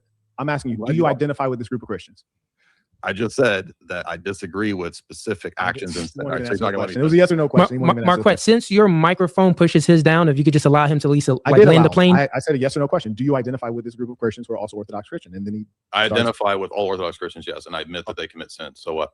Fantastic. How does this disprove Christianity? I'm not trying to disprove Christianity. Then you haven't come to the debate. Thank you. Good. So you don't care about okay. So again, you don't care about why do you keep cutting me off? Can you calm down? Because you're lying about what the prompt is. Can you calm down? Why are you lying, dude? Why do you keep repeating yourself? It's like you're scared to have a discussion. Calm down. Just if he doesn't care to I'm trying to speak to you about the topic. Hey, fellas, let's just create some little decorum. You guys are professionals. All right. So I'm going to say I'm not going to reply anymore if he's conceded that he's not going to deal with the prompt. He says he doesn't care about disproving Christianity when it's the freaking prompt. Jay, is the prompt also about Christianity being a good thing? We're talking about Orthodox Christians, and I'm asking you about the enslavement and the ownership of saying that all the ownership of slaves. They all do slavery. Was there an African slave trade? That's not the current topic. I'm asking you a simple question. So all groups do it. Topic. That's so not you're the current deflecting topic, and evading an obvious. Jay, that's not the current topic, Jay. Okay, so he doesn't want to go there because he knows it refutes his argument. No, it's because it's not the current. This is like such an intellectual outclassing, and Marquett is so ragingly insecure. He is so low IQ. If you had any faith that this guy was a good person on the internet, trying to change lives, do good things, I hope your eyes have been opened now to the snake that is in front of you. And again, as the clown he is, clowns are there for one reason and one reason only: to laugh at. Period. I think Jay would speak to him if it's an interesting topic. I would just like to interview him. Yeah, exactly. I said this earlier. All groups engaged in slavery. Yeah, it still happens to this day. Exactly. It's retarded, you know? It's just retarded fucking argumentation.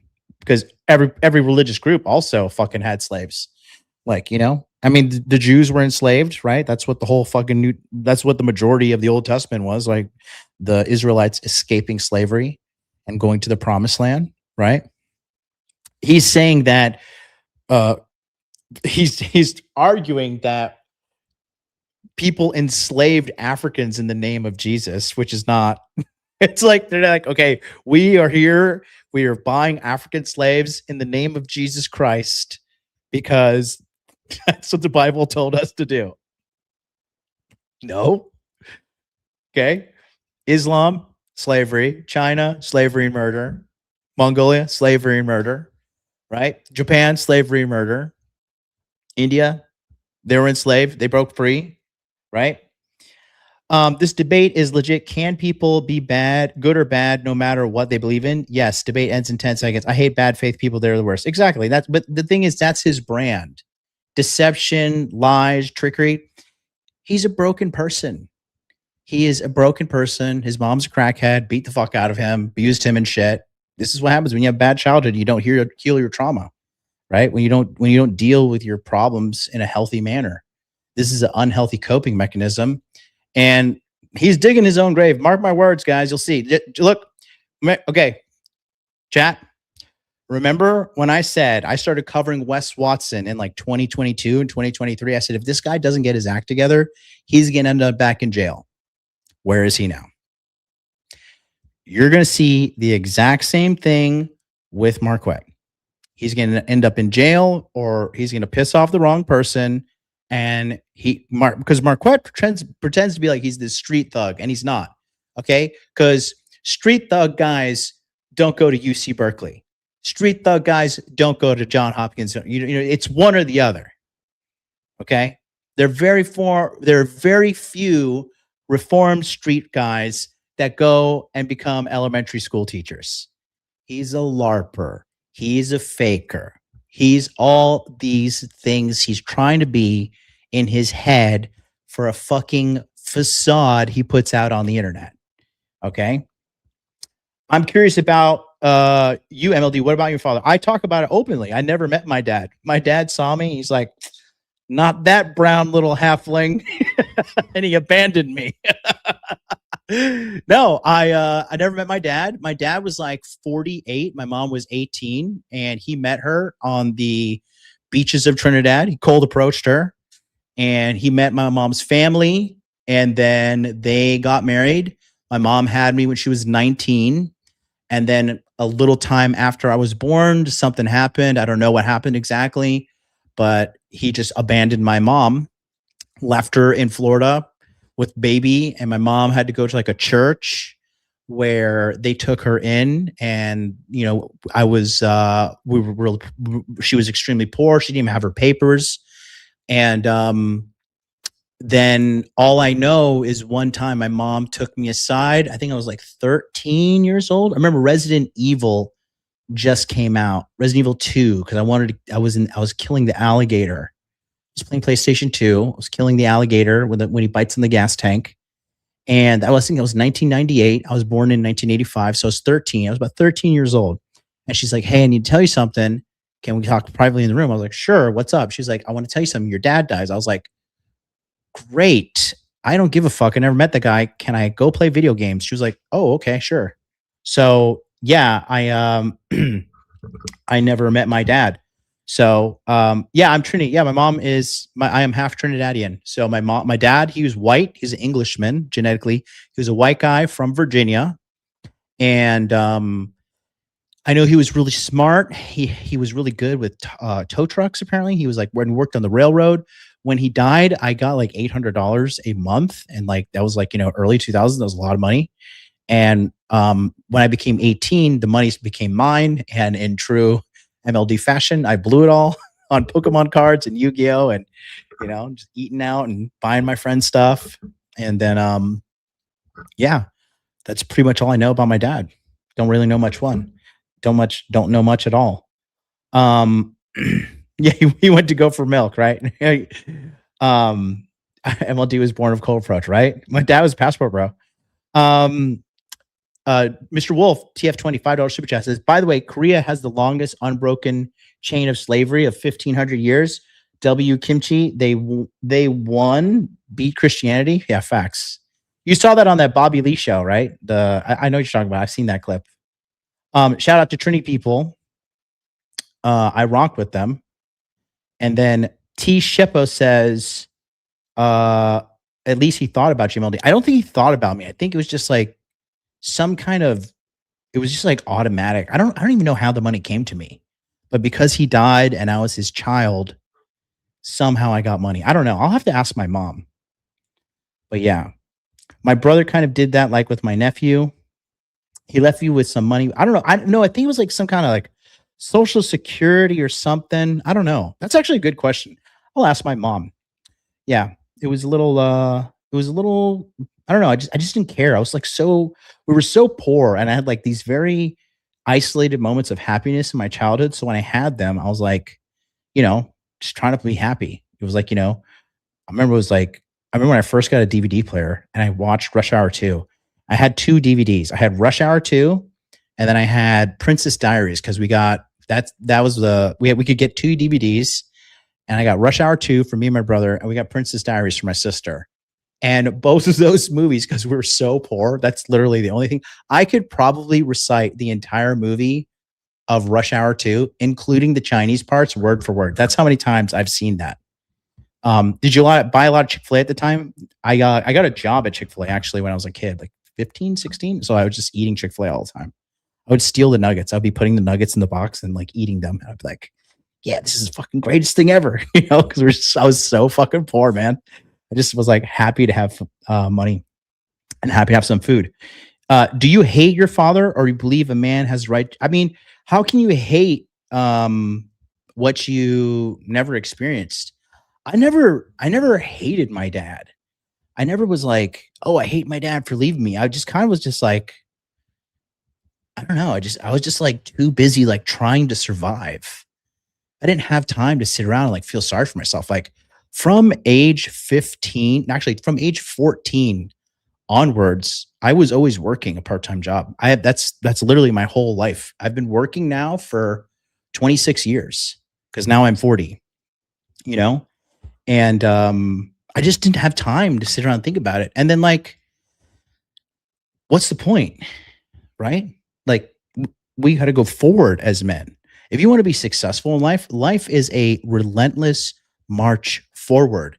We don't have time to look behind us and say, oh, what if this happened? Oh, what if that happened? You know, because bad shit happens to everybody. And nobody cares, really. You know what I mean? I was just too focused on like, how do I stop? Dude, I was so dead set on like, I don't want to be hungry and I don't want to be poor. And like, that was just that. And then when I started having sex at 17, I was like, okay, I don't want to be hungry. I don't want to be poor. And I want to have sex with girls. that was the evolution of MLD, you know? So there's that. But let's go back to the debate because it's closing. We're rounding home here. And we're going to see, does Marquett actually engage in the debate? We have 3 minutes and 30 seconds left. I think he's going, as well, he's going to delay once again. Did indigenous tribes enslave other Africans? Not the current topic. Did they? Just did they? You know, we all know the answer. It's just not the current topic. That's not what we're talking about. So this is how dishonest you are. You can't deal with your own history. Jay, what do you mean my own history? Jay, what do you mean my own history? So you're not identifying with black people? What? Are you on topic? You mentioned you're black way off topic. How is that not on topic? Jay, you're way off topic. I know every time we start talking about the actual topic of Christians and Christianity, did African tribes want to talk about it? Did they? What is the relevance of that to the current topic? I'm going to yield the floor. Take me through the logic. Take me through the logic. Because it's Explain not to me Christianity. Okay, so Marquette just said, I'm going to yield the floor. I guarantee he's going to start looking at ChatGPT. Let's see. So I never said it was unique. In fact, I earlier stated that the Muslims have also done this. But so then it's not a good argument against Christianity. You should see that. No, sir. No, sir. It is pointing out that if Christianity is a force for good and Christianity is being used to organize evil and the structures of the church, the theology of the church, and the missionaries are being used to engage cultural erasure, commit genocide, and create laws to justify their evil, then we cannot suggest that Christianity is a good force. And this has occurred across all of the dominations. Other people groups that are oppressed engaged in the same activities, then it proves my line of argumentation that it's not. No, it just interrupt me. Okay, why you interrupt them when you know you're losing bad? Go ahead. If every people group, including your own history and people group, engaged in these activities, then it's a universal human vice to engage in these types of things. So it's not a good argument against Christianity because it would disprove every system. That's why. Neat. So what I'm pointing out to you. What now? It looks like he's checking some kind of ChatGPT or something on his phone, or maybe it is Cooley texting him because Cooley starts looking down, and it looks like maybe they're texting each other. I don't know what's going on here. No, that are oppressed, engaged in the same activities, then it proves my line of argumentation that it's not. It just interrupt me. Okay, why you interrupt them when you know you're losing bad? Go ahead. So it looks like he's looking downwards to the left, his left, and let's see. He's looking down to the left. Hold on, my one of my headphones just died. I need to put the other one in. I need to buy a second pair of headphones because these streams. I think. Let me see how much percent I got going on here. Thank you guys for enduring with all these ghetto streams since I've been in Manila. I love you all. Seriously, love you guys so much. Guys, if I ever become a piece of shit like Marquette, just please fucking find me and beat me up. Just please beat me up. Find me and beat me up, guys. I please. Like, you know how Batman has a contingency on every member of the Justice League in case they become a bad person? My weakness is cold weather, okay? My weakness is cold weather, being alone, and sleep deprivation. Use those things to take me out, okay? But anyways, yeah, look, okay. So now he's looking down. If every people group, including your own history and people group, engage, and he's not listening because his strategy now is not even to listen or to engage in the debate.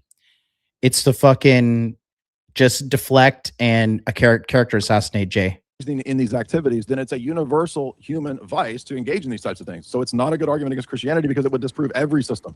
That's why. So it looks like they're texting each other. Marquette is just finishing his texting, and then Cooley. So what I'm pointing out to you is And he says neat. And then so now Cooley is looking down. So it looks like they're texting each other too. That if Christianity is the force for good, then what is ailing the world or the worldly people should not be preponderant among the Christians, because they are supposed to have a value. No, that's a fallacy. You're interrupting me again. You're interrupting me. I'm just telling you that's a fallacious Well, line. when I was in, you claimed I was interrupting you. Now you're interrupting me. Yep. Just let him land his plane. So what you're suggesting is that Christians are no better than any other group. No. You're also using the Tukokay fallacy and suggesting, well, they did it too, which that doesn't make it okay or any better. And furthermore, the truth, again, you're interrupting, you have no self-control. And again, like he says, you're interrupting, you have no self-control. Like their accusations are confessions. Their accusations are confessions. It is hilarious.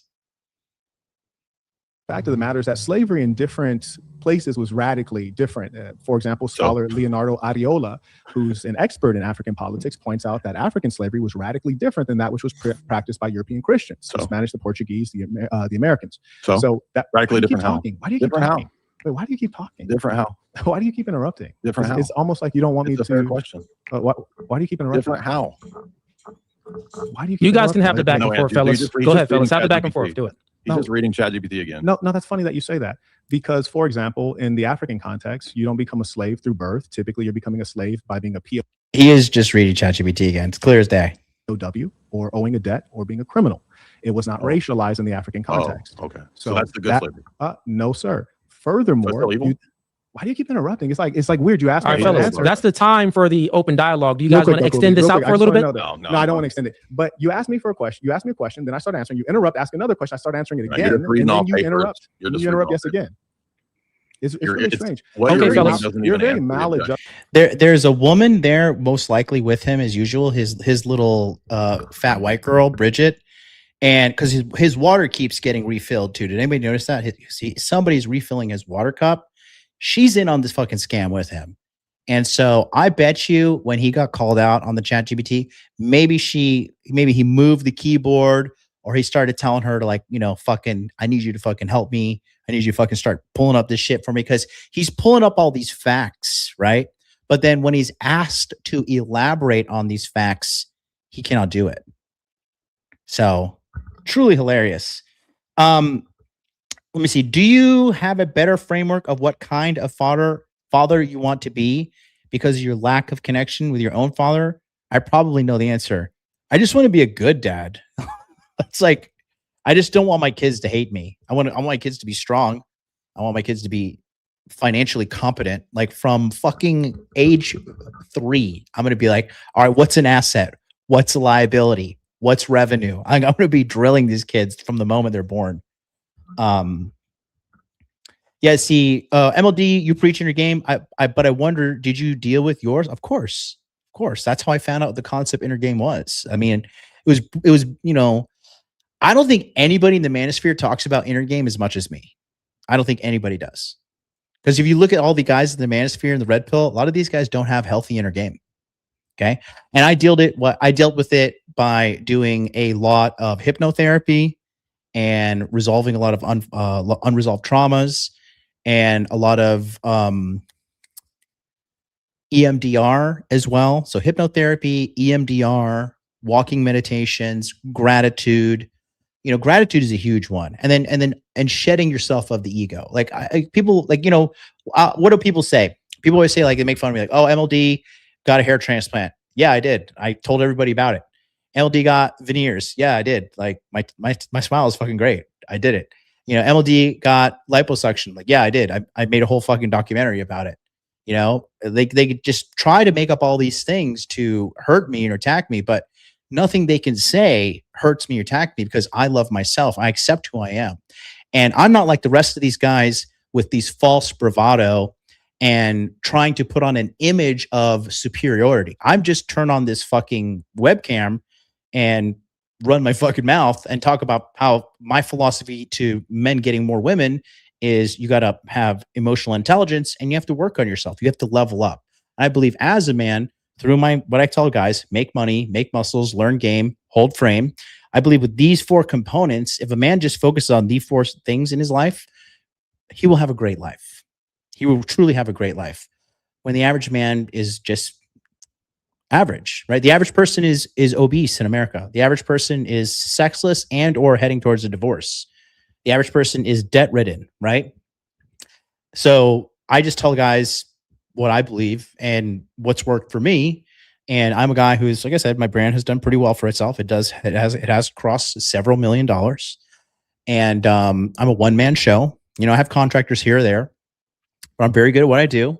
And I have a long laundry list of people who worked with me who went on to become very successful people.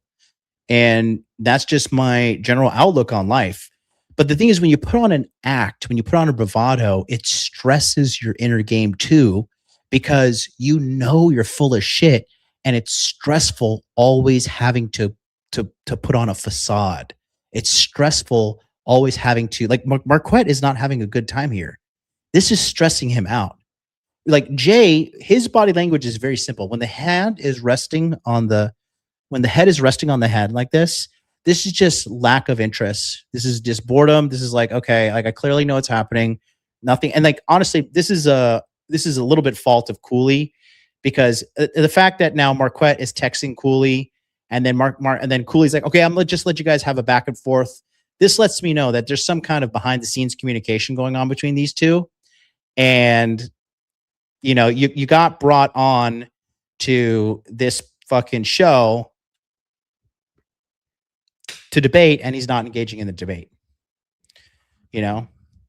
So here we are.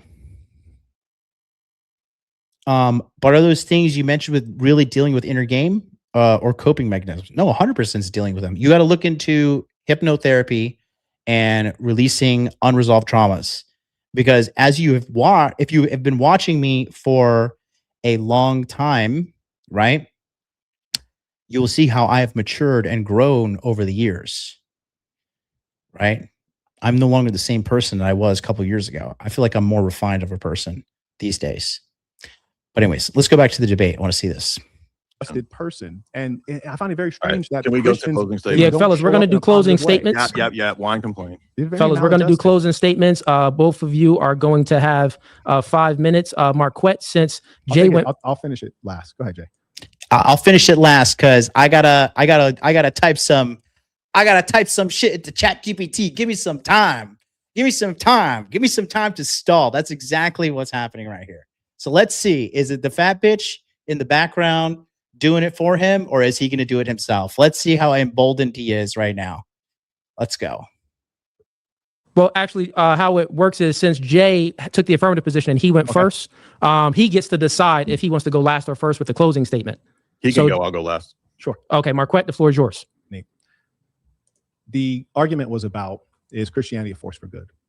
When we take Christianity and hold it up against other systems, we see that it doesn't perform any better than Islam, than communism, than any other major system that has affected the masses of the earth. We find that the Christians have engaged in the eradication largely of the Native American. They've engaged in the enslavement of the African. They've engaged into colonization around the whole planet Earth. They've even leveraged their theology, their missionaries, to destroy culture, to use the church itself to enact their evil. They don't even believe in their own Bible, because if you believe the Bible is truly divine and of God, why would you try to recraft that which God created? They created a fake edited Bible and gave it to the blacks who were enslaved so that they could enslave the mind in addition to the body. The actions of Christians across the world as a collective organized, and this is true of all of the denominations, have been utterly vicious. And what often happens among Christians is that they use the no true Scotsman's fallacy. Oh, he's not a real Christian. Oh, these are heretics. Well, we'd have to be talking about entire countries and entire societies and talking about hundreds of years of history. No, this is quintessentially Christianity as organized by the leaders. The clergy justified this. You can find the Pope justifying this. You can find everywhere that there's Christianity, you'll find bloodshed. Christianity is not for Black people. Christianity is no superior force for good. I yield the floor. There's this nice little speech brought to you by ChatGPT. All right. Thank you for that closing, Marquett. Jay, the time is yours when you start speaking. All right. So debates are essentially in the domain of philosophy, logically and necessarily. That's what they are. They are guided by the rules of logic, the laws of logic, and critical thinking. So that means that when the other person violates those things, they have to be called out. And this debate was about two philosophical conceptions. Is Christianity true, and is it good for all people? Those are essentially both epistemic and ethical and metaphysical topics, the good and the true. So it's absolutely appropriate to bring in all types of questions about how we give an account for the true and the good. Multiple times throughout this debate, we've heard the opponent state that he's not here to debate the truth of Christianity. He's not here to disprove Christianity. We heard him say that he does not attribute collective guilt. Yet in his closing statement, he specifically highlighted collective guilt. He said that Christianity is responsible for the eradication of Native American peoples. Actually, Christianity provided, in multiple cases, the alphabet for some of the Native Americans. You can go down to Georgia and you can visit the places where various tribes had settlements where they were taught all kinds of civilizational things that they didn't possess. So even if you argued that there were instances of eradication or warfare, the idea that they were eradicated is patently false. There are still Native Americans that were not eradicated. So it's a bizarre way to go about it. He made multiple fundamental mistakes and blunders, such as saying that a person could not be a Marxist or a communist and a believer in God. That's absolutely not true. It's not consistent, but there are plenty of groups of people who are communists who affirm or believe in some form of God. So a lot of basic blunders and mistakes, a lot of weird lines of argumentation. You'll notice that it wasn't a tu quoque way to point out that all civilizations and groups were involved in the slave trade or were involved in these types of crimes against humanity or whatever you want to characterize it. But the main point I want to highlight is that he came to a debate to try to give an account for why Christianity is false based on essentially ethical violations. And ethics is in the domain, again, of value judgments. It's in the domain of philosophy. That's why it's absolutely proper to ask, well, what is your account of why this is wrong? Why ought we have your ethic? Not only did he not convince anybody of why we ought to have his ethic and why Christianity is false, in fact, all he did was assert bold assertions with absolutely no epistemic justification. If you can come to a debate and just assert things, as he did pretty much throughout the entire debate, then the opponent can also just assert stuff. That's why you can't be ad hoc and you can't be arbitrary. And that's essentially why I think he lost this debate hands down, and why the audience thinks he lost the debate was that he didn't want to talk about the lines of argumentation. He only wanted to talk about specifically the history. Now, it's fine to talk about the history, but I don't think he paid attention to the prompt. The prompt isn't, is there violations of Christian ethics within history? Did Christianity violate its own ethic within history? Did it fail to live up to the gospel expectations? All of those things could be prompts, but those are not the ones that we agreed to. The question was, is Christianity true, and is it good for all people? In my opening statement, I gave a list of ways that I think Christianity was, one, true, and then secondly, helped society and provided all kinds of positives. He then attempted to then attribute sort of quasi-racial guilt by highlighting European peoples, the Spanish, the Portuguese, the Byzantines, all of which do have an ethnic component. And then when I talked about the history of the African slave trade, he tried to call me out for, why you go into that, dude? I didn't bring up black people. You did bring up black people in your opening statement. You talked about how Christianity and European peoples violated African tribes, peoples, indigenous practices. But when we talk about those African indigenous practices, you did not want to go there because you know they engaged in all the same types of activities that would then undercut your whole line of argumentation against Christianity.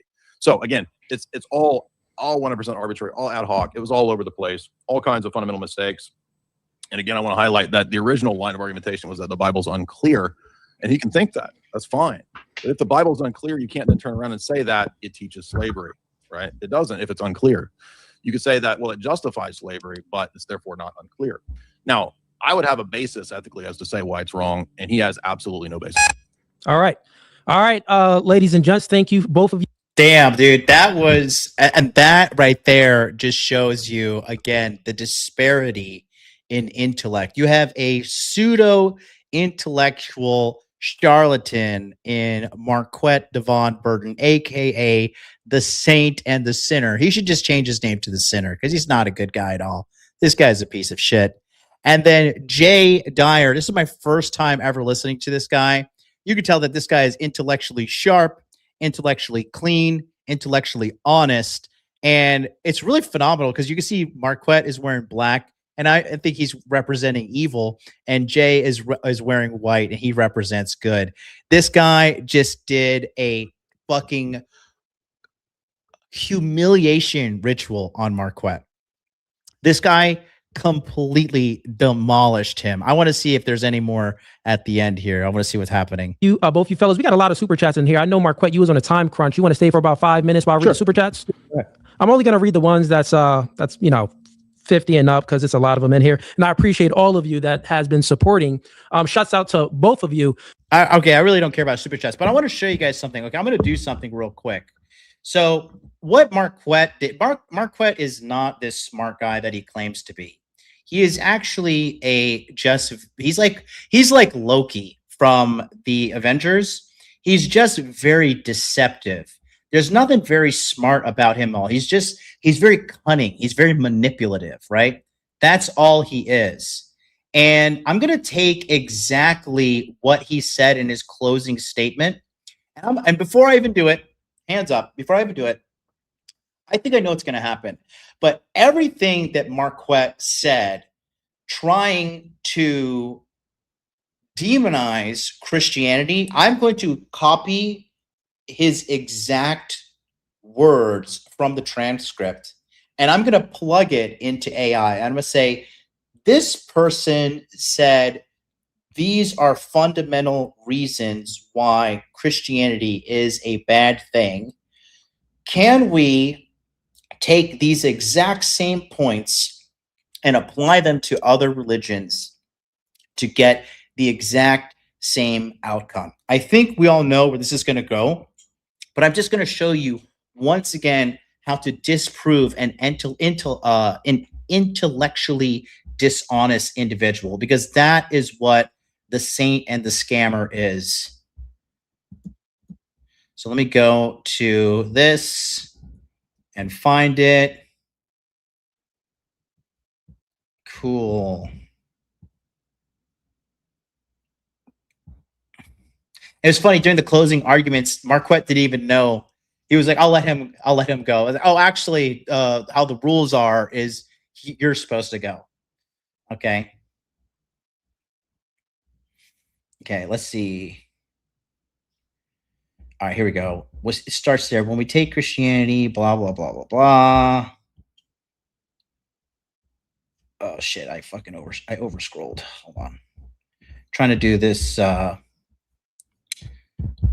on.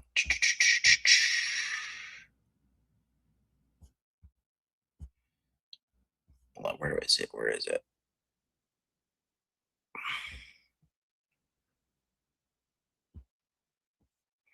Yeah, they said, Mark, the comments are hilarious, bro. Comments like, this guy drank like 38 glasses of water. He's sweating. Those are nervous ticks that he was doing right there. Okay. When we take Christianity for what it is. Okay, give me a second. No.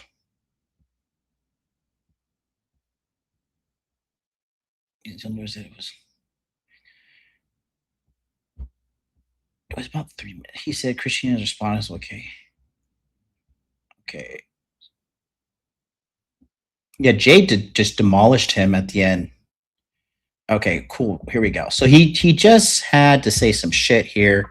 Okay, so let's do a couple. Let's do Claude. Let's do Gemini. And let's do ChatGPT. And let's do Grok. Let's get a nice little medley of possible things. Okay. During a debate, this is the prompt. I'm gonna, as I type the prompt, I'm just gonna read it out. Keep watching, it gets better. Okay, let me do this real quick, and then we'll return to it. Okay. During a debate, this man said the following about Christianity, saying it was a religion that did more bad than good. Can we take these exact same points and apply it to another religion and say that this or these other religions religions do the same. Did the same.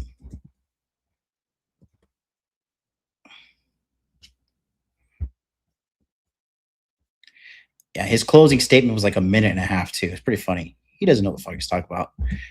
Jay used the full 5 minutes to demolish him. Okay. And if you want to learn from me, I have a monthly coaching program.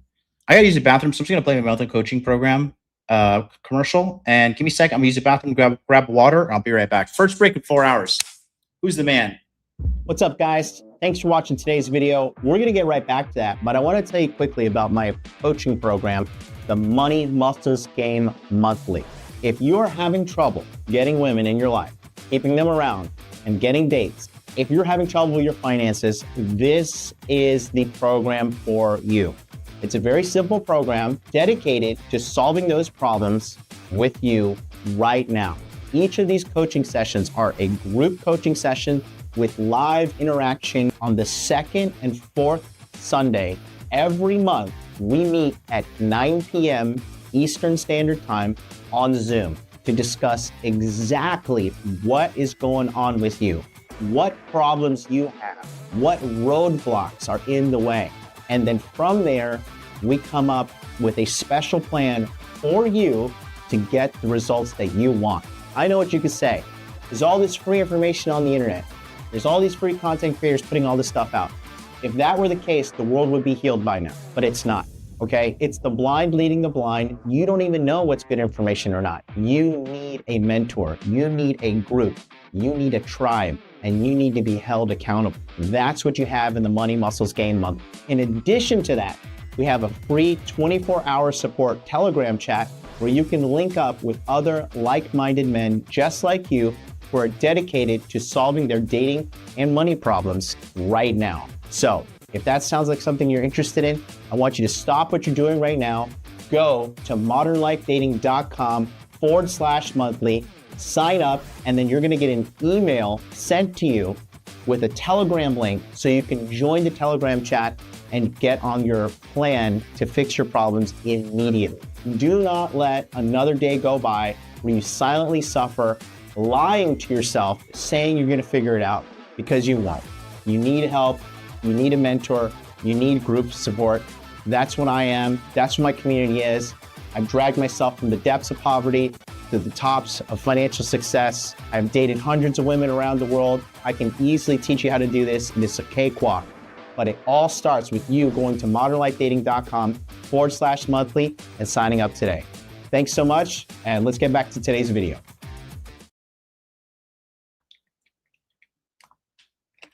All right, what is up? We are energized with some fresh coconut water.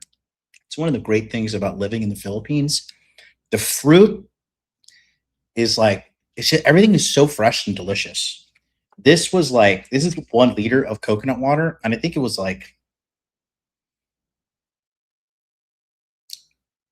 1 liter coconut. It's like $2, $3, maybe $3. I don't know, 140 pesos. Somebody tell me.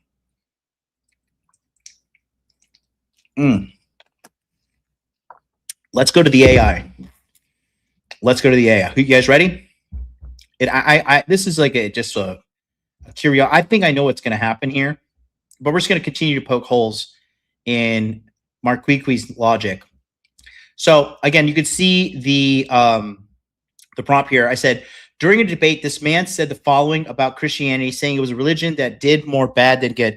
Can we take these exact same points, apply it to another religion, and say that these other religions did the same? And it says, okay, from Claude, it says yes. And the exercise is revealing. The argument is a template. Adherents committed mass atrocities at civilizational scale over centuries, with clergy and doctrine justifying it, while modern believers deflect it via no true Scotsman. The template maps onto essentially every belief system that ever held state power.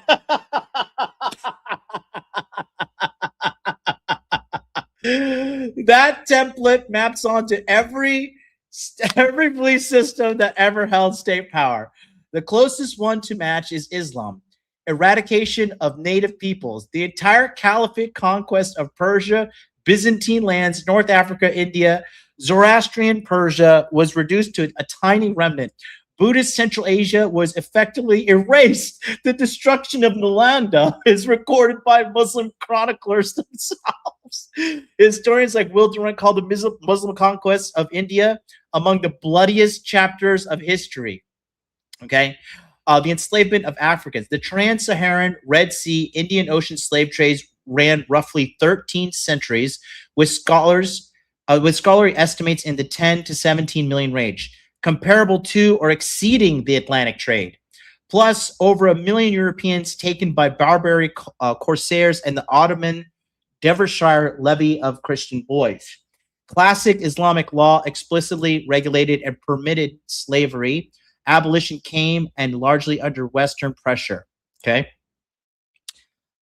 So right there, the doctrine, classic Islamic law permitted and regulated slavery. I don't think the Bible, does the Bible say slavery's okay in the New Testament anywhere? Maybe the Old Testament, but the Old Testament, according to Christians, really doesn't fucking hold ground in modern times.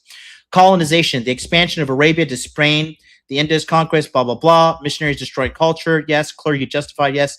No true Scotsman. ISIS isn't real. Islam is the exact same move as the conquistadors weren't real Christian. The one thing that maps imperfectly is the slave Bible. There's no clean Islamic analog to editing scripture for captive population, though a debater could gesture at the Uthmanic standardization, burning variant codices, or noted that enslaved Africans other Islam were converted rather than handed censored texts. Okay, so there's that. And then Gemini also says yes, and it parallels to Islam, enslavement of Africa, colonization and conquest, destruction of indigenous culture, institution of complicity, the no true Scotsman fallacy, one divergent text. Yeah, so the same thing. The only thing you got was the text manipulation. And then it says, yes, as a matter of historical, blah, blah, blah. Same thing can be applied to Islam. Exactly. And then Grok says, yes, the same style critique, focus on conquest, slavery, et cetera, et cetera. So there you go. He's just a copy pasta. There is no intellectual uniqueness to his argument because it's just a vague statement. You know, that's really all it is. You guys said that it does get good. I will just, looks like there's just, let me see. When does it end? It ends here. So there's like 11 minutes left. I've already gone for fucking 4.5 hours. 11 minutes won't kill me. So let's go back. Let's see. Somebody says it gets good. Let's watch.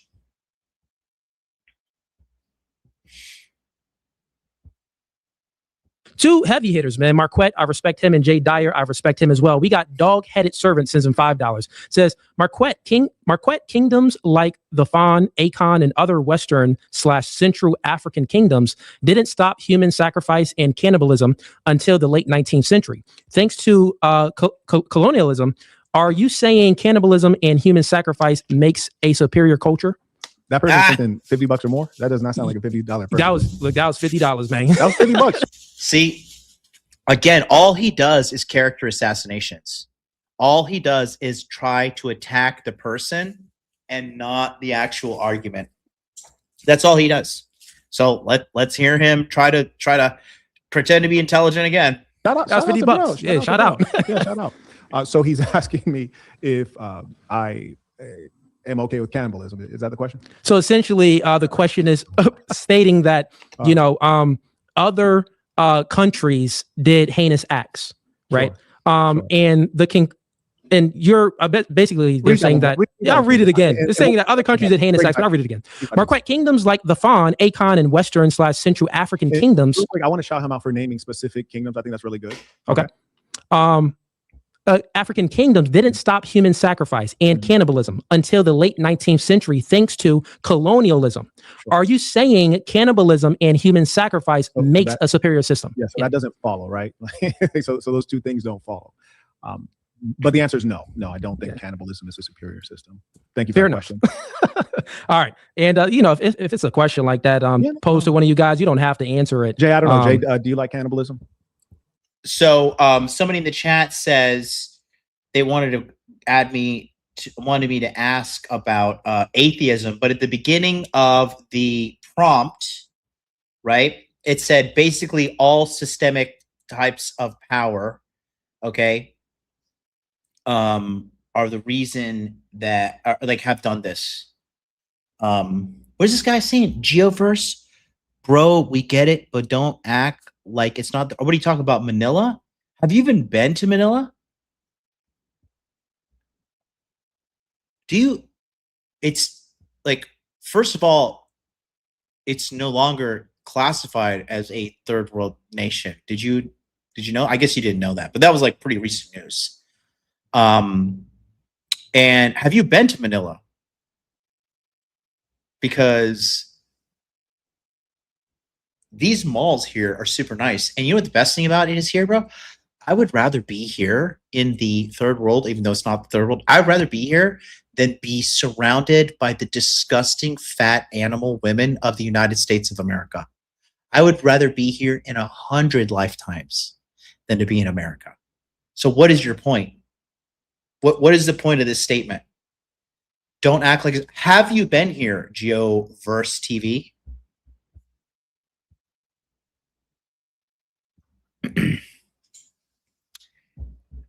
Manila is nasty, except like maybe 2 areas. I've been several times. When did you come here?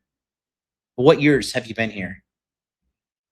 He's talking about your fresh fruit comment. Well, listen, man, you could stay in America surrounded by all those disgusting wildebeest women. I will be out here in happy Manila. I love the Philippines. I love Filipino people. If you don't like Filipino people, you're just a fucking asshole. You've got to have like a really fucked up personality. He's never been to IT Park or Ayala. I mean, Cebu is nice. Manila is nice. You know, recently, bro, I live in Bali now.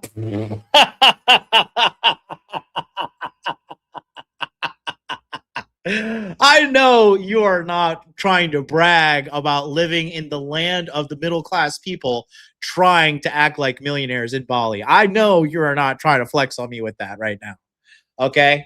Do not even try to compare Indonesians to Filipinos because you're going to lose. You're going to lose. Are you kidding me, dude? Bali versus Manila?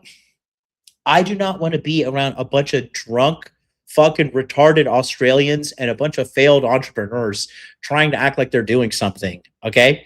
I came out here and I'm like, this is not even what I'm talking about, but if you just talk about the women too, Filipinas are way better than Indonesian women, like astronomically better.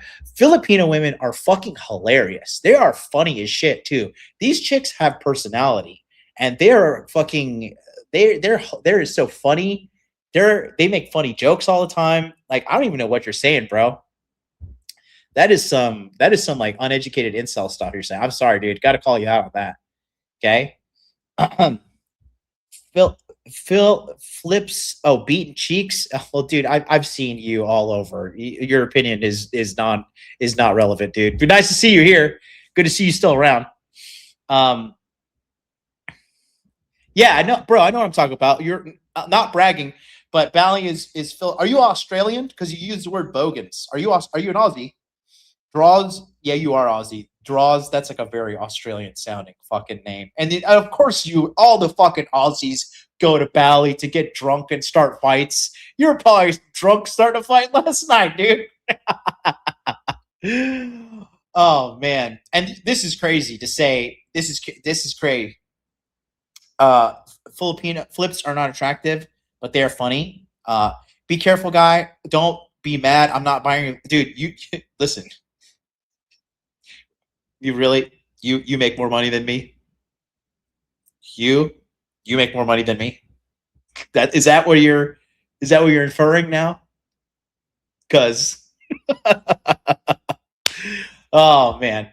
Still like you. I don't like you. But I saw you, sending all those super chats to whatever podcast. But you're a goof. It's all good. You got to work on your game, buddy. You got to work on your game big time. I am American. Because I would admit that doesn't apply. No, because you use the word bogan. You use the word bogan. Yellow Joe's in the house. The poly is full of loser, broke ass Aussies. Dude, a lot of fucking Aussies go there and have fight. No, draws. It's because you use the word bogan. I think that's like a very that's like a Australian hillbilly, right? A bogan. Isn't that what they say? I don't know. But anyways, let's go back to what they're saying here, because you guys said this gets good. Let me watch this. Let's wrap it up. I do. I'm all about it. There you go. And also, when a question is posed to one of you guys, and say like Marquett answers it or Jay Dyer answers it, one of the other party can respond. We got so many in here. Let me go ahead and get to another one that's 50 here. It says Marquett actually prompts genocide and slavery to his viewers. He consistently talking about deleting and enslaving groups of people. He's a hypocrite, and this person sent them $50. Shouts out to Noble's Ninth. Okay. Noble's Ninth. You got to wait till I get started with it, though. We were talking about things that have actually happened. We weren't talking about imagination or ambition. We're talking about the historical facts. So if I ever get together some slaves, I do own a plantation. If I ever get together some slaves, then I invite you all to condemn me. Okay, I think this is a question for Jay. Sends in $20. Shouts out to the Metal Hermit. He says, I'm Nigerian, and this guy clearly hasn't read the firsthand accounts of the heroic practices of European encountered in West Africa, and what to do, and what do the actions of Catholic and Protestant heretics have to do with orthodoxy? Yeah, I tried to say in the opening statement that he could try to argue all he wants from Dutch or Portuguese or whatever. I'm going to defend orthodoxy. So if he wants to bring up Byzantine history, I'm happy to address that. But I'm not really sure what the question is asking. What about heroic actions and where? Basically, it's stating that, let's see here. Let me find it again. The heroic practices Europeans encountered in West Africa, and what do the actions of Catholic and Protestant heretics have to do with orthodoxy? Yeah.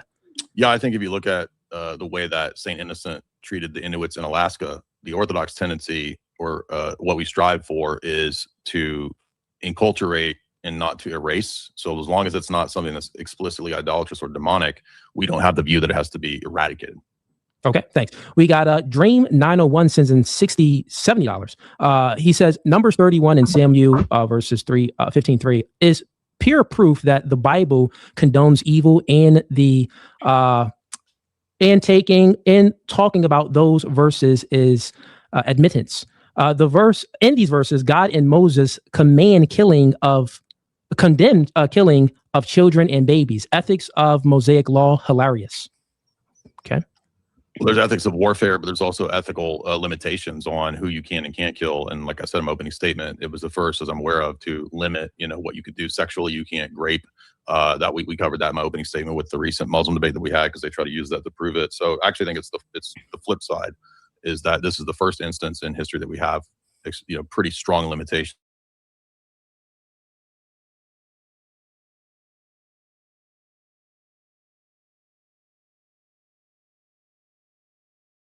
And looks like the internet's having its little out of fit. Give me a second. Are we back?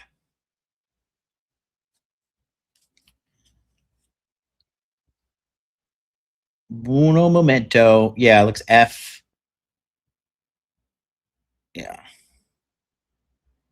We're back? Okay. Yeah, exactly. This is why I thought you were Australian. Yeah, I learned what bogans after meeting a bunch out here. Yeah. Have you heard of the drop bear? Have you heard how deep is your Australian lore? Do you know what the drop bear is? I learned about that. That's pretty funny. Where is that at? Why can I see it? It just popped out. Give me 1 second here. But while I'm doing that, he sends in $100. Shouts out to Roderick. That's a baller right there. He says, Jay is clearly outmatched. Marquette is his superior. Peace to the Saints. Give me 1 second here. Let me go ahead and try to find these other super chats. It's over 50. I don't know why they moved away from my screen.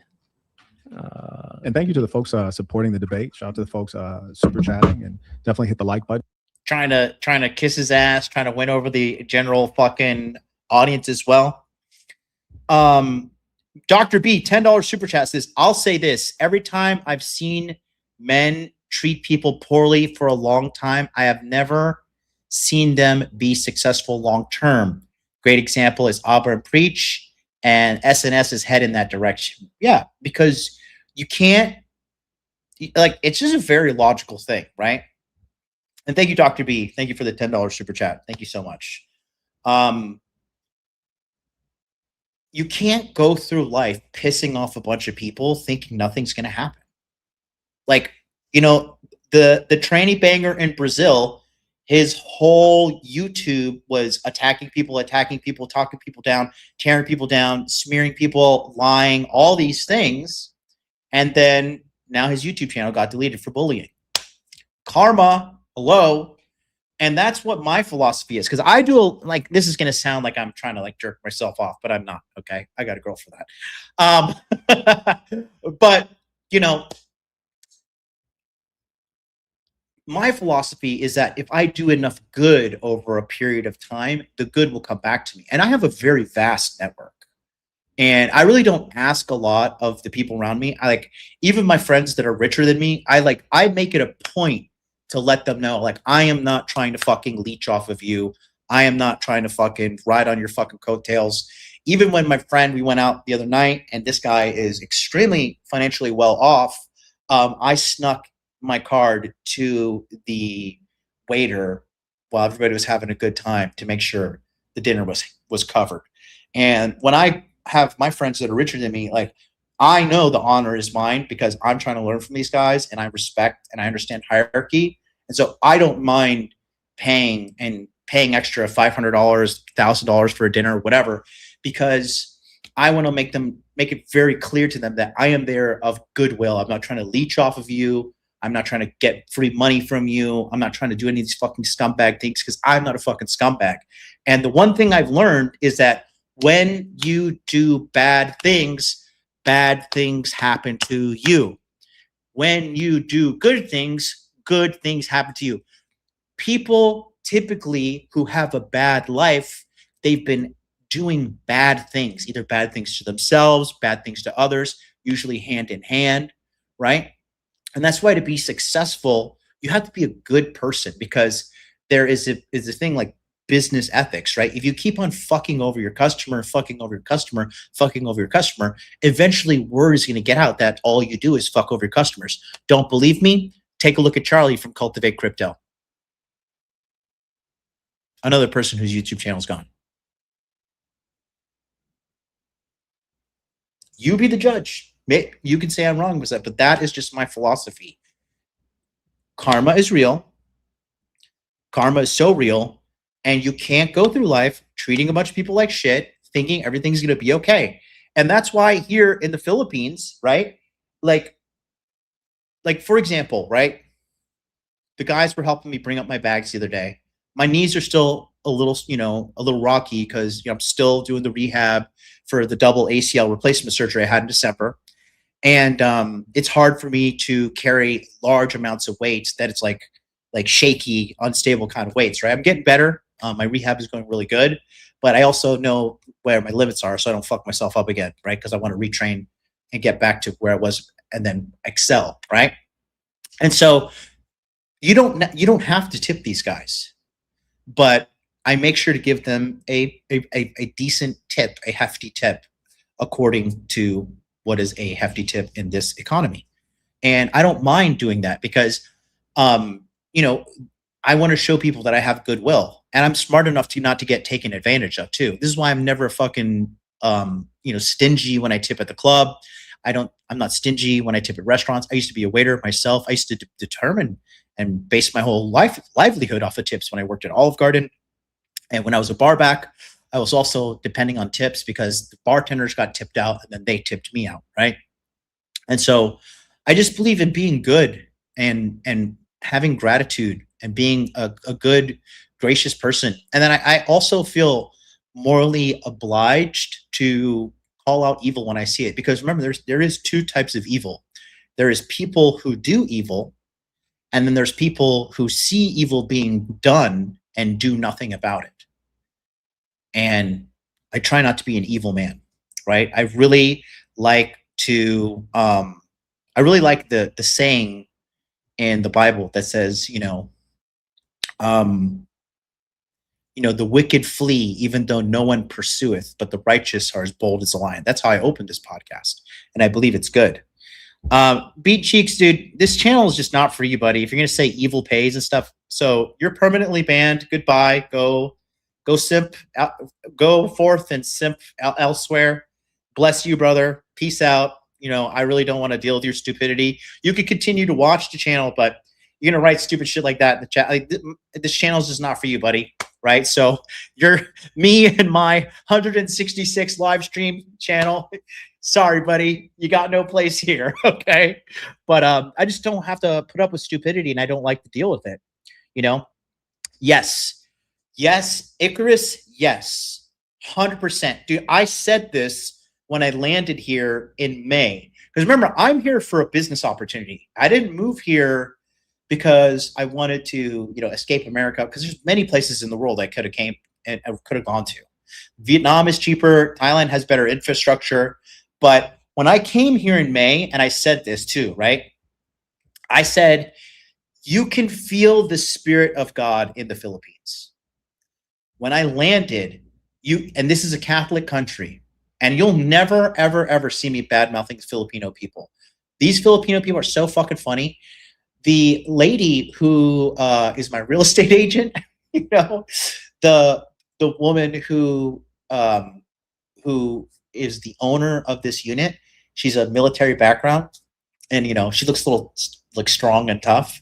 And then the Filipina lady who was bringing me into the unit, she's like, the owner's inside, she's waiting for you, and she has a gun. In Japan, they would never say that. They would never make a joke. They would never, stand out of their fucking robotic programming. But the thing I like about the Filipino people is they are so funny. They're so full of life, and they're just entertaining, and they like to have a good time. I remember one time I was in Cebu, and I was waiting to get a haircut, and there's 4 Filipino people out there, and they had like all this food, like a big little, banquet of food in front of them, just 4 of them having a good time. They're like, what are you doing? I was like, oh, just waiting for a haircut. Like, you want to come eat with us? Like, you want to just sit down? You look like you're like not have anybody to talk to. I was like, no, it's cool. Thank you guys. I was like on my phone doing some business shit or something. But just like the gestures and the niceness, and like, when I moved in here, they gave me like this whole box of like these Filipino sweets and stuff. So I like the Filipino people, and I like that, I like being here. And, people say, oh, it's a third world country and blah, blah, blah. Like, okay, fuck you. Have fun in America. Dude, what is more of a third world country? America, where all the women are fat and ugly, like a vast majority of the women are fat, ugly, and mean. And you have virtually no dating prospects if you're an average guy in an average home, unless you want to get with a big fat mongoloid of a woman, where you have drug use through the roof, prices going through the fucking roof, growing economic and cultural stability everywhere. You have women marching in the streets right now supporting another woman who murdered her 3 children.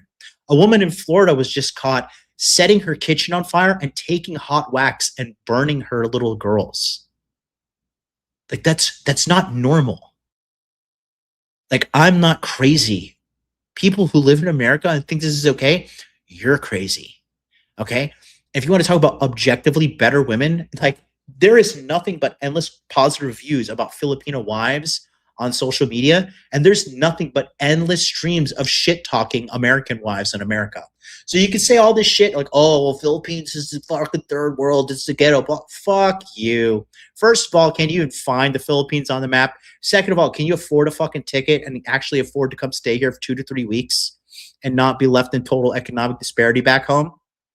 Come out here, holler at me, let me know what the fuck is going on before, like, when you actually come here and you actually speak from a position of knowing what the fuck you're talking about instead of just babbling on the internet. But I digress. Like I said, I came here with a opportunity presented to me that I cannot talk about because I'm under a non-disclosure agreement. However, I got to say that it's fucking great. And I'm telling you right now, I feel the spirit of God here more than America. I truly feel that Satan has won in America because there's no sign of turning it around. And it's because the men in America have lost their balls. You know? They've lost their balls. They've lost their balls, and the women are crazy. So there's that. Anyways, let's go back to this. We'll wrap it up here. I want to eat some food. I smell something good cooking in the kitchen. I don't know what it is, but I'm about to eat that up. And share the video. We appreciate you.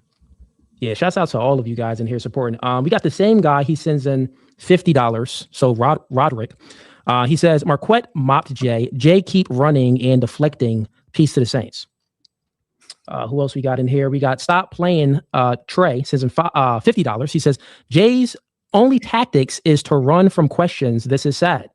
And again, I'm only reading like 20 on up, so I'm just getting to these ones first. I see all of the other super chats in here. You went to 20?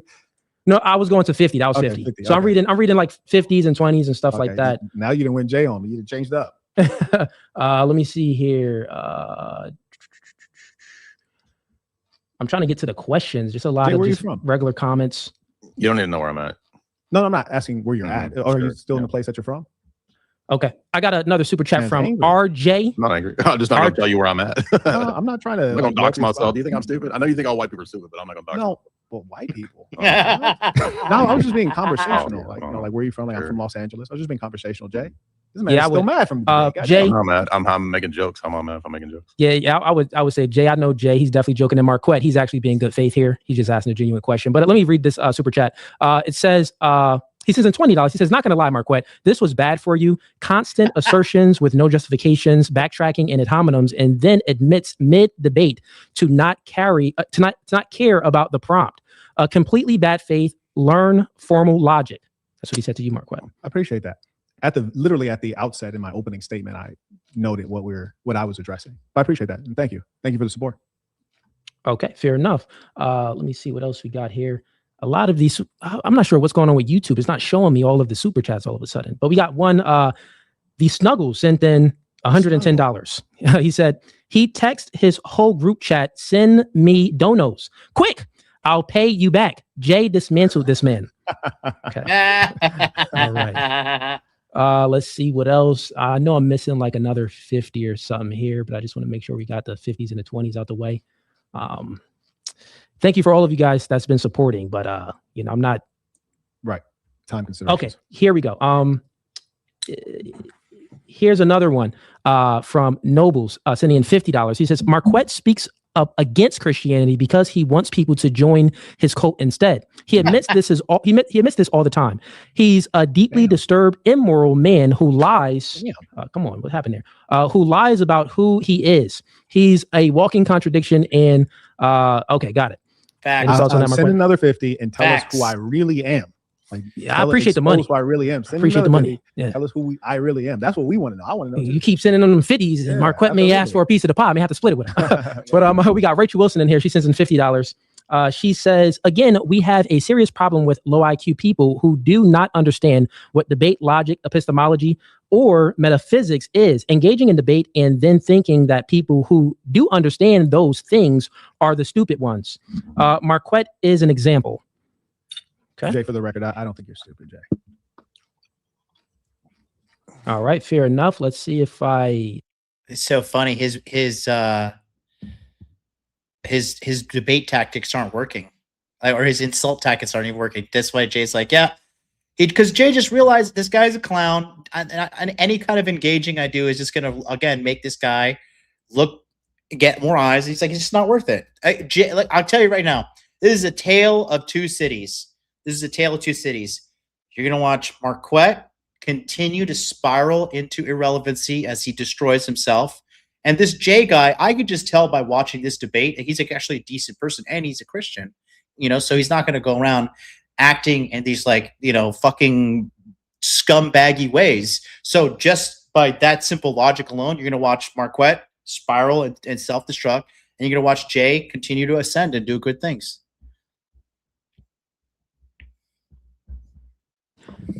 Missed any, and shouts out to Rachel. I think you sent that in twice because I missed it before it went away. Rachel. Sent in 50. All right, folks. I think real quick. I think I found a way to find the other ones. Hold up. Okay. So no, it was Rachel Wilson again. She sent, and that was her prior 50. It was pretty much the same question, but I'll go ahead and read this one since she sent it in. She says, we have a serious problem with low IQ people who do not understand logic assertions versus arguments or what a debate is, trying to participate in debates. And these people think they are smarter than people who do understand these things. Okay, so essentially what she said before, but just reworded. Fair enough. Okay. We appreciate the support. Shouts out to everyone that supported tonight. This debate was great. I do appreciate Marquett and... So let's go to the comments real quick. My favorite thing to read. And we're just going to go here. The pinned comment. There's me writing my fucking comment there. Actually, let me go full screen because you can actually make this bigger. Is there a way to like make this sidebar disappear to make the comments bigger? Or what?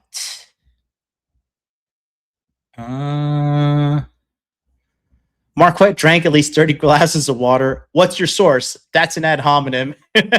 I'm not sure if arguing with Muslims is dumb or more frustrating. I don't know how Jay has the patience. Marquette got grilled. You could see his little eyes running back and forth on the screen, asking Jay to repeat questions so he could GPT and answer. Crazy. Yeah, you see, people they're not stupid. He was tearing up that ice water. Jay is here. Good job moderating, and thanks for having on. Fun debate. Nice thing to write. If Cooley wasn't moderating, Marquette would have moved the debate to who has more money, who has a bigger house, who is smarter. Marquette's not have money like that, bro. And that house, that plantation he claims to own, is probably that fat white girl, Bridget. Her name's probably on the deed. Let's find that out. Let's figure that out. Debate already ended early once Dyer asked him for his account of good, the system of ethics he appeals to for determining that Christianity is bad. That was a nail in the coffin. Exactly. He doesn't have a basis to claim anything is bad. Exactly. No chat GPT was harmed this day. Yeah, right here. Marquette is a word salad machine. So true. Marquette is full of pride and mistakes it for intelligence, right? Marquette took 100 pool sips tonight. Marquette owes me 1 hour, 46 minutes, and 30 seconds of my life. Oh, my God. Yeah, exactly. Jay barely even got a cross-examination. Marquette spent Jay's entire 15 minutes ranting over him, and Cooley spent that time with fingers in his ears. Facts. There was definitely some preferential treatment for Cooley to Marquette. This fool really said, I don't care about the problem. I'm not trying to disprove Christianity while in a debate to disprove Christianity. You can't make this. He's just there for the clout. He got humiliated, bro. He got humiliated. Yeah, I'm wondering how he's going to try to cope his way out of this one.